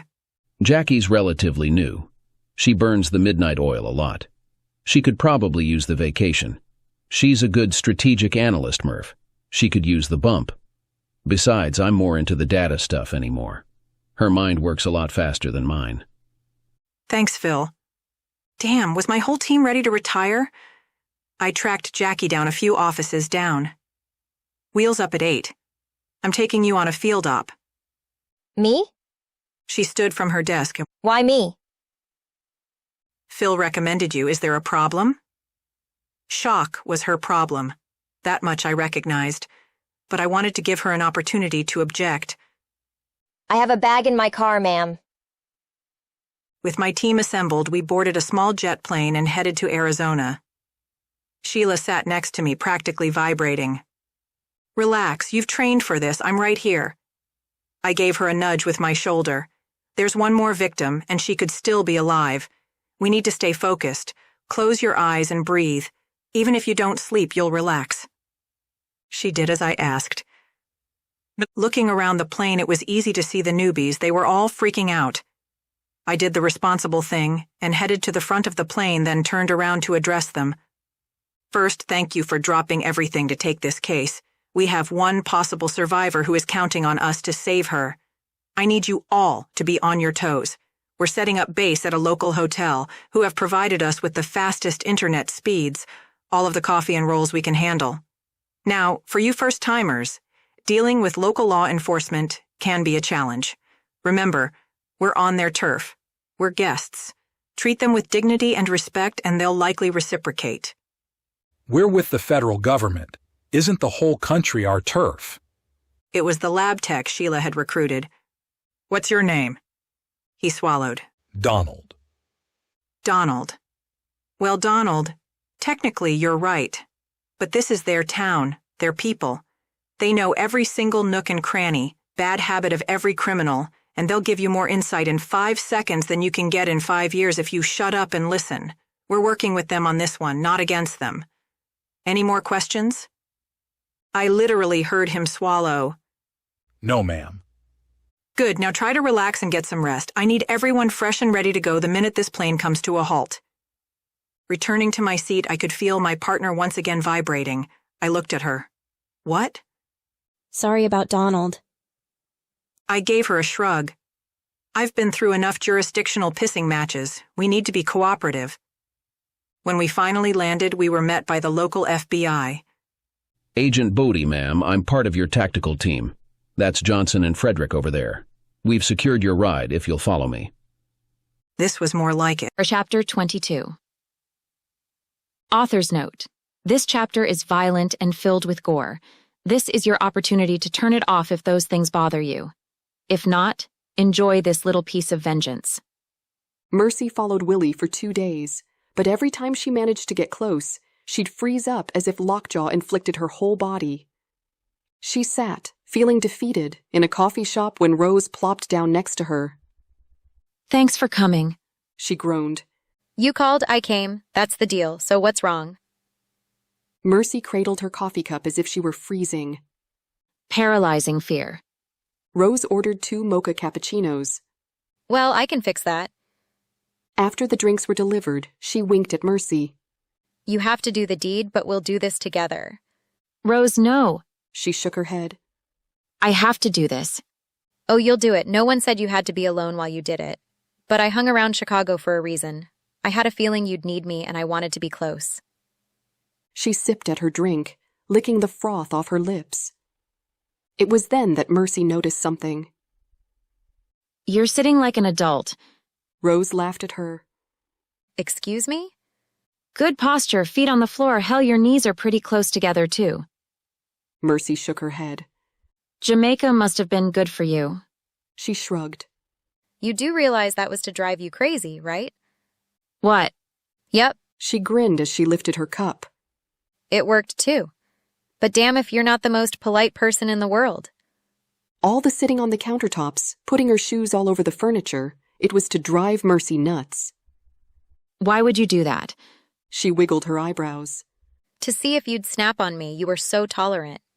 Oh no, Mercy confessed. Inside I was screaming. The 2 women shared laughter and caffeine until their cups were empty. Come on, let's get some wigs. She followed Rose around the corner to a small beauty supply shop. Mercy grabbed a red wig. Rose had a long black wig. They both purchased decorative hats and secured their new disguises on before heading out. Where can we find this piece of shit? Rose asked as she looped her arm in Mercy's. He'll get off work in 20 minutes at the tire shop. From there, who knows?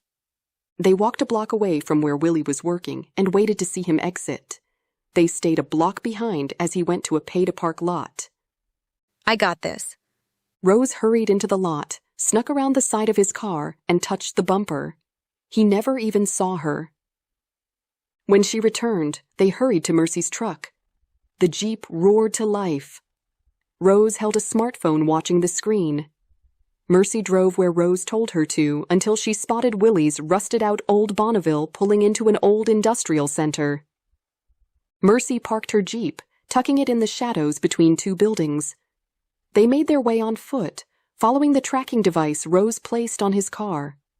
Once they spotted the building Willie's car stopped at, they retreated. We're leaving? Yes, after he leaves, we're going to see what's in that building. Rose pushed her back. Let's go. Confused, Mercy walked back to her Jeep. Once inside, she leaned her head against the headrest. I thought I was supposed to kill him. Rose nodded. Of course you are. Wouldn't you love the element of surprise? Finding his hidey hole? Busting him being a bad, bad boy? You're saying I should enjoy this? Her stomach flopped. If it were me, I'd torture him for hours first. I mean, your attack took hours, right? You suffered unspeakable acts for hours. Why should he get off with a bullet to the head or a blade to the throat? He didn't give you any mercy. Don't show him any, pardon the pun. What now? She felt deflated. Take me back to town. Tomorrow we wait for him in that building. But what if he doesn't show? He will. The evil grin gave Mercy the chills. Because you're going to call him. Mercy drove them back to town. Rose mentioned the desire for a nightcap to counteract the caffeine. As they walked down the side street to a small bar, Rose was grabbed from behind. She smiled at Mercy before hip-tossing the man to the ground. She spun on top of him with a throw and blasted him in the face with 2 punches. His nose erupted into a bloody mess. Quickly she rolled off of him, twisting his arm behind. While she held onto his wrist, she side-kicked his elbow, breaking it. He screamed. Think about that the next time you grab a woman, you filthy piece of shit. She kicked him in the stomach for good measure before grabbing Mercy by the arm. Keep walking. Whew, that was fun. The man lay on the ground moaning. She definitely broke his nose, and his elbow would never be the same. Despite this, Mercy felt no pity for him. They ducked into the small bar and ordered drinks. Within minutes, an ambulance arrived and picked up their attacker. Rose only winked at Mercy in acknowledgement. It was odd, the feeling of security she had now. Before, something like that would have terrified her. Now, it had a tiny bit of shock value, but was simply annoying. Again, I hate the city. She groaned as she sipped at her cider. A drink was the last thing she wanted. She wanted to get this thing with Willie over and done with. Where are you staying? Rose asked. The DoubleTree. She swirled her bottle around. The sense of dread was overwhelming. I miss my girls. Mind if I crash with you? I've been crashing on Bear's couch and it's getting weird. She couldn't help but laugh. Rose had been a contract killer long enough she had to have plenty of zeros in her account. Yet, she chose to live like a nomad. Sure. This beer is warm. Meet you there. Late the next afternoon, they broke into Willie's abandoned building and began looking around. The building was dilapidated, the concrete floors mostly crumbled. A small office was nestled in the corner. Mercy went to investigate. The door was locked, but she didn't let it give her a moment's pause. She pulled the knife out of her belt holster and used the butt of it to break the glass, then turned the knob. Boxes were stacked on an old desk. She opened the top box to find photos of women in compromising positions. Some of them were crying, some bruised. Was she Willie's first victim? This made her wonder.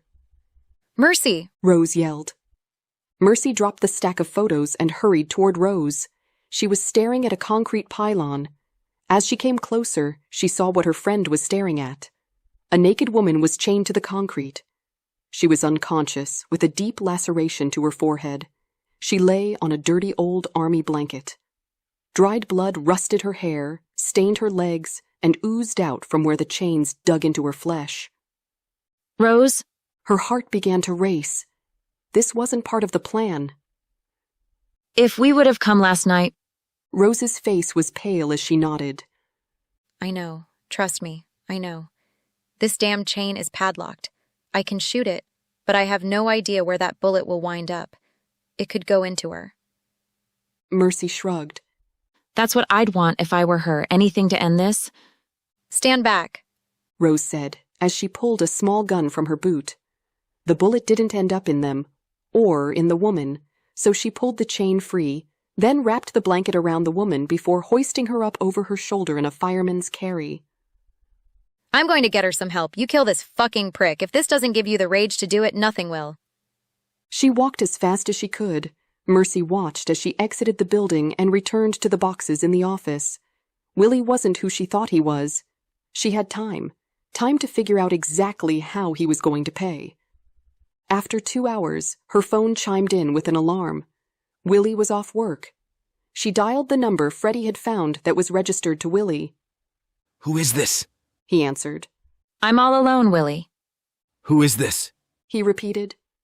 It's Mercy. I'd like to talk. Mercy? She heard him gasp over the phone. Sure, where are you? She smiled as she looked at the pile of boxes. I'm in your toy box, you sick little fuck. Come alone or I call the law. She tapped the red phone button hanging up on him, then sat and watched his car approach on her screen, thanks to Rose's little homing device. Her heart raced and sweat started to form at her temples. Willie was going to die, this much she knew, but how much would she make him pay? Could she torture him for hours as he had tortured her and countless others? How long had that poor woman been chained up cold, battered, brutalized in the dirt? As he drew closer, she climbed a pylon by the entrance and braced herself above the door. She watched as he slowly approached and opened the door. "Mercy?" he called out. He looked around and called out to her again. In his right hand was a tire iron. He'd planned to hurt her. Again. Mercy dropped down behind him. When he turned to face her, she stabbed him in the neck with a hypodermic needle. His eyes bulged. Don't worry, Willie. It's only a paralytic. It's not time to die. Yet. She watched as he dropped to the floor, then dragged him to the center of the building where an old hoist remained. Willie watched in horror as she cut his clothes off with her knife. Mercy! He pleaded. What? Mercy? I'm going to show you mercy, all right. She grabbed the t-shirt she'd cut off of him and stuffed it in his mouth. She stomped to a metal table and grabbed the nylon rope he'd so conveniently left and began tying his hands behind his back. She tied his feet together, then tethered the two. She looped the rope under his arms, then secured it to the hoist. The lever was a bit seized up from lack of use, but after a few tugs, the old ratchet moved, lifting him off the ground.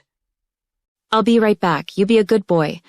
She patted his thigh before marching to the entrance, where she grabbed the tire iron he'd dropped and broke the rest of the glass in the office.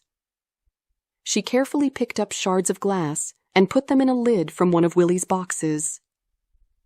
Forcing herself to walk slowly to torment him, she carried the lid and the iron back to Willie and placed them on the ground where he could see it. You ever heard of lynching, no? Of course an ignorant fuck like yourself has no clue about anything his own warped mind hasn't concocted. Sylvia had told her the paralytic would only work for 10 minutes. Mercy didn't care now that Willie was strung up. The ropes would be cutting blood flow, rendering his muscles useless anyway. When he began to struggle, she knew it was wearing off. She slowly circled around him as she gathered the strength for what would come next. You see, lynching is an ancient form of torture. The execution is carried out slowly by slicing away at the flesh. You might have heard of death by 1,000 cuts. Oh, that's right. You don't read. She taunted him, continuing to circle. I love the suspense here. You know I'm going to do something. Right now, Willie, you're wondering what I'll do first. Will I hit you? Sodomize you? Will I just taunt you and call the cops anyway? So many questions running through that tiny little brain of yours. She stopped in front of him, examining his naked body. Where do I start?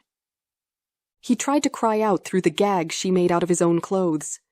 We have a bit of a conundrum, Willie. This has to be demented, you see. I have to look demented. I know you don't understand, so I'll fill in the blanks for you. While you were slumming in the pen, tattling on your roommate, I was being trained as a killer. And I've taken out my fair share of filth, Willie. But I've waited 3 long years to get to you. He yelled out through his gag. Tears streamed down his face, and snot began to drip out of his nose. I practiced my craft, honed my skills. The quickest and most efficient way, of course, is just to blow someone's brains out. But you don't deserve quick and efficient. Do you? No, you raped and beat me for hours, so the way I see it, I owe you those same hours in return, don't you think? When he struggled more against the restraints, she knew the paralytic was gone. He was going to feel this. Where do we start? She bent down and picked up a shard of glass, using a scrap of his own jeans to protect her hand.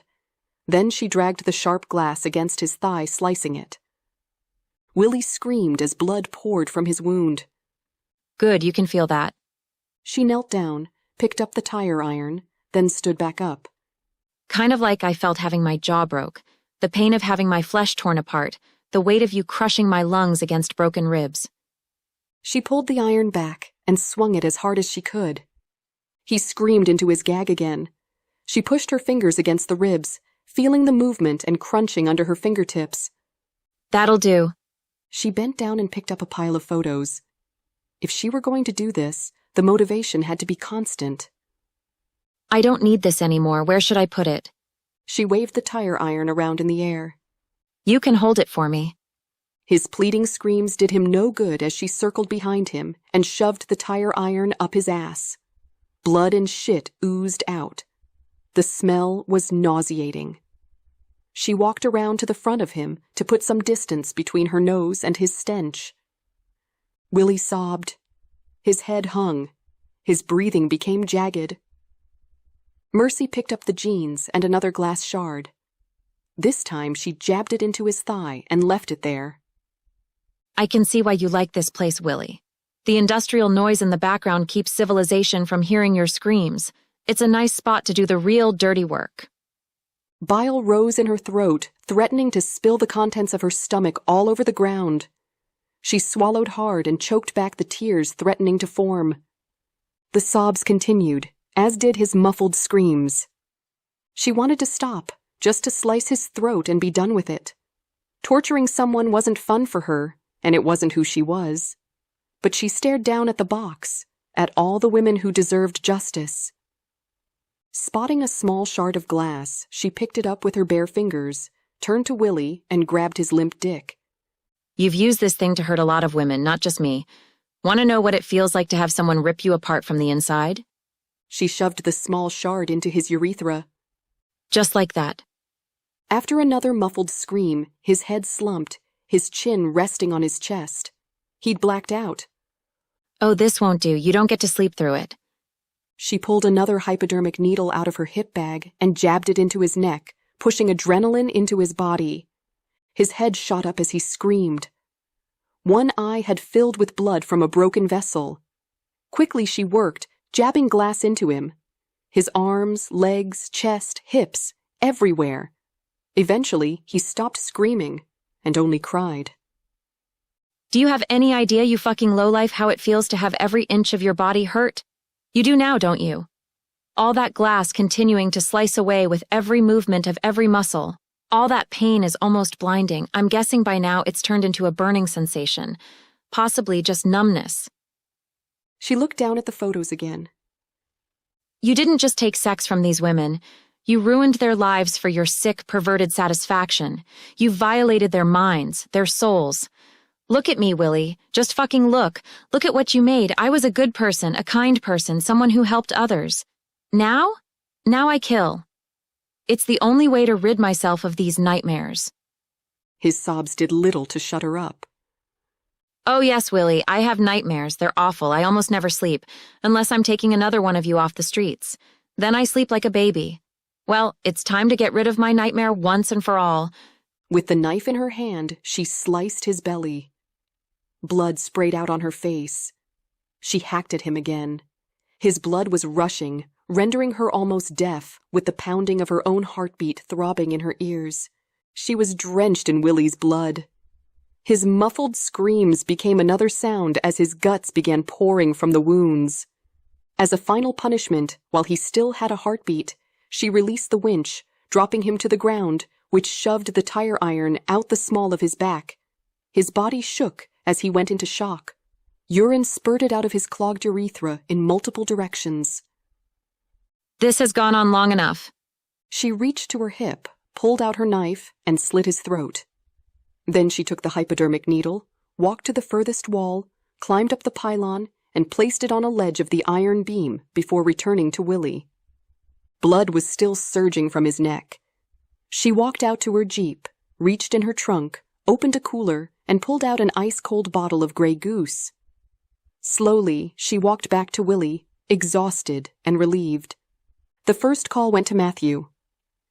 It's done. Congratulations. Godspeed, Mercy. She took a deep breath and shook her head. Call Bill before 10. He won't be in bed yet. Thank you.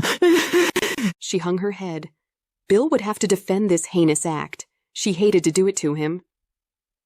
She cracked open the bottle of vodka and took a swig. Then she dug her fingers into Willie's neck, then smeared the blood all over her face. She repeated the process until she was drenched. A text to Freddie told her to wipe her phone in 5 minutes. Then she placed one last call. Morgan here, for Chapter 23. It had been a harrowing 24 hours. The minute we made it to our room, agents were on computers, lab techs began analyzing data, and Sheila and I were with a tactical team surrounding a building. The desert heat was hard enough to tolerate without the added Kevlar, but we had no idea how armed the guy was. The shack ended up being a rundown house with a small barn in the back.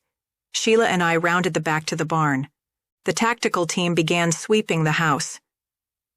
When we grew closer to the barn, we could hear the muffled cries of a woman and the crackle of a stun gun. I gave Sheila the signal, counted to 3, then kicked the door in. The guy rushed me with the stun gun and I put a round in his thigh. Sheila rushed to the victim and began untying her while I secured the suspect. It was a great win. Now we were landing back in Milwaukee, exhausted but successful. The victim was taken to the local hospital, and while she was in rough shape, she was expected to make a full physical recovery. Her mental state could take a bit longer. As I trudged through the airport, my cell rang. I nearly ignored it. Morgan here, I answered. Can you trace this call? It was Mercy's voice on the other end, but she sounded odd. Are you okay, Mercy? Are you in any danger? I could hear an audible sigh, then what sounded like drinking. You can trace it, right? I mean, I could call another number or something. I snapped my fingers at our tech.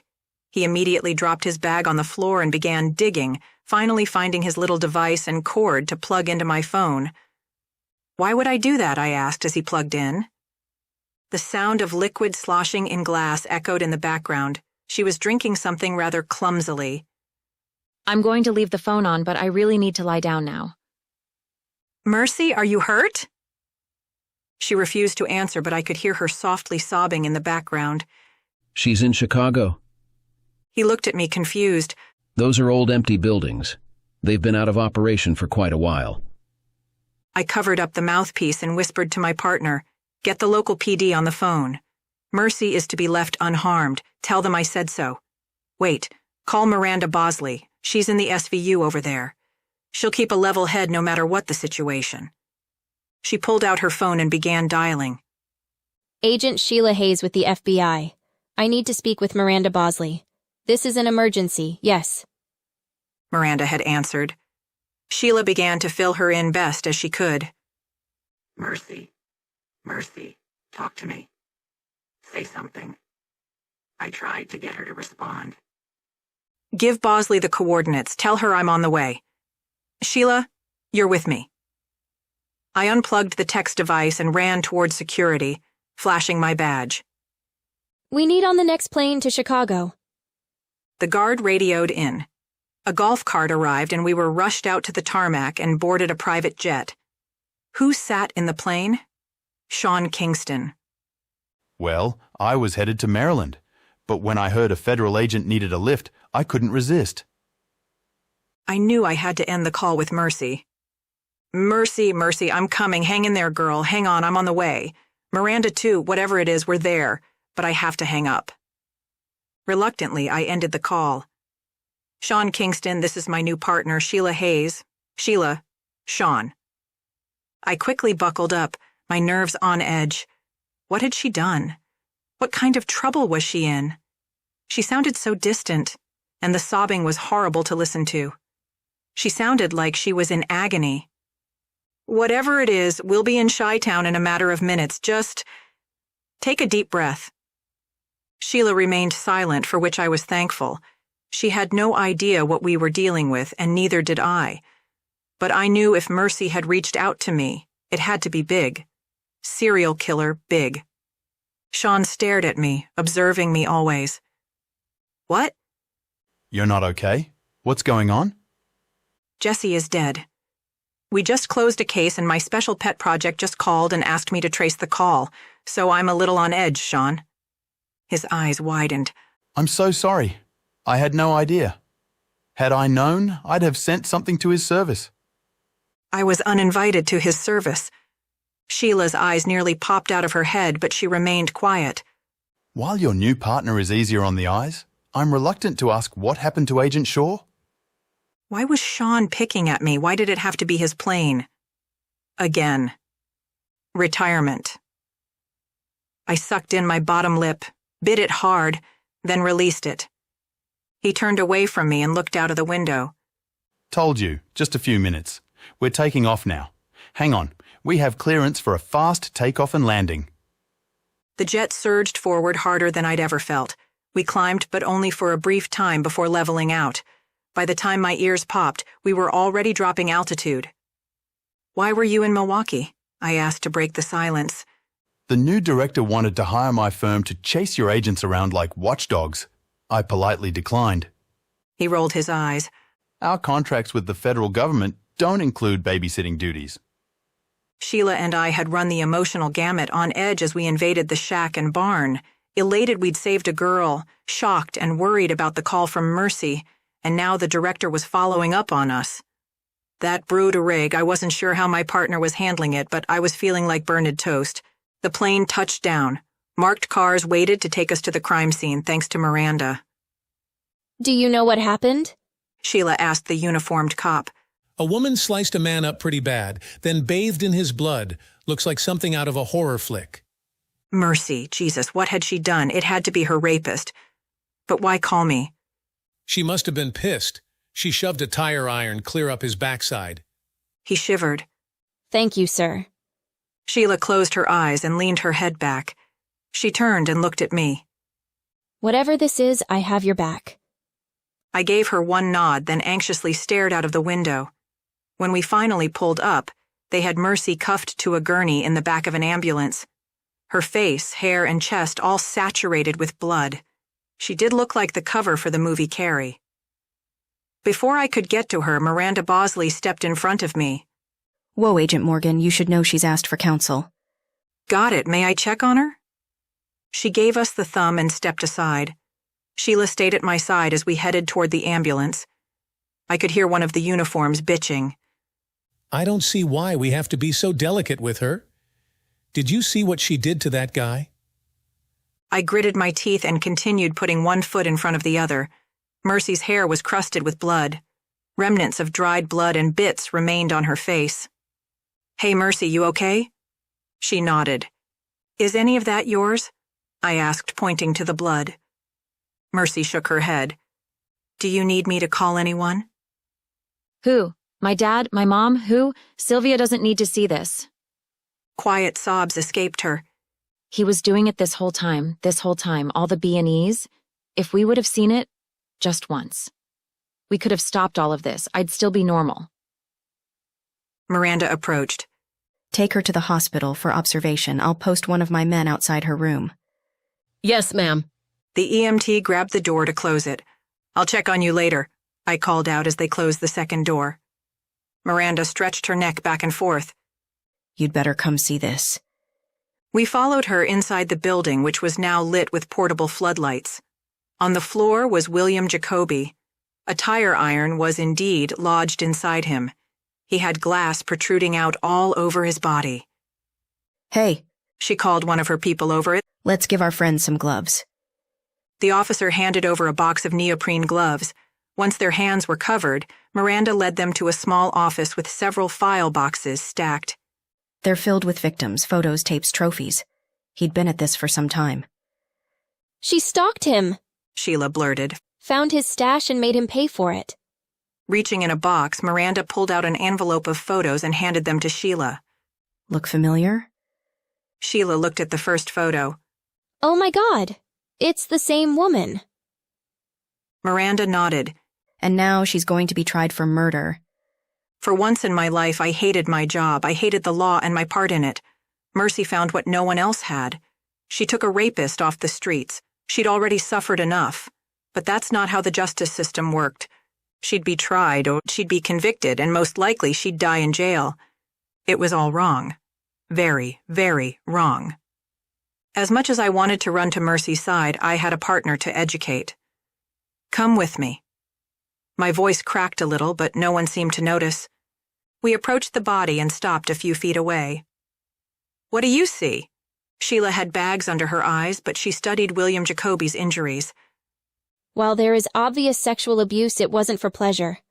There's rage here. Multiple wounds. It looked like she started off taking her time but lost control. She doesn't know much about torture. What makes you say that? I studied her. She doesn't know Mercy, or her history, nor my deepest suspicions. The real nasty stuff she didn't attempt. Piercing the eyelids, for example. How many times have we seen that? While there are glass shards embedded all over his body, none are shoved under his fingernails. That's torture 101. All fingers and toes are intact. No limbs are cut off, but the urethral opening has a shard of glass sticking out. She wanted him to feel pain, but she hasn't been educated in pain the way we often see. The sodomization via tire iron also speaks to a specific agenda. She moved around the body with her flashlight. There's minimal bruising. Had she wanted to torture him for hours, we'd see more than what is quite possibly broken ribs. She shrugged. I'd need to see an autopsy before I made any final conclusions. I'm going to the hospital. Find us a room.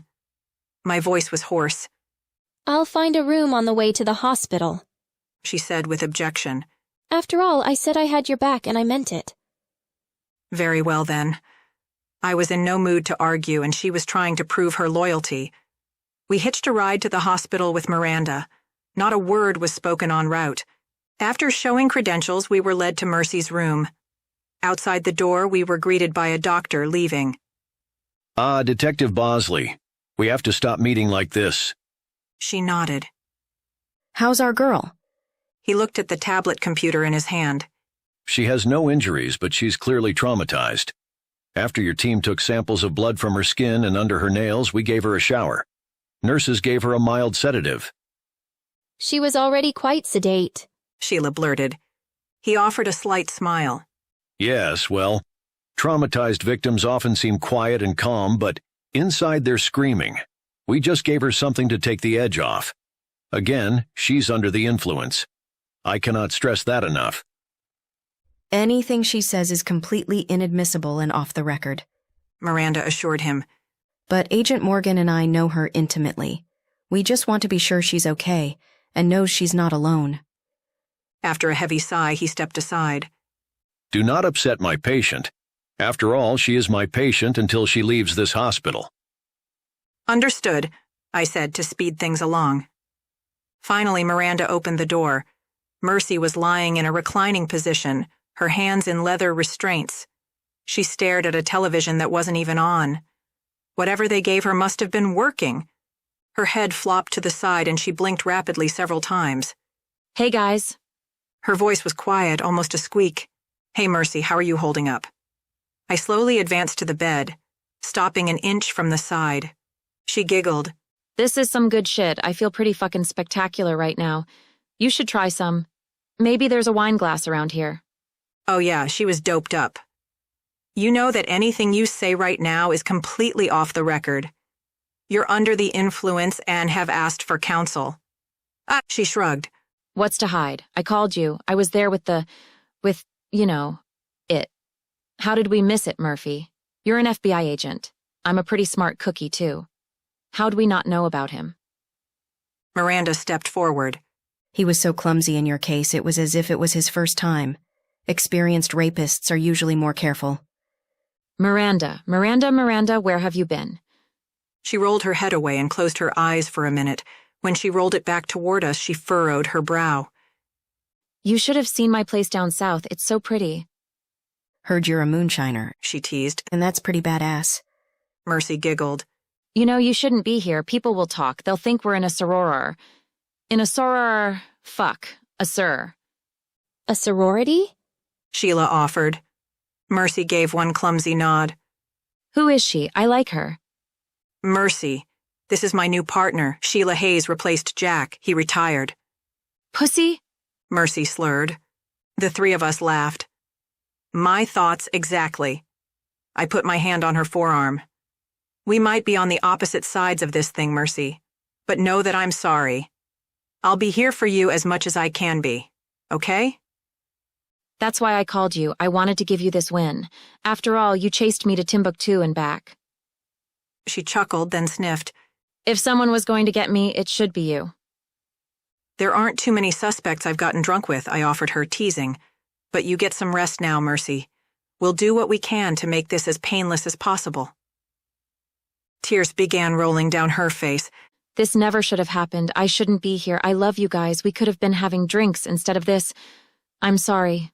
Please forgive me. Miranda leaned in. Off the record, he deserved every shard of glass. She kissed Mercy on the forehead. Sleep well, my friend. Sheila called us a ride. When we finally checked into the hotel, I sat on the edge of the first bed I found. My shoulders were tense. My entire body felt like an elephant were crushing it. I have to ask now that we're in private. What the hell was that all about? My partner dropped the clip out of her gun and placed it on the nightstand. What? The suspect, that's what. I get that you two know her, but did you see what she did to that man?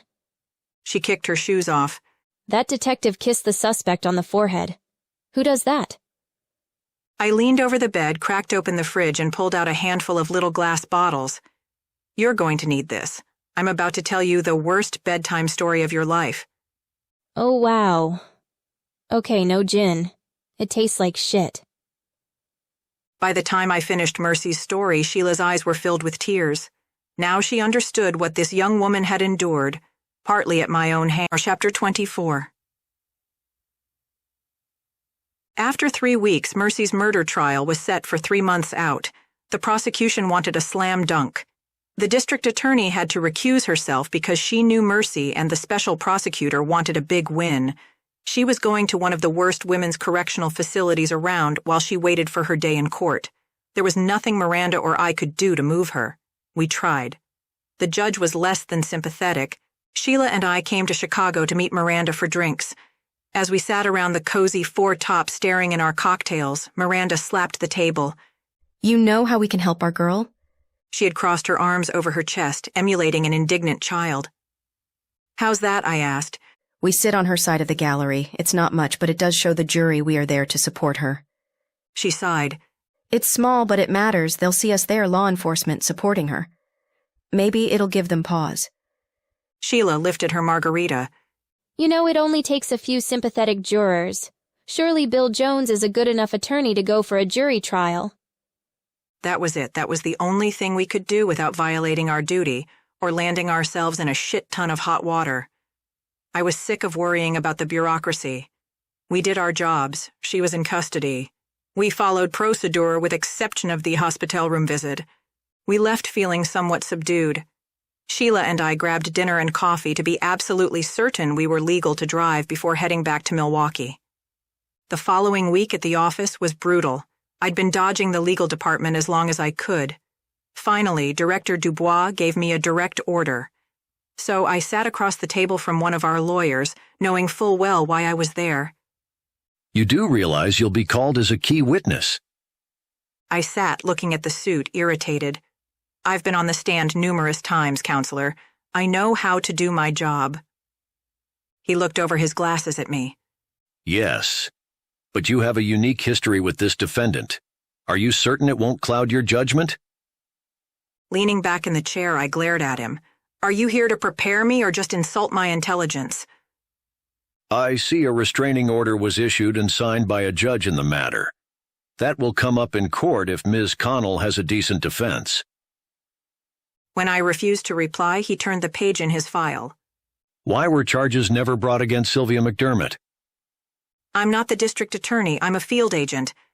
Agent Morgan, you will answer my questions. I rubbed my fingers against my forehead. There was no actual fraud committed. She never assumed a false identity that we could find, never earned an income and failed to pay taxes. She just disappeared.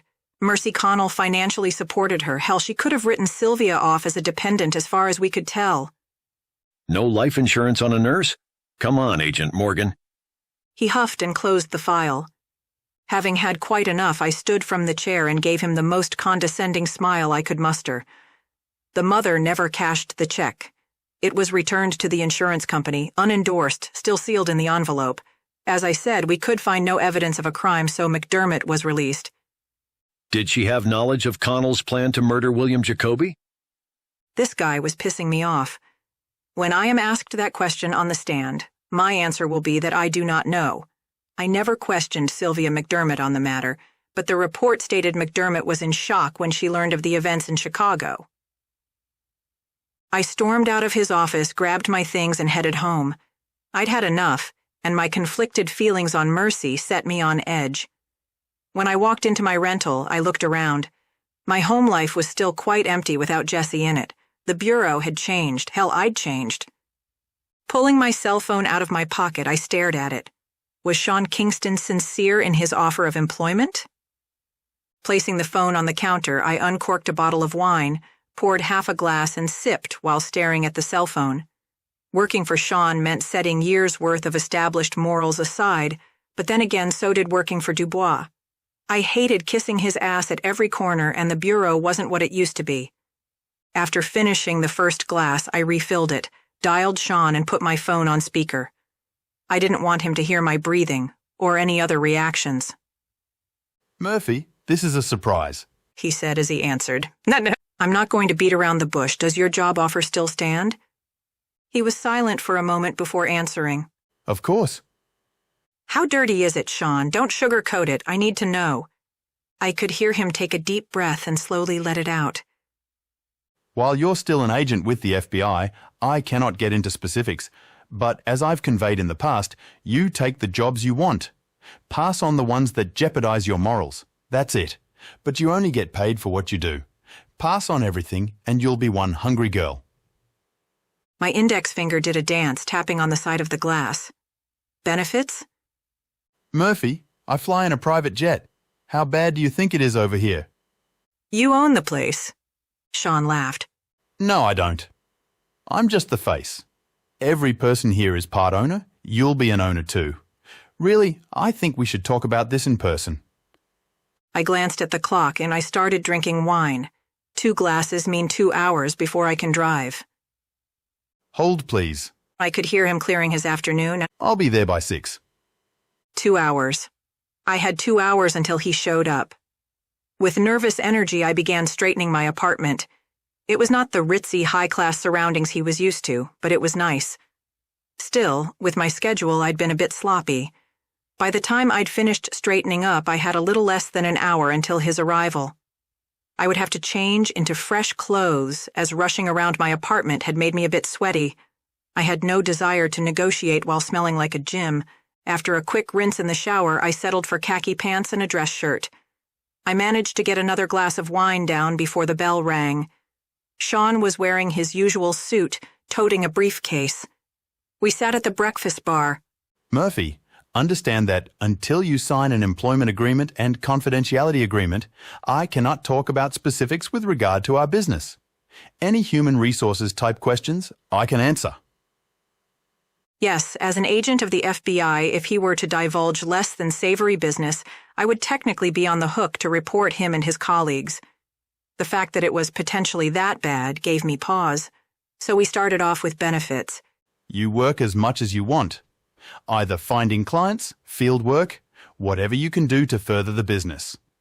For all intents and purposes, each of our members is also a sort of sales rep. You must employ tact and set your previous FBI persona aside. We are not law enforcement, rather we do what they cannot. We don't have red tape. We do have the federal government support, especially abroad. They won't rescue us, but they will assist when they can. You do contract with the government, though, right? He nodded. Off the books. We're listed as consultants. You will have to pull the trigger, Murph. I'm not going to lie. I started off in the field. It's not easy. I'm too old for this shit anymore. Give it up. Pass me the agreements. I scanned the documents. They were fairly boilerplate, with exception of the section regarding capture. After reading it and rereading it, I grabbed his pen and signed, initialed, dated, and repeated several times. Okay, I've signed, now spill it. First, he tucked the papers in his briefcase, then straightened his jacket. Let me apologize again for hitting you in a most crude manner. Enough, Sean, we've covered that, water under the bridge. He nodded slightly. My offer to have your office as far away from me as possible still stands. I couldn't help but smile. Getting hit on by you wasn't the worst thing to happen to me. Now, if you don't tell me what I just signed up for, I'm going to take out a knee. For the first time, his lips spread into a wide smile. He took a moment to sip at his wine. On the tame end is search and rescue, usually kidnap victims. Takes you to some real shitholes, but it pays well. Our most recent federal contract was to wipe out a drug cartel in Brazil. They were shipping cargo containers full of poison here, our neighbors to the north, and Mexico. We lost 2 men, but they lost all of theirs.